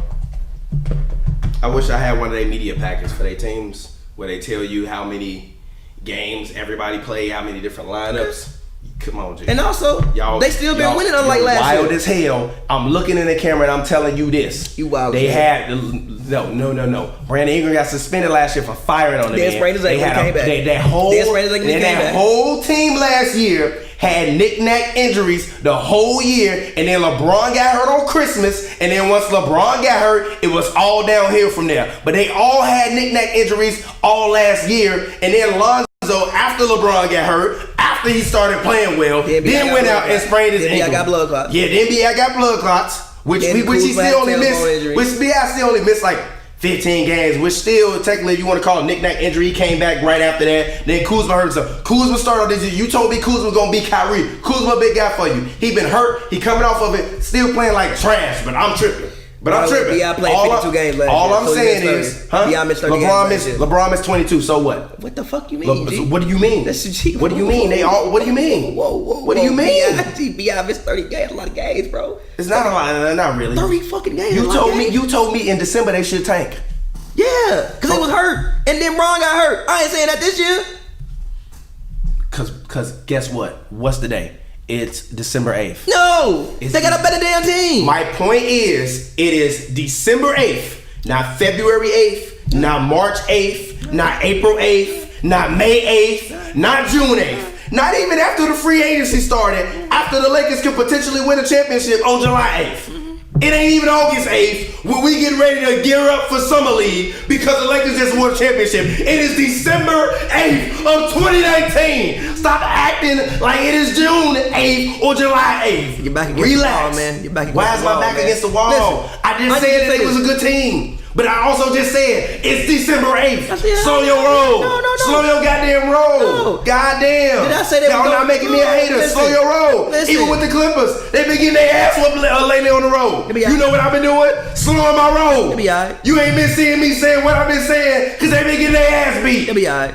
So stop it. Stop it. Slow y'all roll. Relax. No. You said I want you to apologize. I want you to apologize to Rob Pelinka for saying he did not put together a good basketball team. I'm not apologizing yet. He's 20-3. It's a good basketball team. Bro. It's a good basketball team. December 8th. Can you just say a good basketball team on December 8th? There you go. I just said that. Did I not just say that? Did I not just say that? No. Because you out here trying to like critique the roster, G. No, you didn't. Right now, G. Can you say he put together a good roster? Did they lose free agency still? G. Did they lose free agency still? And I just said it's December 8th. Did they lose free agency still? And I said yes or no. Yes or no. Ask me yes the same or no. question on June Yes 8th. or no. They are championship or bust. Ask me the same question on June 8th. Did they lose free agency still? Yes or no. Ask me this question on June 8th. Did they lose free agency still? Yes or no. Did they lose free agency still? Yes or no. Look at you. Look at you. Ask me this on June 8th. Ask me this on July 8th. You can't be 20-3 and lose free agency. That don't work like that. Don't work like that. I disagree with that. The point of you constructing free agents is for the full season, not for 23 games. You GMO Pappy. I'm sure you did constructed a lot of great rosters where it started off great and then it ended terribly. Not really. Yeah, sure you have. Not really. Sure you have. Might lose That's why I take your team 15 goddamn years to win a championship. I take my team 15 years because I like building a certain way. I like building through the draft. All right, well, and you like building defensive teams. What the Lakers got? Defensive teams. What do you say? What do you say is it's hard to do what with defensive teams? It's hard to win, but Alright, we gonna see. It's okay. It's hard I'm to get saving the receipts. It's hard to get the call pieces. Me a hater. Y'all want to pay me a hater? I ain't no hater. I ain't no Laker hater. I told y'all last year. Calm down. I even said the Lakers gonna make the playoffs last year. You ain't nobody heard me say they not gonna make the playoffs this year or they gonna be terrible. I just said they look like a first round exit to me. Okay. And just because they started off great, don't mean they don't look like a first round exit. Okay. They started off smooth last year, but that team didn't have Anthony Davis. This team got Anthony Davis. Okay. But also, the same thing with Anthony Davis, what we got to worry about is that man going to be there? Okay. The same way with the Clippers, we got to worry about Kawhi Leonard. Is he going to be there? Because night to night, day to day, we don't know. I look at the Clippers injury report with as much like, oh shit, like it's a soap opera, like everybody else do. Okay. Talk about the Rockets. No. Talk about the Lakers. Talk about how good they are. Talk about how great they are defensively. What do you like? No. Y'all want to pay me a hater? Let's talk Lakers. Talk Lakers. You do. They look good. I mean, what else? Where your analysis at, big fella? Where your analysis at, big fella? Where's your analysis? It can't end in Dwight Howard. Dwight Howard not winning you a championship. It can't end in Dwight Howard. Dwight Howard not winning you a championship. Still. KCP not winning you a championship. Yeah, he can help. He not winning you a championship. Yes, no, he not. No, he not. You're lying to me. You're lying to me. That man gonna airball a game-winning shot in the goddamn. All right, what's up? Welcome to the third edition of King Watch LA. Today I am joined by Unwritten Rules, or Raj, is whatever you know him. And we're... All right, what's up? This is Daniel Belts with King Watch LA. We have a special guest, Jason Maples, on. How we doing today, Jason? What's going on, man? Not much. How we living right now? Grimy, as you can see, but it's all good. Ready to talk some basketball? It's been a minute since I've done a podcast. I think 8 months. And yeah, last one I did was summertime when I said Anthony Davis was going to win the MVP, Finals MVP, and a gold medal. And they're not playing in 2020. He's probably not winning the MVP, but Finals MVP still has a chance. So I might go 1 for 3, and that's pretty much superstar in baseball. So it is what it is. So yeah, welcome to the show. Like, it's good to finally meet you. We've been interacting on Twitter for probably about 1.5 years since this was called Zotime Podcast. I had to rename it when the baby Lakers moved in NOLA. So yeah, I remember. It's good to have you on. So, what are your thoughts about the NBA bubble right now?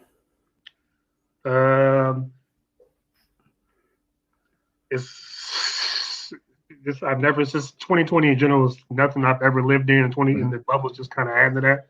Yeah. You just never experienced nothing like this. It was a little weird to see the guys complaining at first, but I think everybody locked in and realized that there's other stuff in the world going on. Yeah. So they kind of calmed down with it, but everybody looks like they're making the best of it, which is all you can do at this point. I'm just antsy to see some basketball really now, about 3 weeks out. So let's get it, man.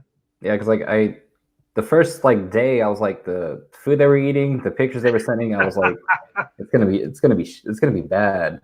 And then it was like Mark Stein or someone tweeted out that after 48 hours it'll get a lot better. Yeah, I saw that, but the food looked better. Yeah. And then they said after 48 hours you can go explore the DJ sets and all this other stuff. So I was like, all right, just chill for 2 days. Let's see how it is. And everything I saw today, it looked amazing. Yeah, and as amazing as it could be without your family and your kids. Yeah, that was a tough part for me, seeing everybody they was being a little extreme when they're talking about it was like a bid, but yeah, I saw that and I was like, I think that was LeBron and Dame talking about they're going to do a prison bid, but as far as billionaire company bubbles go, they can pay the money to play basketball in a safe environment, man. So. Yeah, and I was talking to my parents about it. They're teachers, so we've had the days we see them, days we don't. And I'm like, these NBA players got 4 months they wouldn't have gotten with their family every single day. Right, so right. It's like a give and take for the bubble, and it's terrible that they can't go, but I don't know. Didn't they say something about possibly letting the immediate family in as it advances on? Did they say that? Yeah. Yeah. So. I thought that you can get 3 people. I saw that. Oh, okay. And that's weird to only invite 3 because most people would have a wife, at least 2 or 3 kids, but at least 4. So we'll see. But so let's talk about bubble. Do you think there would be an asterisk on the bubble championship? I mentioned this a couple times. It's not an asterisk. It's not any more valuable than another championship or any less valuable. It's just different. Everybody's going through the same thing pretty much. The only thing that could possibly make me change that is if there's an outbreak and like a superstar player has to sit for a couple weeks and just kind of like a Giannis or Brown or a Kawhi, and it really just tilts a series the other way. That's the only way it can be asterisk. Other than that, everybody's dealing with the same thing. I kind of think with the rest, we're going to see actually better basketball once the rest is off because guys won't be as banged up, so you might get better basketball from that standpoint. Yeah, it's not an asterisk. It's just different. Because AD's shoulder should be 100%. Kawhi's quad, right, he got 4 months off of nothing. Wasn't Giannis banged up too? Giannis and PG. So everyone got the rest. 4 months, no basketball. So I feel like if the Warriors were actually in the playoff position, I think Clay and Steph might play. If they actually were positioned into if they were in the bubble, I think they'd play. Whereas, because Clay tore his knee. I think they punted this season, man. They wasn't stepping out there. Yeah. It was a wrap. They just full on tank. And the only asterisk I can see is if Russ and James Harden actually have it. Yeah. Because I've actually I've heard people say speculate that they might, and that's why they're not in Orlando. And I'm I don't want to talk about it because we don't need to talk about that. But it's pretty shitty that might actually be true. It make it more worrisome because they were in a hot spot Texas, so that makes it a little more. But I hope everything's okay because I was telling you this is the Rockets' best chance win a championship. It's a lot of teams' best chances. Yeah, that's true. We'll talk about this later. This is probably the Lakers' best chance to get a title since I've been 18. Yeah, this is the best. Definitely the best since 2010. Yep. Definitely the best since 2010. Only thing I think the Lakers is kind of tough with no home court advantage. Just no Staples. Staples in the playoffs is crazy. So that's the only drawback. So I think the Bucks and the Lakers probably got hurt the most with all this because there's no home court advantage that they worked for all season. Yeah, and the Clippers used to playing on the road, used to not having that home court. I feel it. Yeah, the Clippers got to be loving this. Yeah. Let's see. Let's get to the next topic. Where do you think LeBron stands in MVP race? He's second behind Giannis. Okay. I think it's just tough how people try to give it to that one weekend of basketball where the Lakers they beat, which was impressive. They beat the Bucks and the Clippers back to back. I think that kind of like made everybody shrink the gap. But Giannis was just so overwhelming the rest of the whole season, and then he was playing only like 32 minutes a game. They're blowing everybody out. It's got very similar to like Steph in 2016, where the stats are great, but they'd be even better. But if he's not sitting out a bunch of blowout games, so it's I think it's Giannis. What seed were they last year? Were they one? Were they 1 or 2? I don't know. Were they 1 or 2? No idea. So that's why I would say they had this last year. And this is where I get into like arguments like I don't want to like knock Giannis, but like his team's pretty well balanced. And like I don't want to say LeBron should be 1 because where they were last year, where they were this year, because where they were last year was without AD, where they were this year with AD, kind of goes to like his MVP race too. But I feel like Giannis has had a stable environment.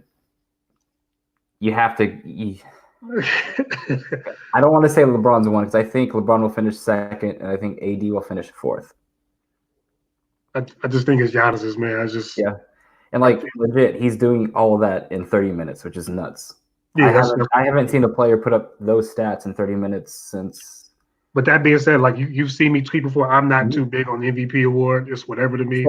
I don't give a damn about the regular season MVP. I care about Finals MVP. I care about the ring plus who gets the MVP.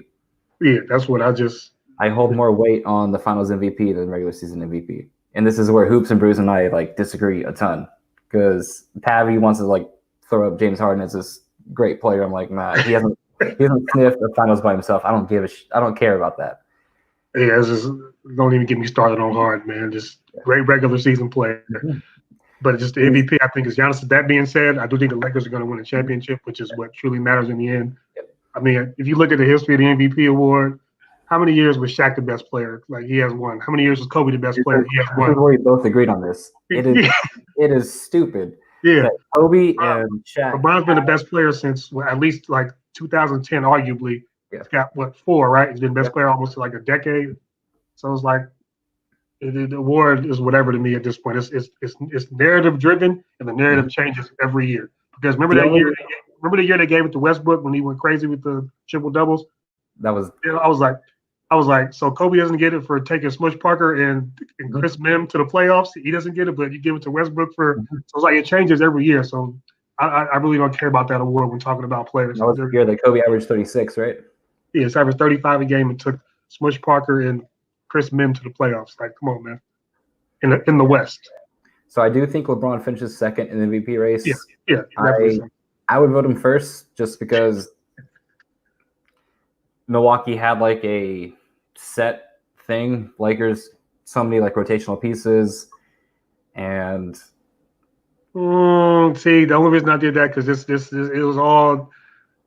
The roster is tailor made. It's a LeBron James roster, so I can't really go for that. You got another superstar. You got shooting, so I can't. I understand that. I don't know. I would vote LeBron. I won't argue against Giannis. He deserves everything he gets.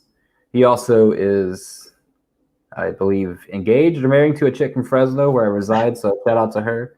Shout out to Mariah. I think she went to Bullard High School, so it is what it is. Let's see. Next topic. Let's just get right to it. Should the Lakers assign Dion or JR? I think they're good. I think they're good depth signings. I don't anticipate either one being really. Neither should play more than 8 minutes a game. No. And if they get more than 8 minutes a game, our Lakers are in trouble. I'm gonna tell you this. There's a saying in the coaching world where they call guys 20-20 guys. That means you play when we're up 20 or down 20. Mm-hmm. So I think that is what they're there for, like in case of an injury. But I think like we're gonna miss Bradley, but Caruso, KCP, Danny Green, I think that's solid guard rotation around. LeBron, of course, is going to handle the ball most of the time. Like, I think it was a given that LeBron's minutes were going to increase in the playoffs. Danny Green's minutes were going to increase in the playoffs. Right. KCP's. The only wild card would be Caruso's. and I guess Avery Bradley. Since he's going to be out, all those players increase minutes. LeBron will take more of a point guard centered role, and that's why, like, we'll talk about that later. But like, that's why I think if I had to choose, though, I would say Dion would have more of an impact. exactly. That's what I would just because he could play make and he can get you 12, 15 on any given night. Right. He can be like an X factor in like a game 5. Right. Whereas since we're both Laker fans in 2010, when Nate Robinson and Glenn Davis won the Celtics at game 4 or 5, and I was like, what in the entire hell is those two players doing when the playoff game? But those two players won it. I can see Dion. I can see Dion doing that for a game. I think that's how the Lakers will have to be in general, because the two superstars are established. Mm-hmm. And I think that third guy is going to be like a revolving door. Like, and I asked you that question too. Like, Kuz's going to have 17 one night. Next night, Danny Green's going to hit 6 threes one day. KCP's going to get hot one game. Caruso's going to have a 5 steal game and spark a win. I think that third guy is going to be a revolving door, and that's how they get it done as far as like the third contributor. Random question, not on the docket at all. Do you think it's weird that the Lakers have lost both of Danny Green's best shooting nights as a Laker? It was opening night versus the Clippers, and I think they lost against the Bucks too, right? Or the Celtics, where he got fired. Yeah. I don't know the game, but he hit 8 threes in each game, and we got blown out both games. Yeah. Danny Green, I'm not gonna lie, I'm a little nervous about Danny Green because in the playoffs his numbers have taken a dip. You're the first Lakers fan I talked that has actually admitted that. Yeah, this is the first. His playoff numbers take it it's on brand for him. So I'm a little nervous about that, but I think they'll overcome it. And plus they have other guys, KCP, Kuz. So, but I'm a little nervous about Danny Green's playoff. He's a good starting rotational player, but sometimes in big games I don't see him on the court, and I don't want to see that as a third or fourth option. It was like that in Toronto. Okay. Toronto. Yeah. I think I saw him in one game out of the 6 games they played the Warriors. And the Lakers have 2 superstars, so they can handle that, but I don't want to rely on that. Yeah, so that's where Dion, JR come involved. And like you said, the 2020 player, up 20, down 20. I think JR could potentially be put into that down 20 role, hit 4 threes in a row, and then when the heck did I tell you AC? when did I tell you Alex Cruz is better than PG-13? When the hell did that happen, Thomas? Yeah, so what we got next, man? Let's see. Let's get to the next topic. It's going to be, is this LeBron's last shot at the finals? No, I think they got a 2-year window. Is that because the Lakers are probably going to trade for a all-star / superstar this summer, getting rid of Kuz, or? I think with everything in flux is the COVID situation. So we don't know. The cap usually has a steady incline. But we don't know what a cap is. So assuming AD takes his max and then LeBron's in, I don't know how you supplement the roster without having certain guys bird rights or whatever. I don't know how that works. I'm not a real cap guy, but I think that gets kind of tricky. Same. Other than that, but I think if you have LeBron and AD, it's I think it was a 2-year window for sure with their for sure contenders. LeBron has shown no signs of, or very little signs of slowing down. Like between whatever he's lost physically, he's made up for it. Yeah, so it's kind of like how Kobe lost athleticism in 2013, but gained it up here with. As long as he maintains, but you just know in the back of your head that the end comes eventually for everybody. But as long as LeBron's at that level, I think they have a shot. But I think originally it was a 2-year window, and then it was kind of like retooled around AD and LeBron as he's getting older. So we'll see. But definitely, I think next year is is like last time they'll be like super favorites to win it all. And why I think LeBron's last shot is an option is this is probably the Warriors aren't there. Steph, Clay, Draymond, they're not going to be there. Who knows what they do with Wiggins next year? So this could be LeBron's best shot to win the championship in LA. Depending on if they're able to get Beal next season, because I've gone into like the rabbit hole of Lakers conspiracy theories, where it's the last 4 trades or 3 trades the Lakers have made with the Wizards. The Lakers have gotten like the crap end of that. Like we gave them Thomas Bryant, Wagner, and Bonga, and we received nothing in return, basically. Well, it was to make the AD trade work, wasn't it? Yeah. Yeah. And so like they said, like that could have been in link with us getting Beal. So like I've seen those like theories. I've gone off the deep end in which I actually think we have a chance. I appreciate the Lakers fervor, but I'm just telling you right now, there is no way in hell that unless Kuz has an awesome AAU type Orlando, unless that's how he plays. Because maybe the AAU style favors Kuz. Who knows? I don't see Bill coming. They just don't have the assets. Yeah. They don't have the assets. So you have to give away Kuz, THT, and some picks, and that's laughable compared to whatever the Nets can That's what I'm saying. That's Yeah. what I'm saying. So unless they have some back-end agreement, he's probably playing in Brooklyn next season, which Brooklyn has more assets to, yeah. I can see that. As being LeBron's last shot, I think it's this year, next year. I think after that, that's where it gets dicey. Yeah, we'll see. Because I told you, my sons who were kicked to the curb by this franchise are going to be in the Western Conference Finals in 2022. That's when Lonzo comes back. I cannot wait until Lonzo comes back to the Lakers. He already told Grip he wanted to stay in New Orleans. I mean, yeah, but he also posted that tweet when the trade deadline happened. When they didn't get traded to New Orleans, it was like the we ain't go with nowhere. No. Yeah, so like I don't know. I do think he's the only Laker that would come back. Josh Hart, nope, all the bridges burned. BI hated management, and I think there's a picture where we saw Genie, Magic, and Ingram and his dad, and like they were all together. And I remember that. Ingram was like off to the side, like, nah, I'm not rocking with this, but post whatever you need to post and cool, but nah.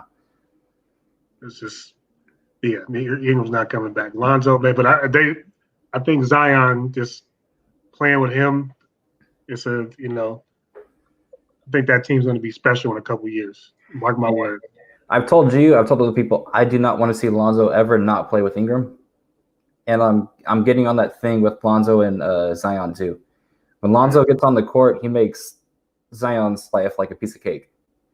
And I've seen people say, hey, Lonzo doesn't have any positive impact on an offensive scheme. I'm like, man, did you? Yes, I know who you're talking about. We've had problems when he called the Lakers assets trash. It was like 2 years ago. And I know exactly who you're talking about. He said he does nothing towards like the Lakers or a offensive impact. I'm like, cut the tape with Lonzo off and on for Zion, and you tell me what the hell you see.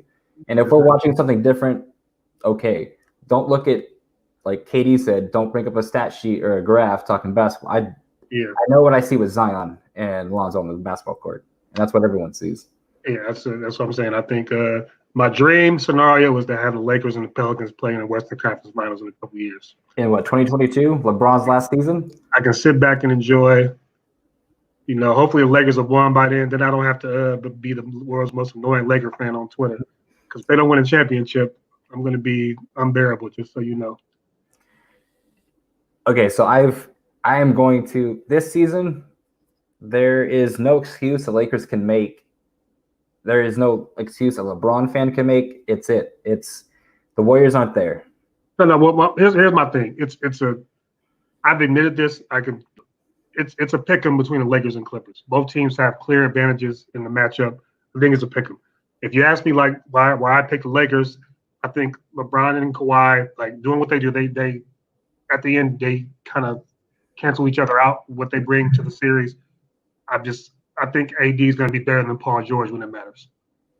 What makes me nervous about that, because AD has like 8 fourth quarter points total in all 3 games, which makes me kind of nervous. But I think when it matters, he'll be better than Paul George. I think that'll push the Lakers over the top in that series. And I saw that stat, and I was like worried. I had no idea that was an actual like thing until like you posted that. Yeah. So, but I think when it matters, AD is going to be big time when it counts. It also makes me nervous though. They talked to Vogel, and Vogel was like, he's going to play the same amount of center as he played during the season. Which And then he also said Kuz will play the 5. Okay. I hope he said that joking. I hope he said Vogel. I will drive Vogel back to Indiana if he's playing if he's playing Kuz at the 5. I'm not doing that. But I cannot believe that because what I've said is the Lakers will be NBA champions if they just rock with AD at the 5 in their most important series. If I have to see JaVale or Dwight in the Western Conference Finals next to AD, I'm gonna lose. I'm gonna lose it. That's what I'm saying. If the lineups there will dictate a lot. Mm-hmm. But I think, that's why. That's why I hold that weekend in March. So like up to there is because you actually saw the Lakers play their brand of basketball. You saw Keith Kuz at the 4, and then AD at the 5, or Dwight at the 5. Yeah. And you Like saw Vogel's like kind of like shortened lineup. That's why Caruso barely played. And I think he's not a great matchup against the Clippers. He's not a great matchup because he's a streaky shooter. I don't get it because like the things he do should translate versus the Clippers, but it right, just exactly. Yeah. So I don't. Maybe that changes over a series, but it hasn't so far. Right. So that's where maybe Dion comes in and changes that. Yeah. That's where like he might change. Like I think there's going to be a different role player each series. Yep.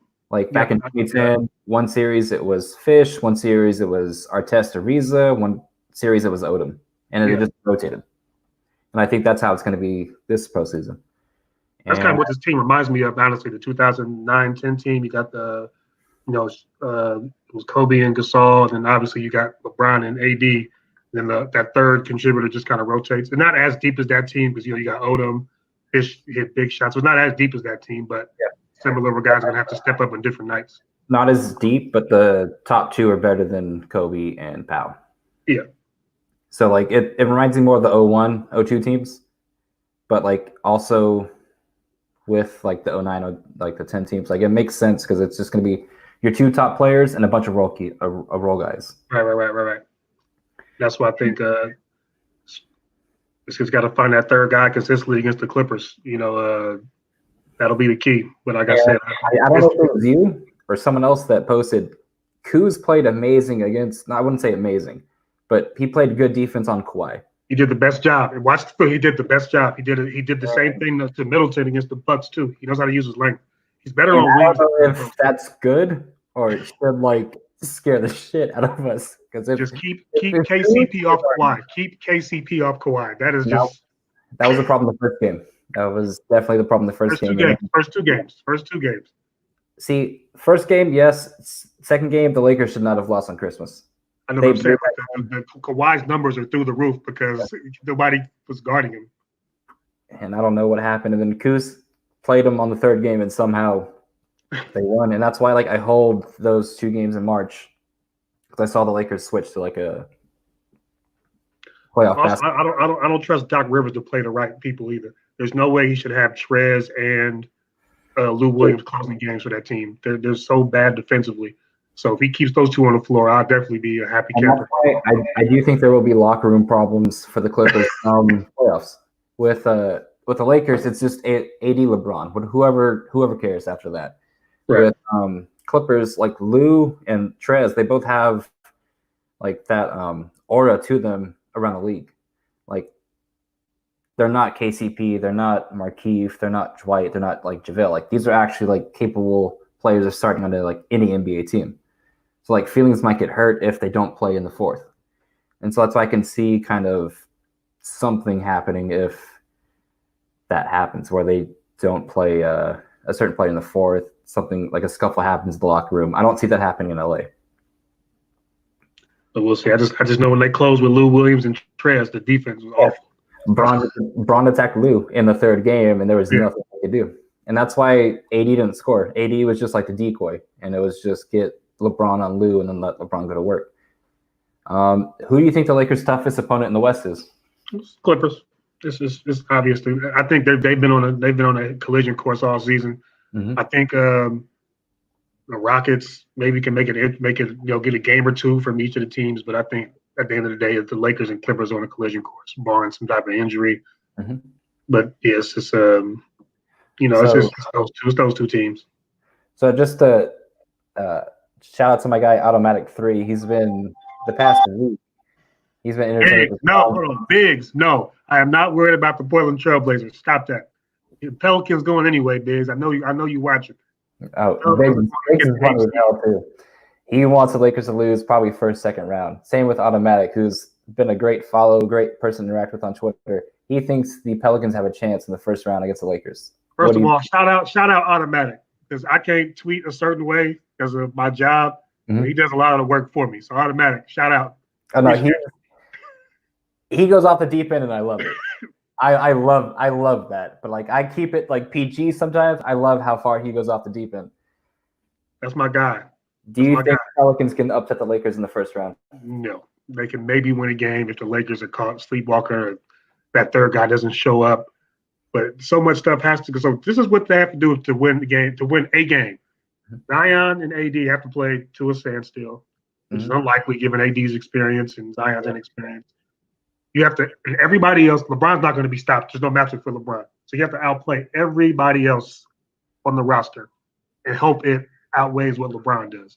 And you have to do that 4 times. Yeah. So I think maybe it happens once. My thing is, 2 of the games are close, right? And Ingram he didn't play that well against the Lakers for I think 3 of the 4 games. Yeah, 1 good game. He gets too amped up. He literally in the first quarter he tries to shoot way too much. Yeah, he has blood in his eyes. He tries to beat the team by himself. It's crazy. I just need my man to relax. And like I'm just like, dude, like let it come to you. Let Lonzo find you. Let Drew find you. Just he hates the Lakers.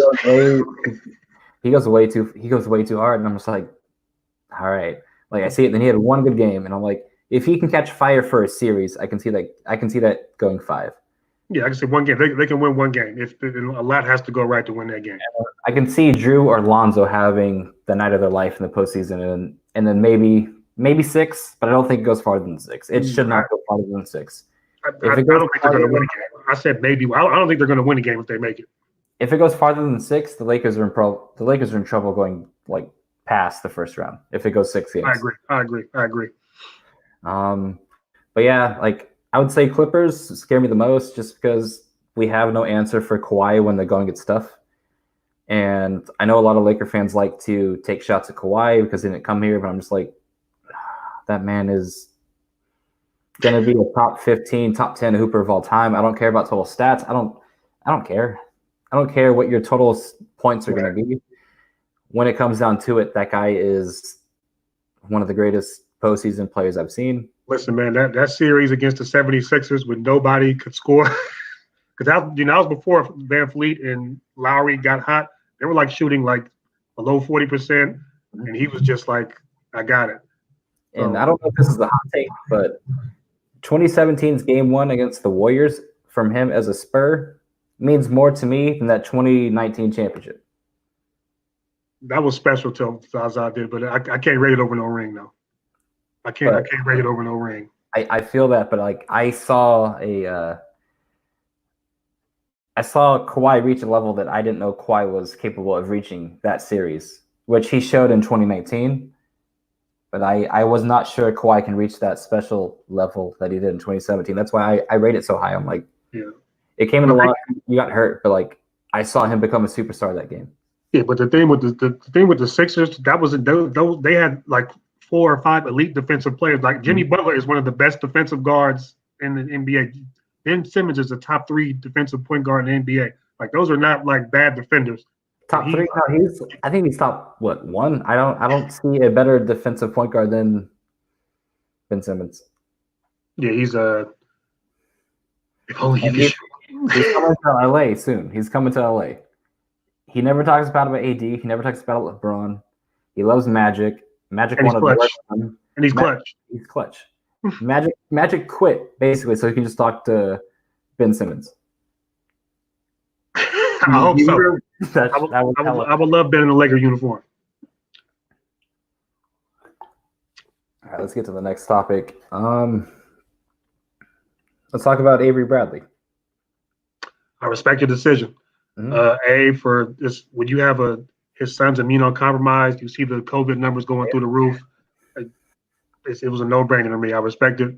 As a fan, you miss him a bit, obviously, because he was the key. Like he was the third guy against the Clippers that game they won. He was big on both ends. So we're gonna miss the ball pressure and the timely shooting. But I can't do anything but respect it. It's always gonna be family first from my end. Yeah. So for Avery Bradley, like he's the reason why I've seen the Lakers win their first live game since 2004. I went to a Laker King game in Sacramento. I had gone to 15 straight, I think it was like 10, 12, 15 straight Laker games where they lost. Wow.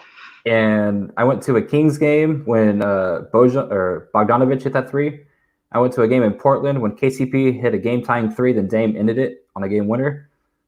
So I've seen the Lakers lose double-digit times in person. Avery Bradley had like 16 points in the first quarter against the Kings. And I'm like, there's no way they're losing this game. So, like, I got to, like, I got to see the Lakers win my first game since 2004, like, live. Is he on a 1 or 2 year deal? 1 year. James gonna have suitors too. Play well this year. Definitely. Like, you saw him, like, he played well after injury. And this is, like, what I go to last year. Lakers found their groove after injury. It was a short groove, but they found their groove after injury. Yeah.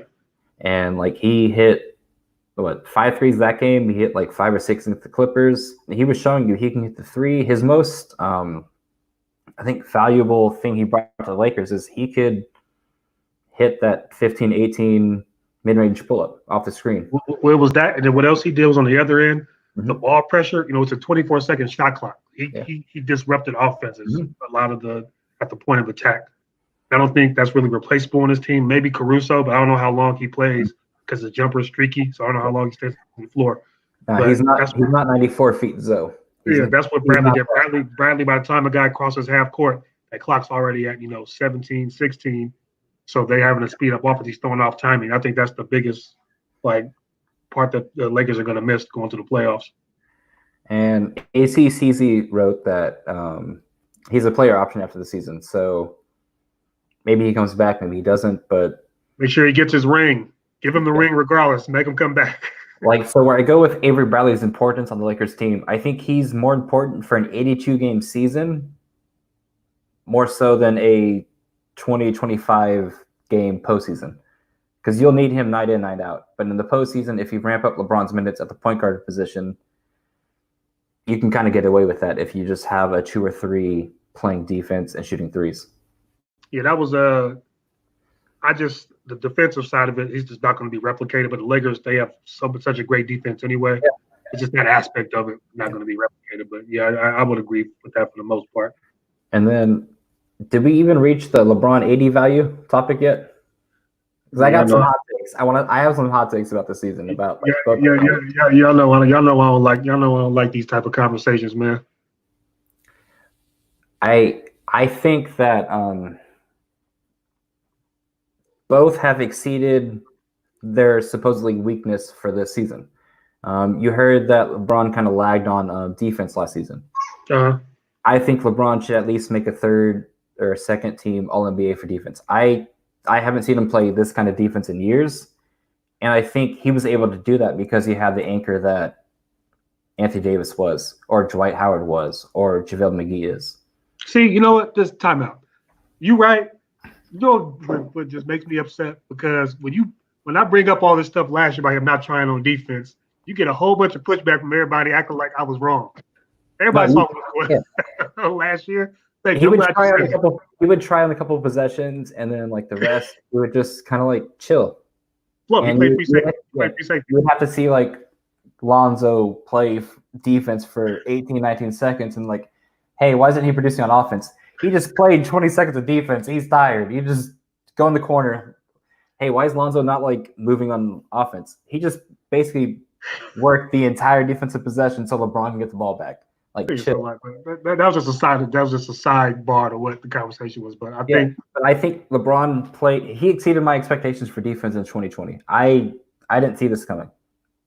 I hate this conversation because I'm a little older than you, so I went through the whole thing. I'm in high school as a Laker fan, and the Shaq and Kobe thing. And I think I was 8 when that happened. Yeah, so it was like that kind of.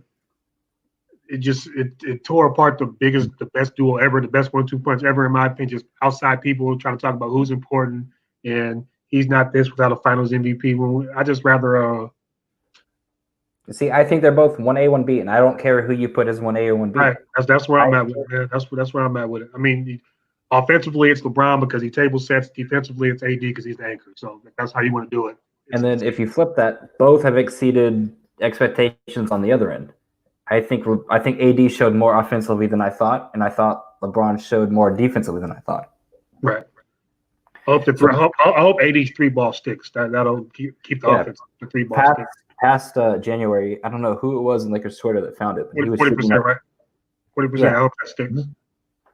And the only bad thing is the last thing we have seen from Laker basketball is LeBron miss a layup and AD miss a 3, and that kills me like inside. What do you mean? Because like going forward and like so if that would have if AD or LeBron knocks that down, I think LeBron wins MVP. And I think the Lakers are talked about more as the title favorites, as like going into the bubble. And I think they're talked as more as of like hey, they're the number 1 and number 3 in the league. Now I have to hear Jokic is better than AD.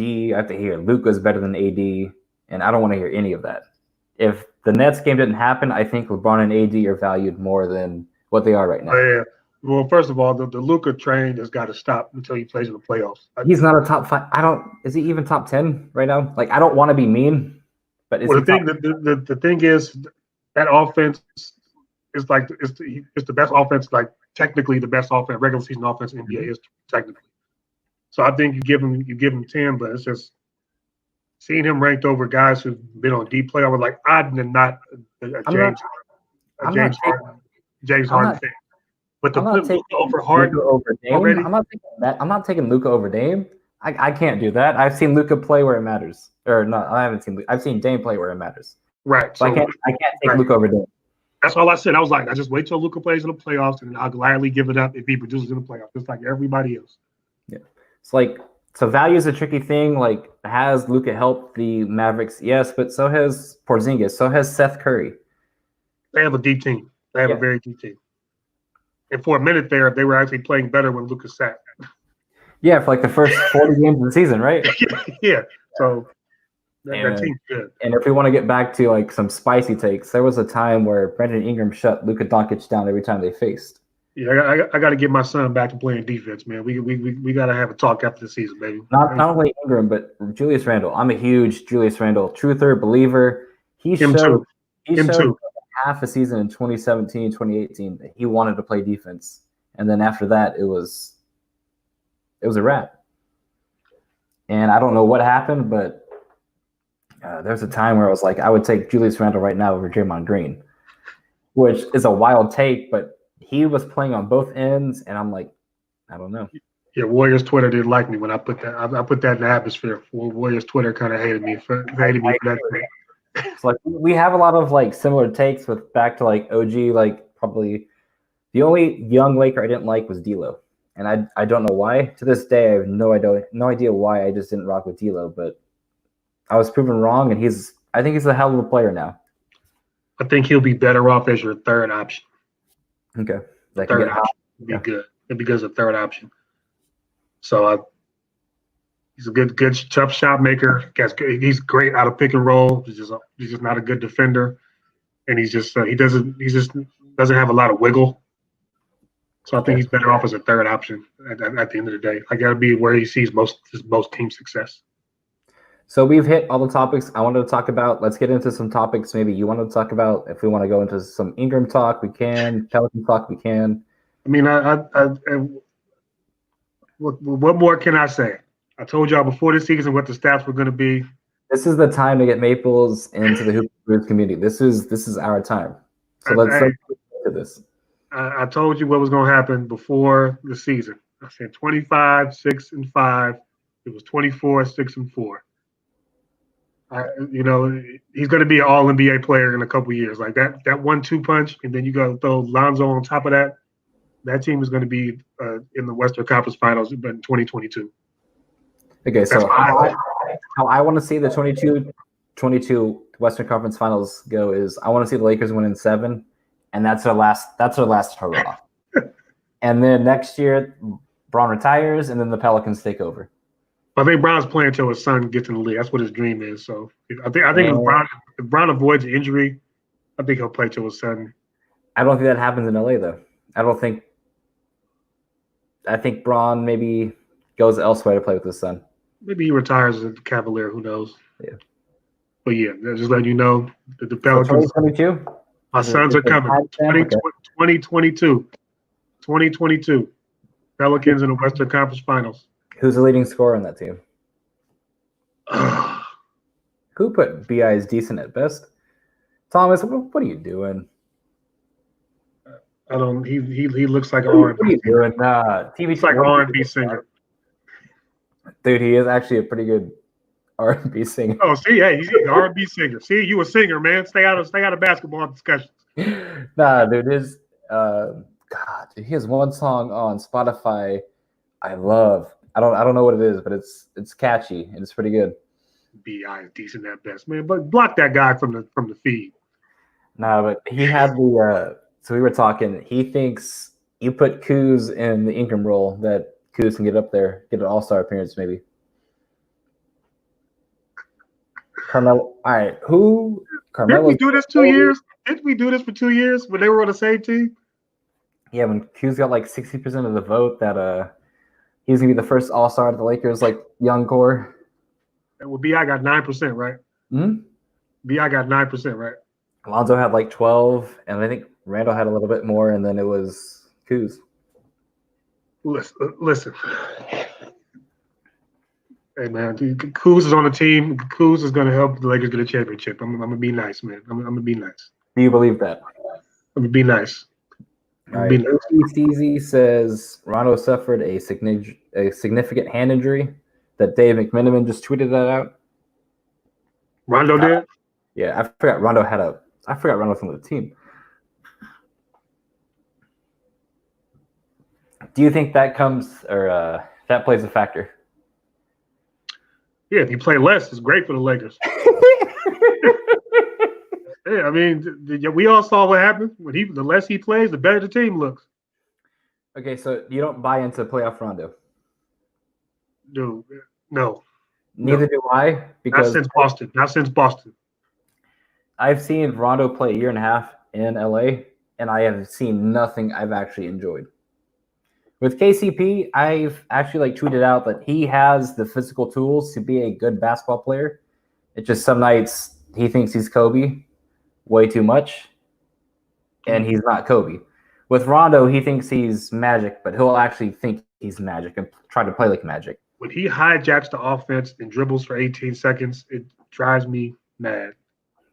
That's why Kuz's numbers have been down. Like, he will pass. He needs a hand. Kuz's value is handcuffed to the guard on the floor. Mm-hmm. And he's not starting, so he's playing with twos a lot. And unfortunately, the only other playmaker on the team right now is Rondo. So that's where his minutes come from. That's where a lot of the productivity. So this is where should the Lakers have signed Dion come into play, because I want to believe in Caruso. I love Caruso, but I don't think he can be that playmaker. He's not a playmaker. He's not a playmaker. So this is where Dion. Yeah. This is where he gets more minutes. I think Dion, like I said, Dion has more of a chance to be of a factor than J.R. Smith. J.R. Smith's like, what does J.R. do that KCP doesn't? Yeah. That's what whose minutes is going to eat into. But yeah, Dion might have to play if Rondo's, hurt for real.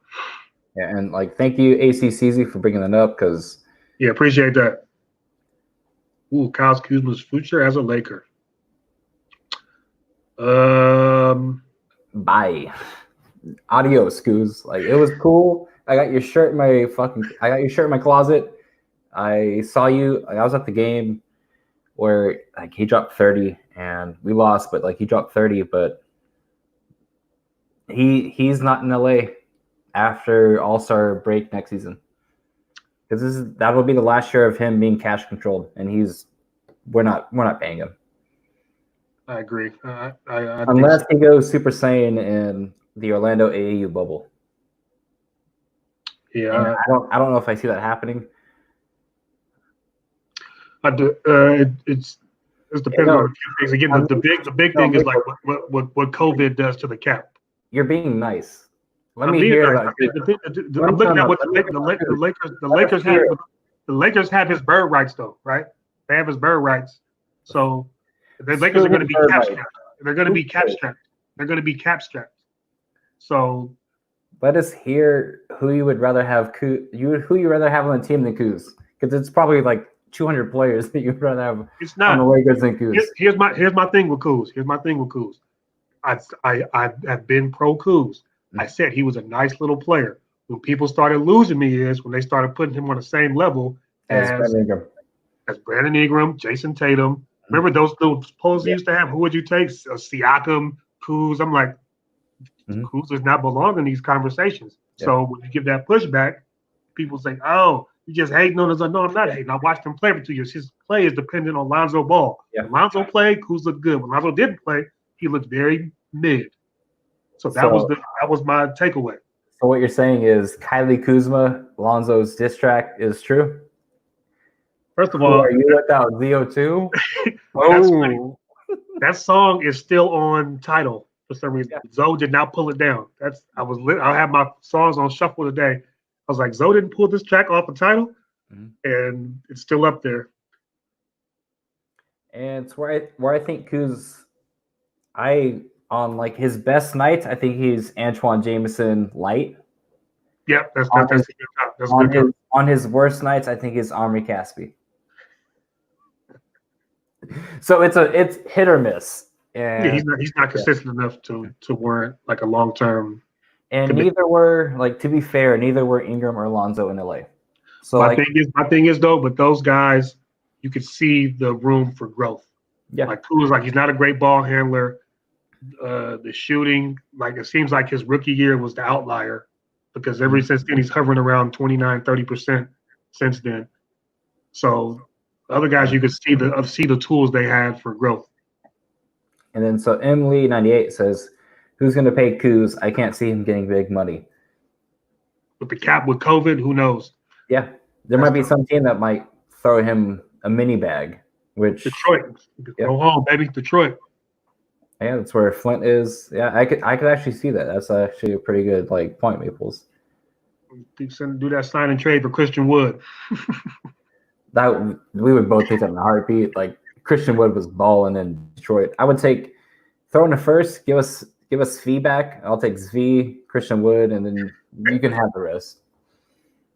So is there anything you want to get into before we head out?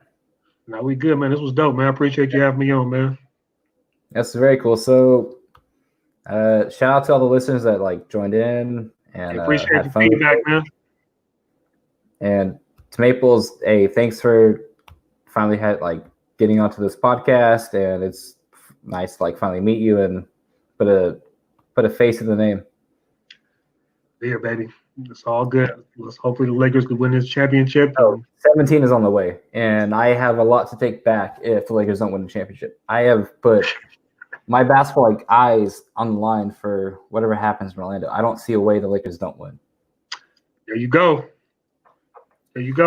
So if we lose, I'll be here to respond because I'm not gonna delete all this. I'm here for the responses, but I don't think there's a chance the Lakers lose. And AD is winning Finals MVP if he played the Bucks. Okay, LeBron's not going to be not Finals MVP. That's all I'm going to say. But how? Giannis has a link to bother LeBron. You're going to tell me Brook Lopez is stopping AD from getting the Finals MVP? Hell no. He can be in Disneyland all he wants. It's not going to be a happy ending for that guy. It'll be LeBron, man. I don't know what to tell you. It's not. But we out of here, man. It was good to have you, Maples, and thanks to everyone. And until next time we speak, go Lakers, and thanks for tuning into King Watch. See you guys.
Hey, Paul. Good morning. I wanted to get your thoughts, kind of going back in time to March. Last time you played the Lakers, it's a sold-out stadium. You know, coronavirus isn't really a huge national topic quite yet. In hindsight, like, does anything stick out to you about that day now that you're playing in a bubble? No, not really. I think these two teams that are ready for this matchup, two teams that are geared for this battle. The only thing that's left out of it is the environment. But I think you put us two together, and we're going to create that intensity on our own. You know, so I think really the only thing that will stand out is just the environment that it created in Staples. Next question is going to go to Cameron. Hey, good morning, Paul. How you doing? Good. How you doing?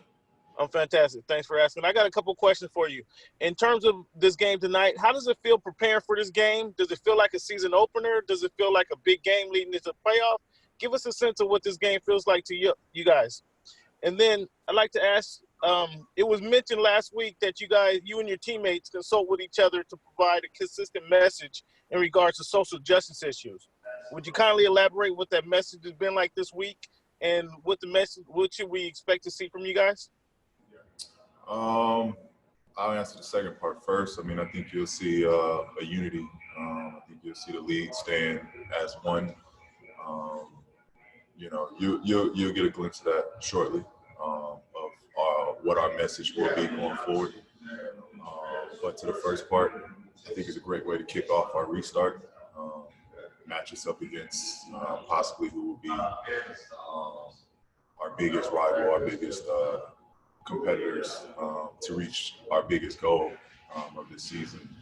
I think it's a great way to kick this thing off, especially for the fans, to get a glimpse of what this will be with two top heavyweights. We're excited for it. We're thriving in this moment, and we're ready to get this thing started. The next question is going to come from Owen. Hey, Paul, good morning. I was wondering, you guys have had to deal with some interruptions with guys having to leave due to family emergencies and stuff, but I was wondering, for you and Kawhi, you guys have been there. What has this time been like for you two on the court in scrimmages? What have you guys been able to gain learning to play with each other again in the last few weeks? I think, again, it just always comes down to chemistry and continuity and reps together. I think it's been good that we've been able to play through this first three games, these scrimmage games. I mean, for us, again, it's just continue to play together, continue to work on what we need to work on, and finding a flow that fits for both of us. Next question is going to come from Miriam. Hey, Paul. Good luck tonight. I understand that Pat Bev is out there with you guys at shoot around. Was he able to practice with you? How's he look? How's he doing?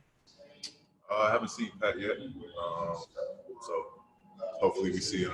This is my first stop. Hopefully he's waiting for us out on the court right now. Gotcha. And I. Sorry, I cut Miriam off. I'm sorry. See if I can find her real quick. I'm sorry. Sorry, Miriam. Go ahead. No worries. Sorry about that. Thanks, Paul. So and just also, how are you holding up in the bubble, man? Are you going crazy? Do you feel like you're in a bubble, or are you feeling good? I definitely feel like I'm in the bubble, but I'm good. I'm good. I'm dealing with it as everyone else is. You know, it's just one goal. That's what I just keep telling myself. It's one goal. I know what my purpose here is, and the reason I am here, and that's what's keeping me sane. We're going to take two more questions. Going to go to Corey McGetty. Hey, PG, how are you? What's up, G? How you doing? Man, I'm good. So going into tonight's game, what would you say one of the main things that you guys need to focus on trying to stop the Lakers for tonight? You know, knowing that you have LeBron as well as AD and what they bring to the game. You know, I think you just got to make the game tough. as tough as it will be. We got to make the game tough for LeBron. We got to make the game tough for AD. Nothing easy for them. We know those are two guys that love, thrive in the paint, live in the paint. We got to keep them out the paint. If they reach the paint, we got to swarm them. So it's just got to be a game where they see multiple bodies, and it's a physical game for them, and we got to be the aggressors towards it. Okay, last question is going to come from Forbot. Hey, Paul. It seemed like it took such a long time to get to this point today. You know, are you feeling excited, or how are you feeling that you're finally going to be able to play a game of basketball and play it on such a big level again? Yeah, I'm excited. I'm excited to get back to playing meaningful basketball and, restarting our season. And ultimately having an opportunity to crown a champion in our league. We're in this for the long haul, and we want to be the team to make it out of this on top. But hey, basketball is back. I think we wanted it, fans wanted it. It's good just for the whole world because of the state it's in right now. So let's get back to it. Let's get back to the season.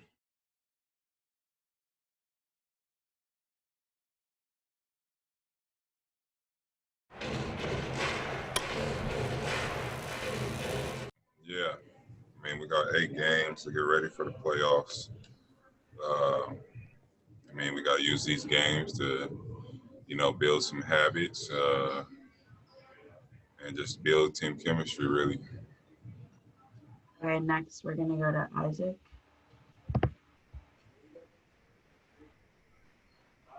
Hey, Kawhi, how you doing? It's Isaac here from the BBC in London. Mm-hmm. Can you hear me okay? Yep, I can hear you. Hello. So I work for BBC Africa, and I know that there's been lots of talks about the Black Lives Matter movement, and as a team, you've of course talked about it a lot. I wonder whether you've ever spoken to players.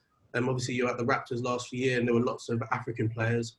Whether you spoke to them about their experiences from their home countries and not having to deal with the same sort of issues that African Americans have to deal with in terms of racism, and whether there's anything that can be done to kind of learn from maybe African countries and moving forward.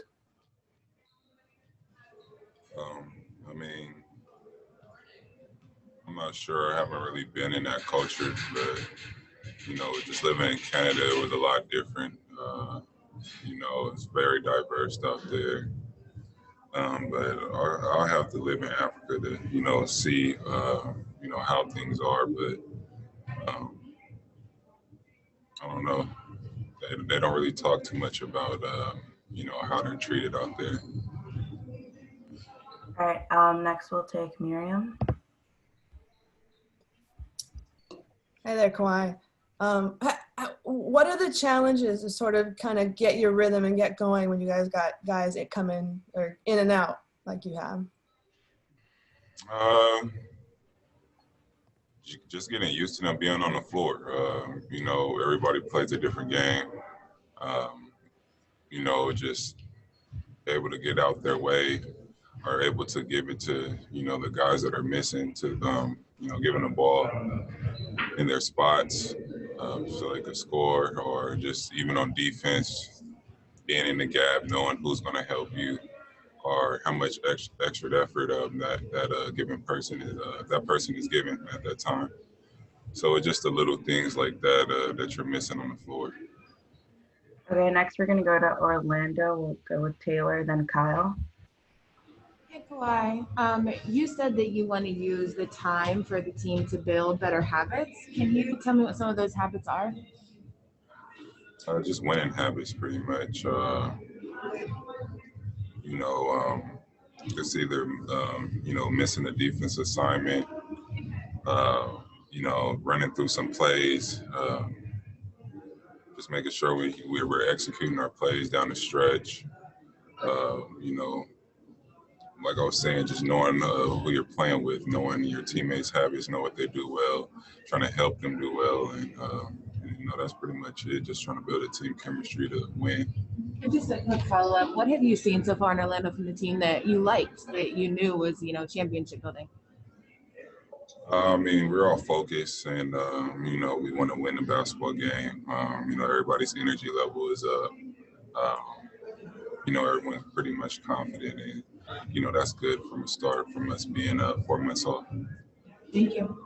What's going to be the hardest thing to get back from where you guys were in March when the season went on hiatus? I think we're about 60 games in, so that pretty much, you know, the rhythm and flow of playing 60 games, having 60 games under your belt.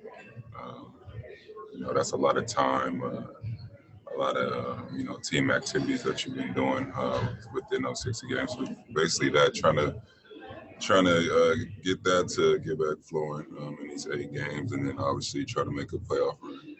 Do you feel like, do you feel connected to that part of the season? Do you feel like those 60 games can still help you guys now, or does it feel like you're building up a little bit anew? I think it's new. You know, it's basically a new season pretty much. You know, after you win or lose in the playoffs, you probably have about 3 months or so to get back to training camp and then go through the same process again. So yeah, I feel like it's kind of new. Okay, and then last question will go to Ohm. Why, with things being unpredictable inside this bubble, like you guys have seen guys have had to leave for family emergencies and things like that, what have you learned about this team's depth? And does it feel like maybe this team's roster is kind of built for the unpredictability of what could ever happen inside the bubble? Didn't learn pretty much nothing being here. I mean, I knew that we had a pretty deep squad. I knew how talented we could be. It's about executing now.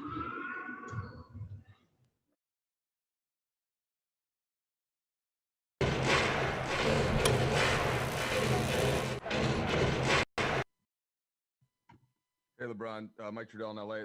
That chair does look a little bit like a throne with the red. And Absolutely not. It's one of these hallway chairs that everybody sits in. Fair enough. All right, okay. Hey, one thing with the bubble and without the fans, we can hear like the defensive calls a little bit better. I'm just picking up in the audio, and obviously you've been so vocal on that end, but it's now a little bit more clear. Vogel had talked about that. You're always like that. We can just tell a little bit. So I wondered, LeBron, at what point in your career when you got in the NBA did you get that comfortable with all of the coverages, and how has that evolved to the point where you're at today?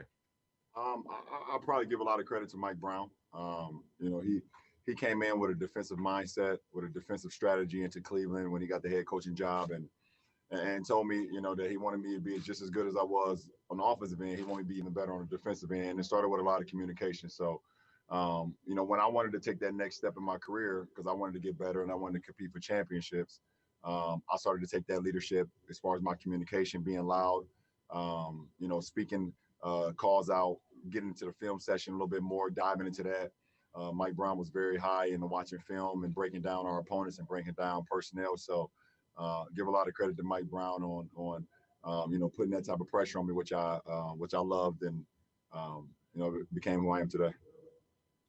Hey, LeBron, it's Dave. I know you're process oriented and kind of take things as they come. I just wanted to fast forward just a tiny bit to wonder if you could describe the thought process or the emotions or whatever you may feel shortly before tip-off on Thursday. I have no idea. You know, obviously it's a different circumstance. It's different. I mean, that's for 2020. You know, people have been asking me, like I said, people have been asking me how was the bubble, and I said it's 2020. You know, everything is different, and you have to be able to adjust to it. So, I don't know as far as you know, if it was like a home game at Staples Center, they won't have that feeling because our fans just give us so much energy. Our fans give us so much support, and we want to try to give that back to them on the floor. But also at the same time, we know our fans back in LA and all over California and over the world are looking forward to seeing us play again. So, you know, it's still our job to go out and perform because they're still supporting us behind their, you know, phones or tablets or TVs or, you know, laptops or whatever the case may be. Okay, we'll take a couple here. Joe Barton. Do you think, because, you know, especially when you get into playoff time, I mean, you put your phone down, you kind of zone out and really focus on one thing. But with all of this stuff going on and everything that's different, we've talked about it over and over. Do you think you can actually focus on finishing a regular season and getting into playoffs and winning a championship like you would in any other year? Yeah, I mean, it's definitely gonna have a different mindset and a different feel to it.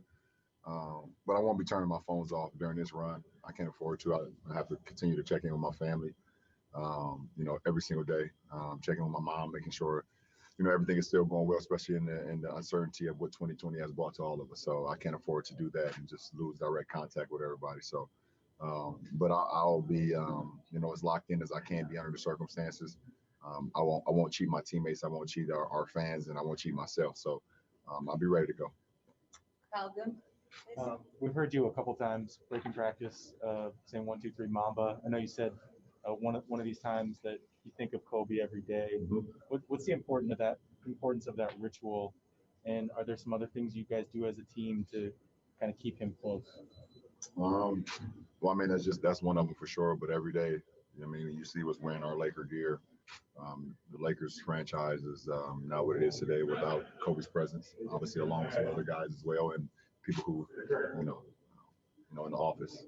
But Kobe's presence, his legacy is here every day. You put on purple and gold. You put on a Laker, apparel. You think about basketball in general. Even before I became a Laker, his legacy was cemented. So I had the opportunity to play with him not only in All-Star games but with the Olympic team multiple times. So it's just a day that if you're a ball player, if you like the game, if you play the game, even if you don't even play the game, you're just a fan, there's no way you can't think about Kobe on a day-to-day basis. Sadia Ganguly? You mentioned checking in with your family every day. Is this going to be the longest period of time that you've been away from them? All depends how long we're going to be here. What's the longest period of time? Longest period of time being without my family, probably Olympic trip, probably like 30-some days. So yes, this will probably be the longest. So what are the conversations like when you guys get on FaceTime or on the phone? Are there things that you were able to do over the last 4 months that you're now trying to replicate over? No, there's nothing that you can do to replicate time, presence. There's no way you can do that, but the communication can always be consistent and at least anonymous, and I'm gonna keep it that way. But I got some friends and family that's in Louisville, and it's not that far from Akron, Ohio, to be honest. So we've always kind of had people that, go through Kentucky, go through Louisville, go through Lexington and things of that nature. But they just they won't help. They won't help on getting justice for such a queen and Brianna. So like I said, we will continue to put the pressure and hopefully the attorney general down there will see what's going on and do what's right. Last question, Melissa. Thanks, Tanisha. Hey, LeBron, sorry to change the subject, but I'm curious. You did a podcast back in March talking about how when you stopped playing, your body was like, what's going on? I'm curious just sort of what your body's thinking now with the season about to restart, where you were now versus then, just kind of how that process was for you. Yeah, it was like it's a restart. It's like I'm restarting the engine. You're right. My body was wondering what was going on because I was right there where my body started to get into 5th and 6th and 7th gear into the playoffs. And then it was just a complete shutdown. So I'm kind of just gearing my body back up. And, the 3 preseason games helped. While I played in 2 of them, I was able to train yesterday before the game. And then these eight regular season games that we have here will also help on getting my body where I need to get it to going into the playoffs. So I'll be very smart listening to my body.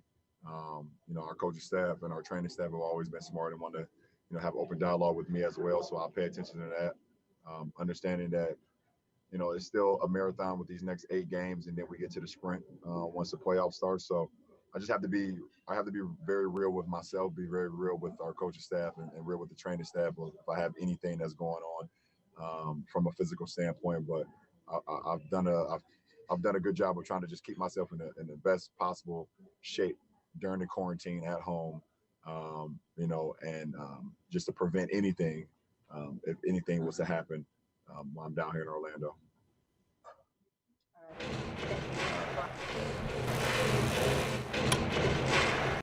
Hey, Frank, it's Mike Trudell back in the studio. Just wondered quickly if you had anything more on AD and getting poked in the eye there in the first quarter.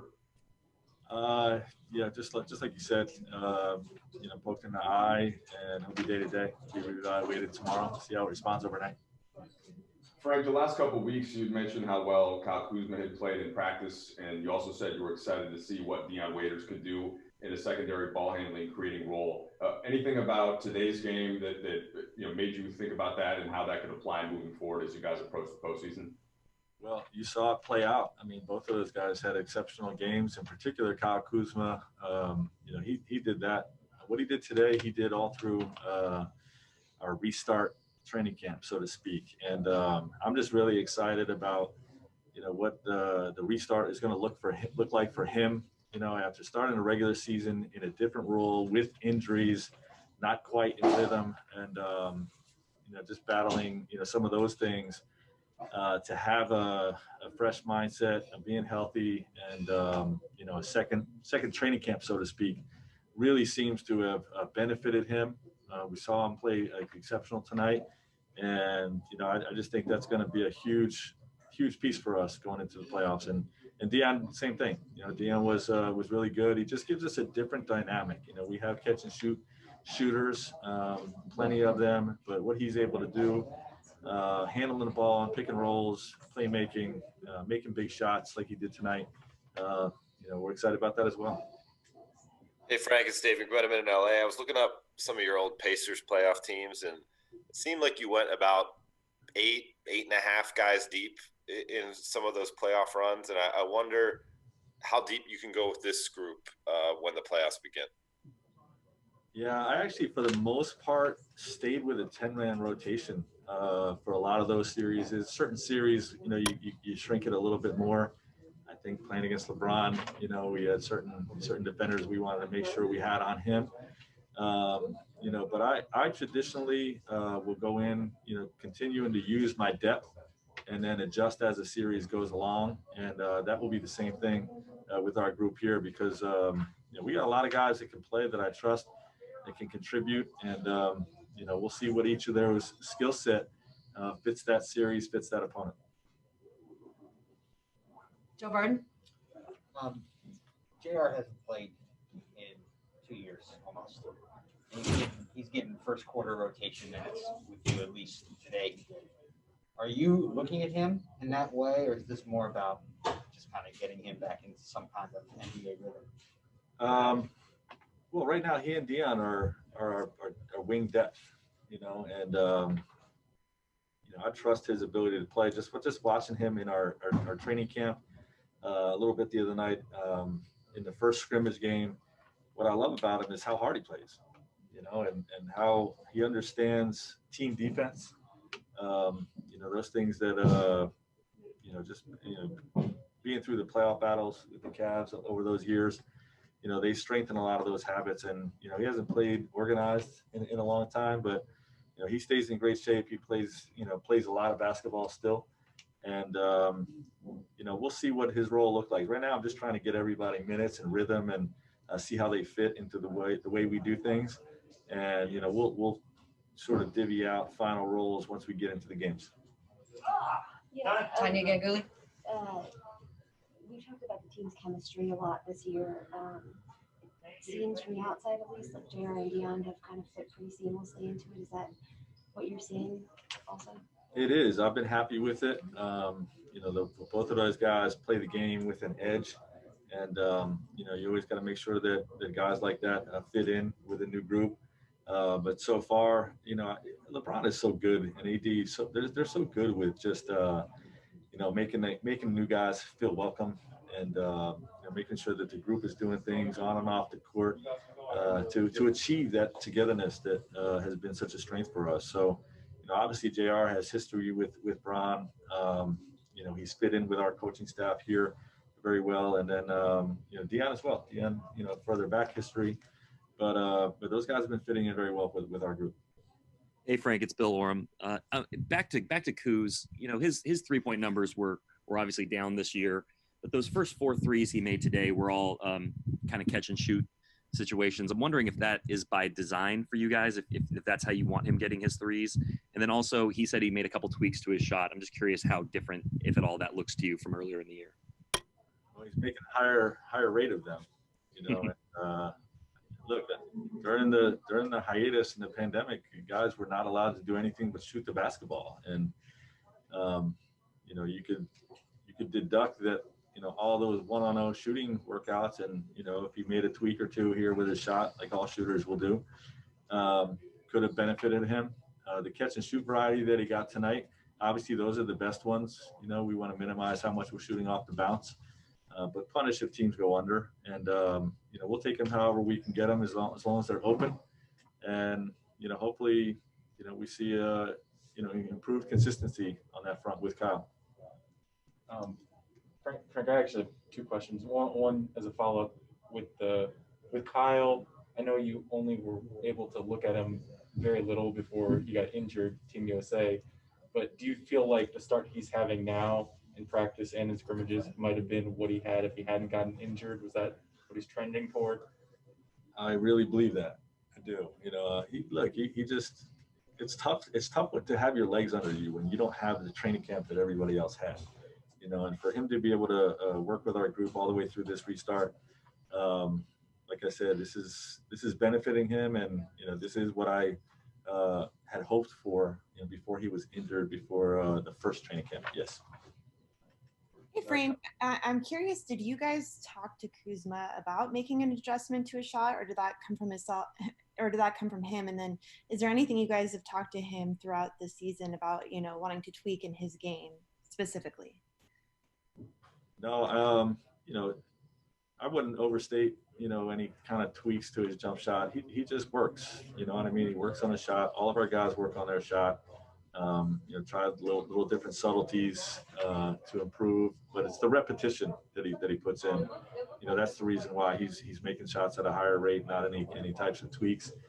And in terms of any tweaks to his game, you know, we really just have always been on him in our whole group, really, about reading defense and just making the right play. You know, if that means you come off and you have, you know, 9-10 assists and very limited shot attempts because that's what the defense gives you, then that's the right way to play. You know, if the defense is not honoring you, you know, and they're giving you the shot or the right play to make is to go create, you know, then we want them to do that. And, you know, he had a scrimmage, inter-squad scrimmage about a week ago where he had about 4 or 5 great passes in a row.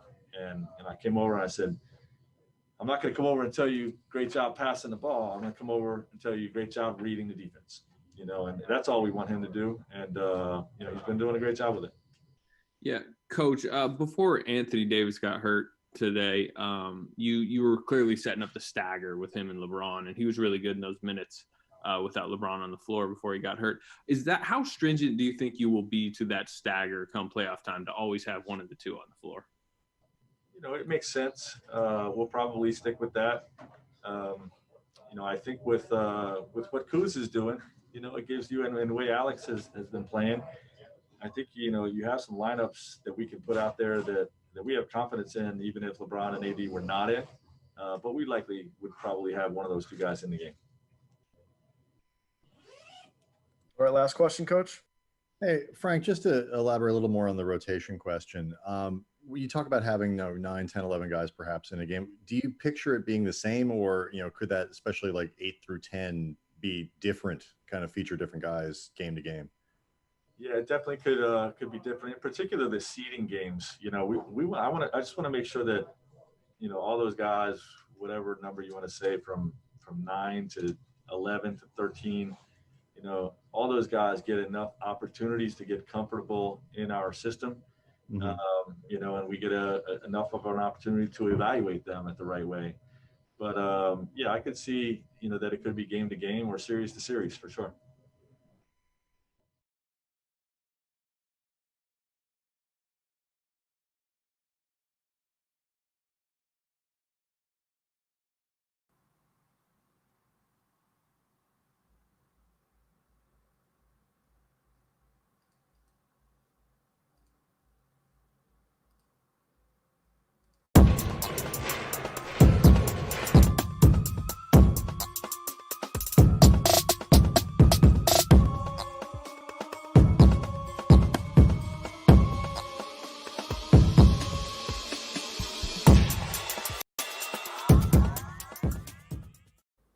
righty, fans, what is up? We are here. We are live on the internet on youtube.com/hoops and brews, as well as youtube.com/HNB media. If you are watching us right now on youtube.com/HNB media and you are one of those 2 million people that are following us, welcome. Thank you for joining. Shout out to the homie Ernie TV. He's already in the building. He's ready to go. But anyways, I am here back with the new show in LA. We are here to talk Clippers basketball and Clippers basketball only. We have our show King Watch. King Watch went yesterday, and I was like, you know what? I cover the Clippers. I don't cover the Lakers, but we got a Lakers fan show called King Watch LA. Make sure you go and you check that out. And it inspired me to want to get back into it because the NBA players are now in the bubble. I didn't necessarily want them to go and play, but now that they are playing and now that we are here, I am excited to see what is going to happen. I do appreciate how eloquently a lot of the players and coaches have been speaking about everything that has been going on. You can tell that they spent a lot of time during their hiatus thinking about and dealing with these current issues that we have in the social climate. But today I have a special guest with me. I know you can see him. I'm going to bring his audio in. Nick Hamilton, who is a reporter for the LA Clippers and the Los Angeles Lakers as well. Veteran on the scene in LA, all around great guy, legendary reporter. Nick, welcome to the show. Hey man, thanks for having me, bro. I appreciate it. Thank you. I appreciate you for joining me. I know this is your afternoon. You're always on TV. I see you talking in the morning. So go ahead, talk to the people, let them know where they can find you at and kind of what you do. Yeah, man. You can find me on all social media platforms at Nick Hamilton LA. You can catch me at Nightfall Media. That's NITEFALLMEDIA. I'm on different platforms. I got like 3 shows now that I'm doing. One is on the Good News Radio. The other one is now on Dash Radio and Dash Talk X, The Opposite Reaction. And just catch me where you catch me. I'm in the wind like paper planes. Yes, exactly. Nick is a great guy. Thank you, Nick. I appreciate you for coming through to talk some Clippers basketball. So today, obviously we cover the Clippers. NBA media is now going insane. I mean, I think we've probably been on more, press conference calls than we probably were in a 3 or 4 day span, before at all when the season was happening. I mean, obviously the Clippers are a team that notoriously doesn't practice a lot. Doc Rivers is a coach that notoriously doesn't make his players practice a lot when they are putting forth the effort or on a championship run. So this team is a team that hasn't spent a lot of time in the gym. We haven't spent a lot of time with them in the gym covering them. I mean, other than just like the usual practices. So obviously, Kawhi has finally made his way into the bubble. He is a person that was, speaking. Today he talked to the media. So I'm going to go ahead and I'm actually going to play, a clip of Kawhi. He's talking about the NBA season, how optimistic he feels about everything that's going on, as well as the NBA bubble and what he thinks about it. And then afterwards, I'll talk to Nick about what he thinks about Kawhi finally joining the team. He actually arrived later than the rest of the players. Go ahead and I'm going to cut to Kawhi. Thanks, Ohm. Chris Haynes, you're next. Chris, go ahead. Hey, Kawhi. Wanted to ask about the significance of this title run and how you think this will be perceived or compared to others. Obviously there's people talking about rewarding asterisks to this season. How do you look at this season and the trials you got coming up as you guys try to make this championship push? This is just the layout of this year, so just pretty much stay focused. I mean, it's not like a regular NBA season. Nobody's life is, pretty much how they planned it to be at this point, with the pandemic. So, I mean, just you take it for what it is. And, everybody's happy that, a championship will be crowned this year. And if that's the 2020 championship, then, we won it. So, that's how I look at it. This is what the layout is. And it's just for us to go out there and, complete this journey. Dan Wojcicki, you're up. Dan. Hey, Kawhi. I'm curious. The NBA just announced that 2 players tested positive in quarantine in Orlando. 19 others still haven't made the trip. Cases are what they are in Florida. How confident are you in the bubble as a whole, and how likely do you think this works? confident am I in a bubble? Meaning what? Like to keep you guys safe. I mean, it's no surprise to me that somebody, got it within the bubble. You bring in so many people from different cities